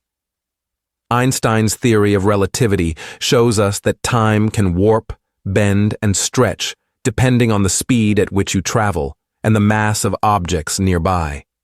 A clock on a spaceship moving near the speed of light ticks slower than one on Earth. Time itself is fluid, malleable, and dependent on perspective. We cling to our limited perception of linear time, but what if that is just a convenient fiction? The mind, in its attempt to impose order, creates the illusion of a timeline, a past, a present, a future. But in the grand cosmic sense, nothing ever truly passes. The universe, in its infinite vastness, exists outside of this human construct. What if time doesn't exist at all, and we are simply caught in a never-ending moment, forever suspended in an infinite loop, unable to perceive it? The terrifying truth is this: the realization that time is not real shatters everything you thought you understood about existence. It means that your entire life, from your childhood to your old age, may be nothing more than a fleeting perception, a brief illusion that your mind has conjured up to survive. You might never truly age. You might never truly change. You might always be the same person, stuck in the eternal now, unable to move forward or backward in time. In this sense, death itself becomes meaningless. It's not an end, but merely a shift in perspective, a transition to a different part of the illusion. Time, as you understand it, is a lie that keeps you imprisoned. And when you finally realize that you will never look at the world the same way again. 91. The infinite universe is just a reflection of your mind. Have you ever wondered if the universe is a mere projection of your mind? What if the entire cosmos, the stars, the galaxies, the vast emptiness, exists only because you are conscious of it? What if the universe, in all its boundless complexity, is just a reflection of your own inner thoughts, a mirror of your awareness? The philosopher Immanuel Kant suggested that we never perceive reality as it truly is. Instead, we see only what our minds can process, shaped by the filters of our perception.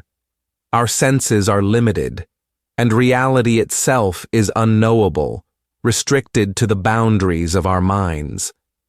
In this sense, you could argue that the universe doesn't exist without someone to observe it.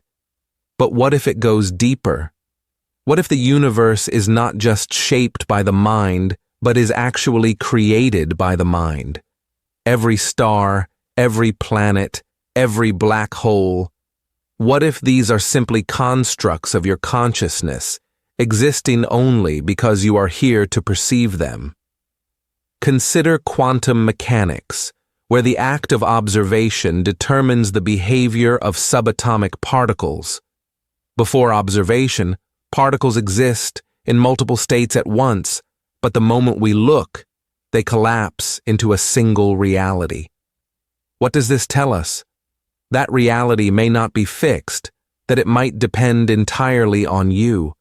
Your mind may be the very force that shapes everything around you. The universe, in all its vastness, may be your own inner world projected outward. This idea challenges everything we believe about the nature of reality. If the universe is truly a reflection of your mind, then everything, the stars, the mountains, the oceans, even the people you encounter, is just a part of you, an expression of your consciousness, your desires, your fears, your understanding of existence. We are all simply living in your mind, and the universe itself may be nothing more than your imagination, expanded beyond the limits of your thoughts. If this is true, then we are not separate from the universe. We are the universe, and it is us. The question is, if everything you experience is a projection of your mind, what happens when you change the way you think? Can you reshape the universe with a single thought, or are we forever locked in this cosmic dream, forever trapped in the confines of our own minds? And what does that mean for you when you realize that the universe, this infinite, unfathomable space, is only as real as the mind that perceives it? 92. You are not alone, yet you are always alone. Have you ever felt the eerie sensation that you're never truly alone, yet deep down the silence is deafening? That no matter how many people surround you, there's always a part of you that stands in isolation? A solitude that gnaws at the edges of your consciousness, reminding you that, at your core, you are always, irreversibly, alone? Jean-Paul Sartre, the existentialist philosopher, called this being for itself. The realization that while we exist in relation to others, we can never truly be one with them. In the end, we remain estranged, trapped in our own awareness, separated by the impenetrable walls of our minds. We reach out for connection, yet the very nature of existence condemns us to a solitary experience of life. When you look into another's eyes, what do you truly see? A reflection of yourself? Or a separate consciousness, alien to your own, one that can never fully understand your inner world? We are born into a body that belongs solely to us, and no matter how much we long to belong, that body is forever ours to inhabit alone. And then there's the vastness of the universe, a cosmos that stretches beyond comprehension, so immense that it dwarfs any connection we could form. There are billions of stars out there, planets and galaxies far beyond our reach, yet we remain isolated on this small speck of dust in space. So fragile, so fleeting. The universe, vast and silent, whispers to us, reminding us that in the grand scheme of things, our existence is but a passing moment in the endless dark. And what does that do to us? This awareness of our aloneness, is it a gift or a curse? Sartre believed that our isolation leads to a fundamental sense of existential angst, a deep unease that permeates every thought, every action. We search for meaning, for purpose, for connection, but in the end, we are faced with the cold truth. We are always alone. Yet, paradoxically, we are never entirely alone. We are connected by our shared awareness of this loneliness. All of us, living in this world of fractured selves, yearn for the same elusive thing, connection. But perhaps that connection can never truly be found. It is the illusion of connection that keeps us reaching, the hope that maybe, just maybe, we can bridge the infinite gap between ourselves and others. But as the philosopher Albert Camus said, man is the only creature who refuses to be what he is. We cannot accept our isolation. We constantly strive for meaning in a world that gives none. And yet, perhaps this struggle is what makes us human. In our aloneness, we are driven to seek understanding, to find a way to belong, even when the universe itself remains indifferent to our longing. So, in the end, are you alone? Or are you just a part of something much larger than yourself, a fleeting thought in the endless mind of the universe? You may never know. But perhaps it's the search that keeps us alive, the journey through the silence, hoping to find a place where we are no longer alone. 93. Reality is just the shadow of a dream. What if everything you know, your life, the people around you, the world you inhabit, was nothing more than a fleeting shadow cast by a dream you'll never fully understand? What if reality is not the solid, tangible thing we believe it to be, but a mere fragment of a deeper, unknowable truth? What if we are all just characters in someone else's dream, too small to comprehend the vastness of the mind that dreams us into existence? In the Republic, Plato spoke of the allegory of the cave, a story of prisoners chained in a dark cave, only able to see shadows on the wall, shadows that they took as reality. They were imprisoned by their limited perception, unaware that what they saw was but a distorted reflection of the truth, a reality far beyond their understanding. In many ways, we are like those prisoners, chained to our perceptions, believing the world we see is the only world that exists. But what if it isn't? René Descartes, in his Meditations, doubted everything, even his own existence. He asked, "How can I be certain that what I experience is real, when I might be dreaming or deceived by an evil genius?" Descartes argued that our senses can deceive us, and we cannot trust the reality we perceive as truth. His famous conclusion, cogito, ergo sum, I think, therefore I am, was a way to anchor himself in a reality of thought, a reality that might be all that we can truly know. But what if reality itself is not anchored at all? What if it's nothing more than a projection, a shadow on the wall of the cave, a fleeting glimpse of a larger, incomprehensible existence? Could we be nothing more than the stuff of dreams, pulled into a world we don't understand, only to vanish when the dreamer awakens? This unsettling idea has haunted many great minds. Immanuel Kant argued that our minds structure reality, that what we perceive is not the world as it truly is, but rather a construct shaped by our senses and cognition. Reality, as we know it, may not exist outside of our own perception.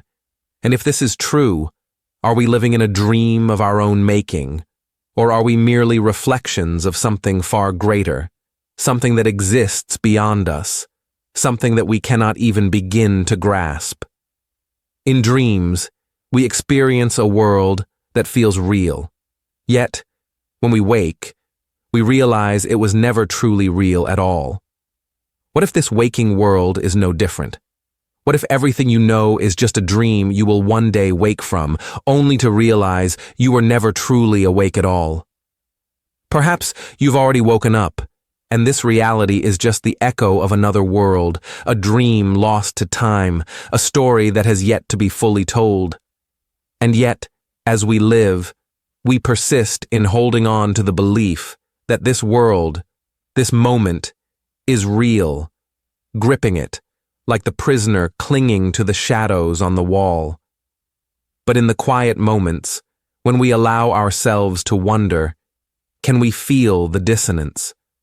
Can we hear the whispers of another world, a world beyond our reach, a world that we may never truly understand? Perhaps reality is not meant to be understood. Perhaps it is only meant to be experienced, like a dream that fades away when we try to hold it too tightly. And in that fleeting experience, perhaps there lies something more, something beyond what our minds can grasp, something that calls to us from the shadows. 94.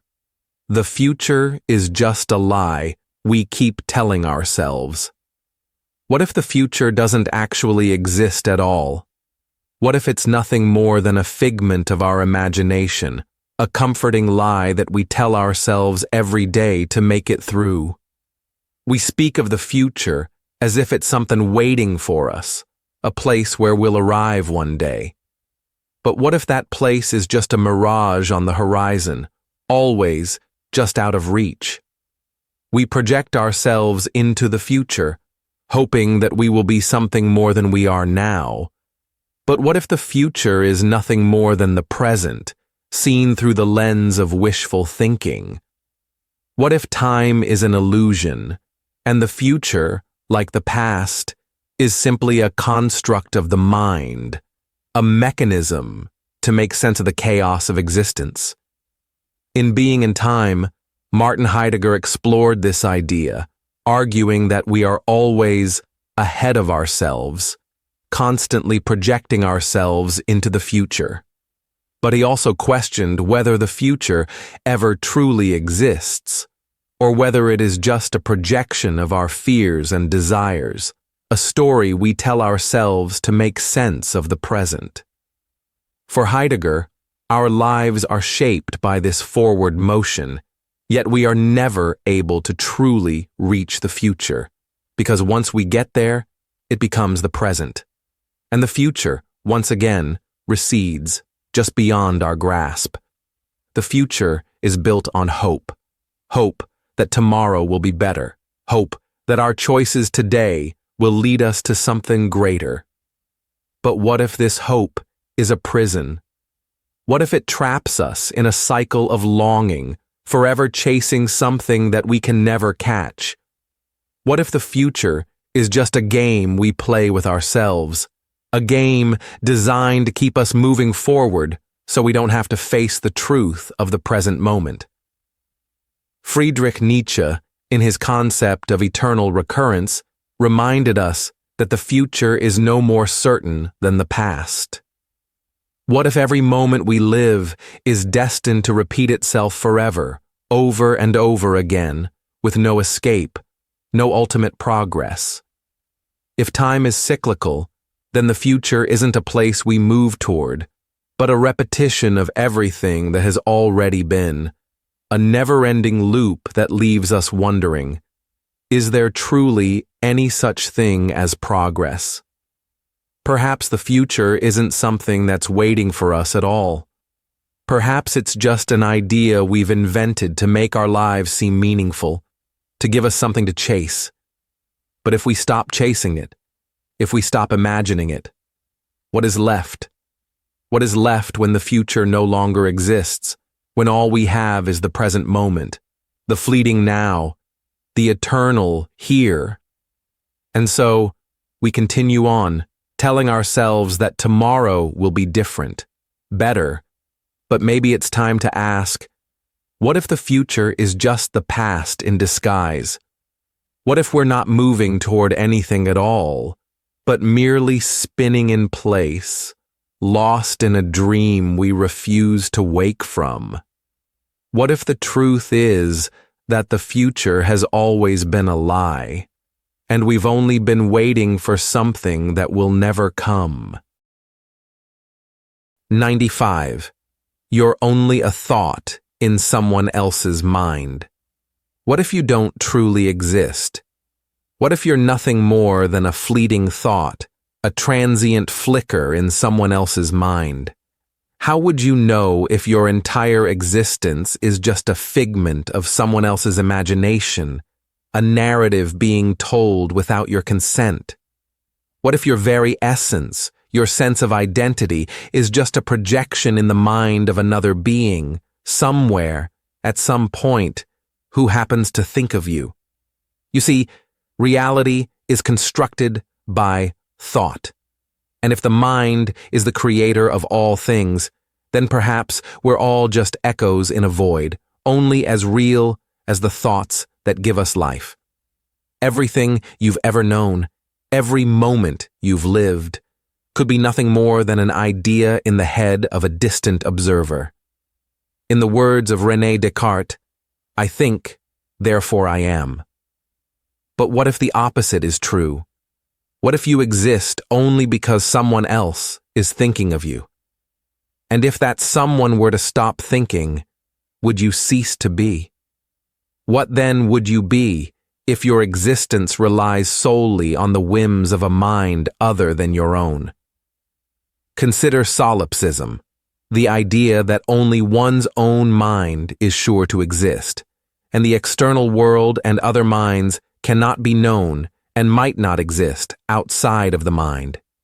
Could it be that you, in your infinite complexity, are merely the product of someone else's perception? A character written into their story, a shadow cast by their thoughts, struggling to break free, but never able to prove your own existence? Maybe you don't have an objective reality after all. Maybe you exist only as long as you are thought of. And when you are forgotten, you disappear, vanish like a dream upon waking. This question was explored by philosophers like George Berkeley, who famously argued that to be is to be perceived. If you're not being perceived, do you even exist? Are you still you when no one is looking? If there is no mind to hold you in place, what becomes of your essence? Does it dissolve into nothingness? Or are you always destined to be an afterthought, merely an illusion, an imagined possibility floating between the gaps of someone else's awareness? The unsettling truth is that we may never know whether our reality is truly our own, whether we are real in our own right, or just an accidental thought in a grand mind we can never touch. We move through life believing we have agency, that we are autonomous, that we exist of our own will. But what if we are not the main character, just a fleeting distraction in someone else's dream? What if your existence, the very one you take for granted, is not yours at all, but merely borrowed from the thoughts of another, a whisper in the wind of their mind. You might never find the answer, but then again, maybe you're not meant to. Maybe your purpose is simply to exist, to play your role, however small, in a story that is not your own. 96. You will be forgotten. What if the greatest truth about your existence is that, eventually, you will be forgotten? Every moment you've lived, every mark you've made on the world, faded into the blur of history until your name is lost to time. What if your life, all your struggles, your joys, your dreams, becomes nothing more than an echo, drowned out by the relentless march of time? Consider this. The idea that we all strive to be remembered, that we want our lives to matter, to leave a legacy.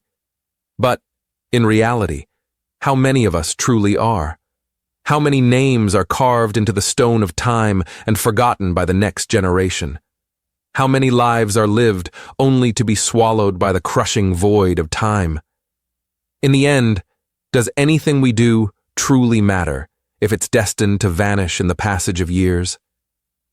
The ancient Greek philosopher Heraclitus once said, "The only constant in life is change.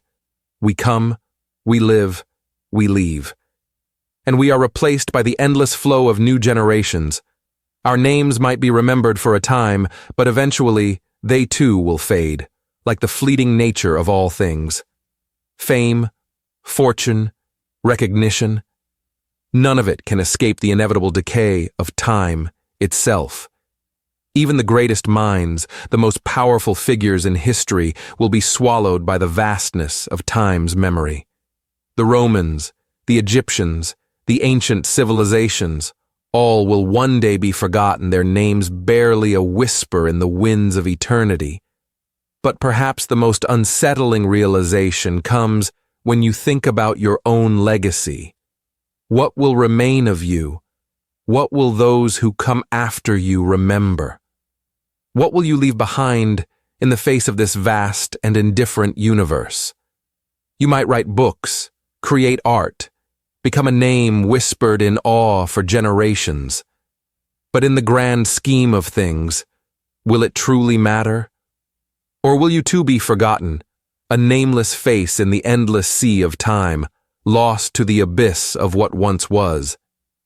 In the end, we are all just passing clouds in an endless sky, our significance measured not by how long we linger, but by how quickly we are swept away. Jean-Paul Sartre's existentialism reminds us that life is fleeting, and though we may yearn to be remembered, we must confront the fact that all that we are is subject to the indifferent passage of time. We are born, we live, and we die. And whether or not anyone remembers us will soon become irrelevant. All we are left with is the present, the brief moment we exist, and the haunting truth that, no matter how hard we try to hold on, we are destined to be forgotten. So what does it mean to live when you know that in the end, you too will vanish, slipping into the forgotten abyss of time's merciless sweep? Perhaps, in that knowledge, we find the truest freedom, the freedom to live for ourselves without the burden of legacy, to be free from the illusion that we must be remembered at all. 97. The universe is an endless echo. Have you ever wondered if the universe is just a never-ending echo of itself? Each moment you experience, each breath you take, each thought that crosses your mind, could it all be just a repetition, an infinite cycle looping endlessly without end or beginning? Consider the possibility that the universe isn't a place of unique events, but a repeating pattern, a cosmic echo that reverberates through time and space, where every action, every decision is just another iteration of the same events, recycled over and over again.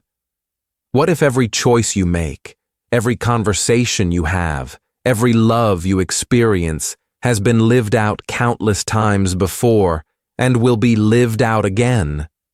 Are we simply echoes of our past selves, trapped in an infinite feedback loop of repetition?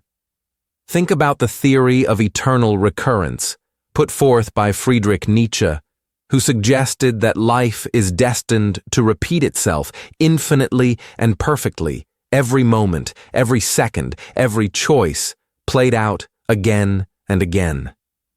And though we may fight against this repetition, striving for change, for novelty, for progress, are we only deluding ourselves? Are we fighting against something that is inescapable, a cosmic rhythm that cannot be broken? If everything is destined to repeat, does it matter what we do? If every action we take is part of an endless loop, do our decisions really carry weight? Or are we simply following a script written long ago, acted out in a theater where every scene has already been performed, every line already spoken? What if this is all there is, this constant return, this cycle without end? In the vastness of the cosmos, is time even real, or is it merely an illusion, a construct we use to understand the repetition of events? Perhaps time itself is not linear, not a forward march, but a spiral, a continuous loop of repetition, where every moment is both the first and the last. And if this is true, what does it mean for us, living in this cosmic echo? The poet T.S. Eliot captured the essence of this idea when he wrote, "What we call the beginning is often the end, and to make an end is to make a beginning. The end is where we start from." Could it be that every moment we experience, from birth to death, is merely the start of another cycle? Are we forever trapped in this cosmic Ouroboros, the serpent eating its own tail, never truly escaping the loop? And so, we are left with this question. If the universe is an endless echo, and we are merely repeating the same dance over and over, how do we find meaning in the repetition? How do we live, knowing that every action we take might not be original, but a pale reflection of something that's been done countless times before? Perhaps the true meaning lies not in escaping the cycle, but in finding peace within it, understanding that we are both the echo and the origin, both the past and the future, forever bound to the rhythm of existence. 98. We are all just ripples in a forgotten sea. Have you ever felt insignificant in the vastness of the universe, like a single drop in an endless, forgotten sea?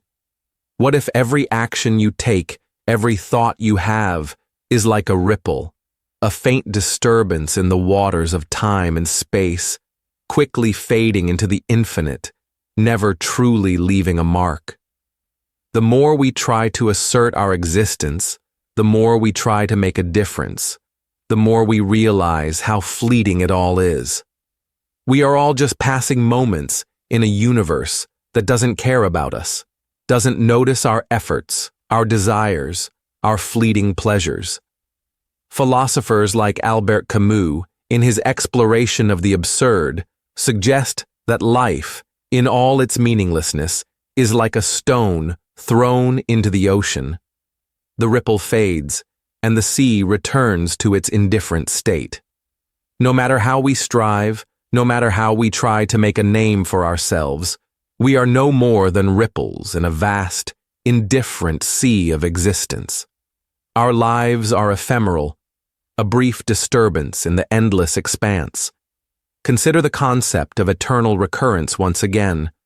What if, even if we do leave behind a legacy, it's just another cycle, another ripple that will fade, just as it did before?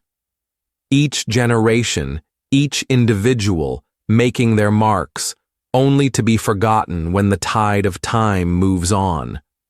What's the point of struggling to make an impact if the sea will eventually wash everything away. Yet, this realization is not only disheartening, it's strangely liberating. If we are but ripples, what does it mean to live without the burden of permanence? Perhaps the true essence of existence is not in leaving a lasting mark, but in accepting the fleeting nature of it all. To live in the moment, to create our ripples without the expectation of them enduring forever. This is freedom. This is peace. In the end, we are all destined to dissolve back into the sea, our ripples forgotten, our struggles lost to the currents. But perhaps, in that impermanence, there is a beauty that transcends our desire for permanence.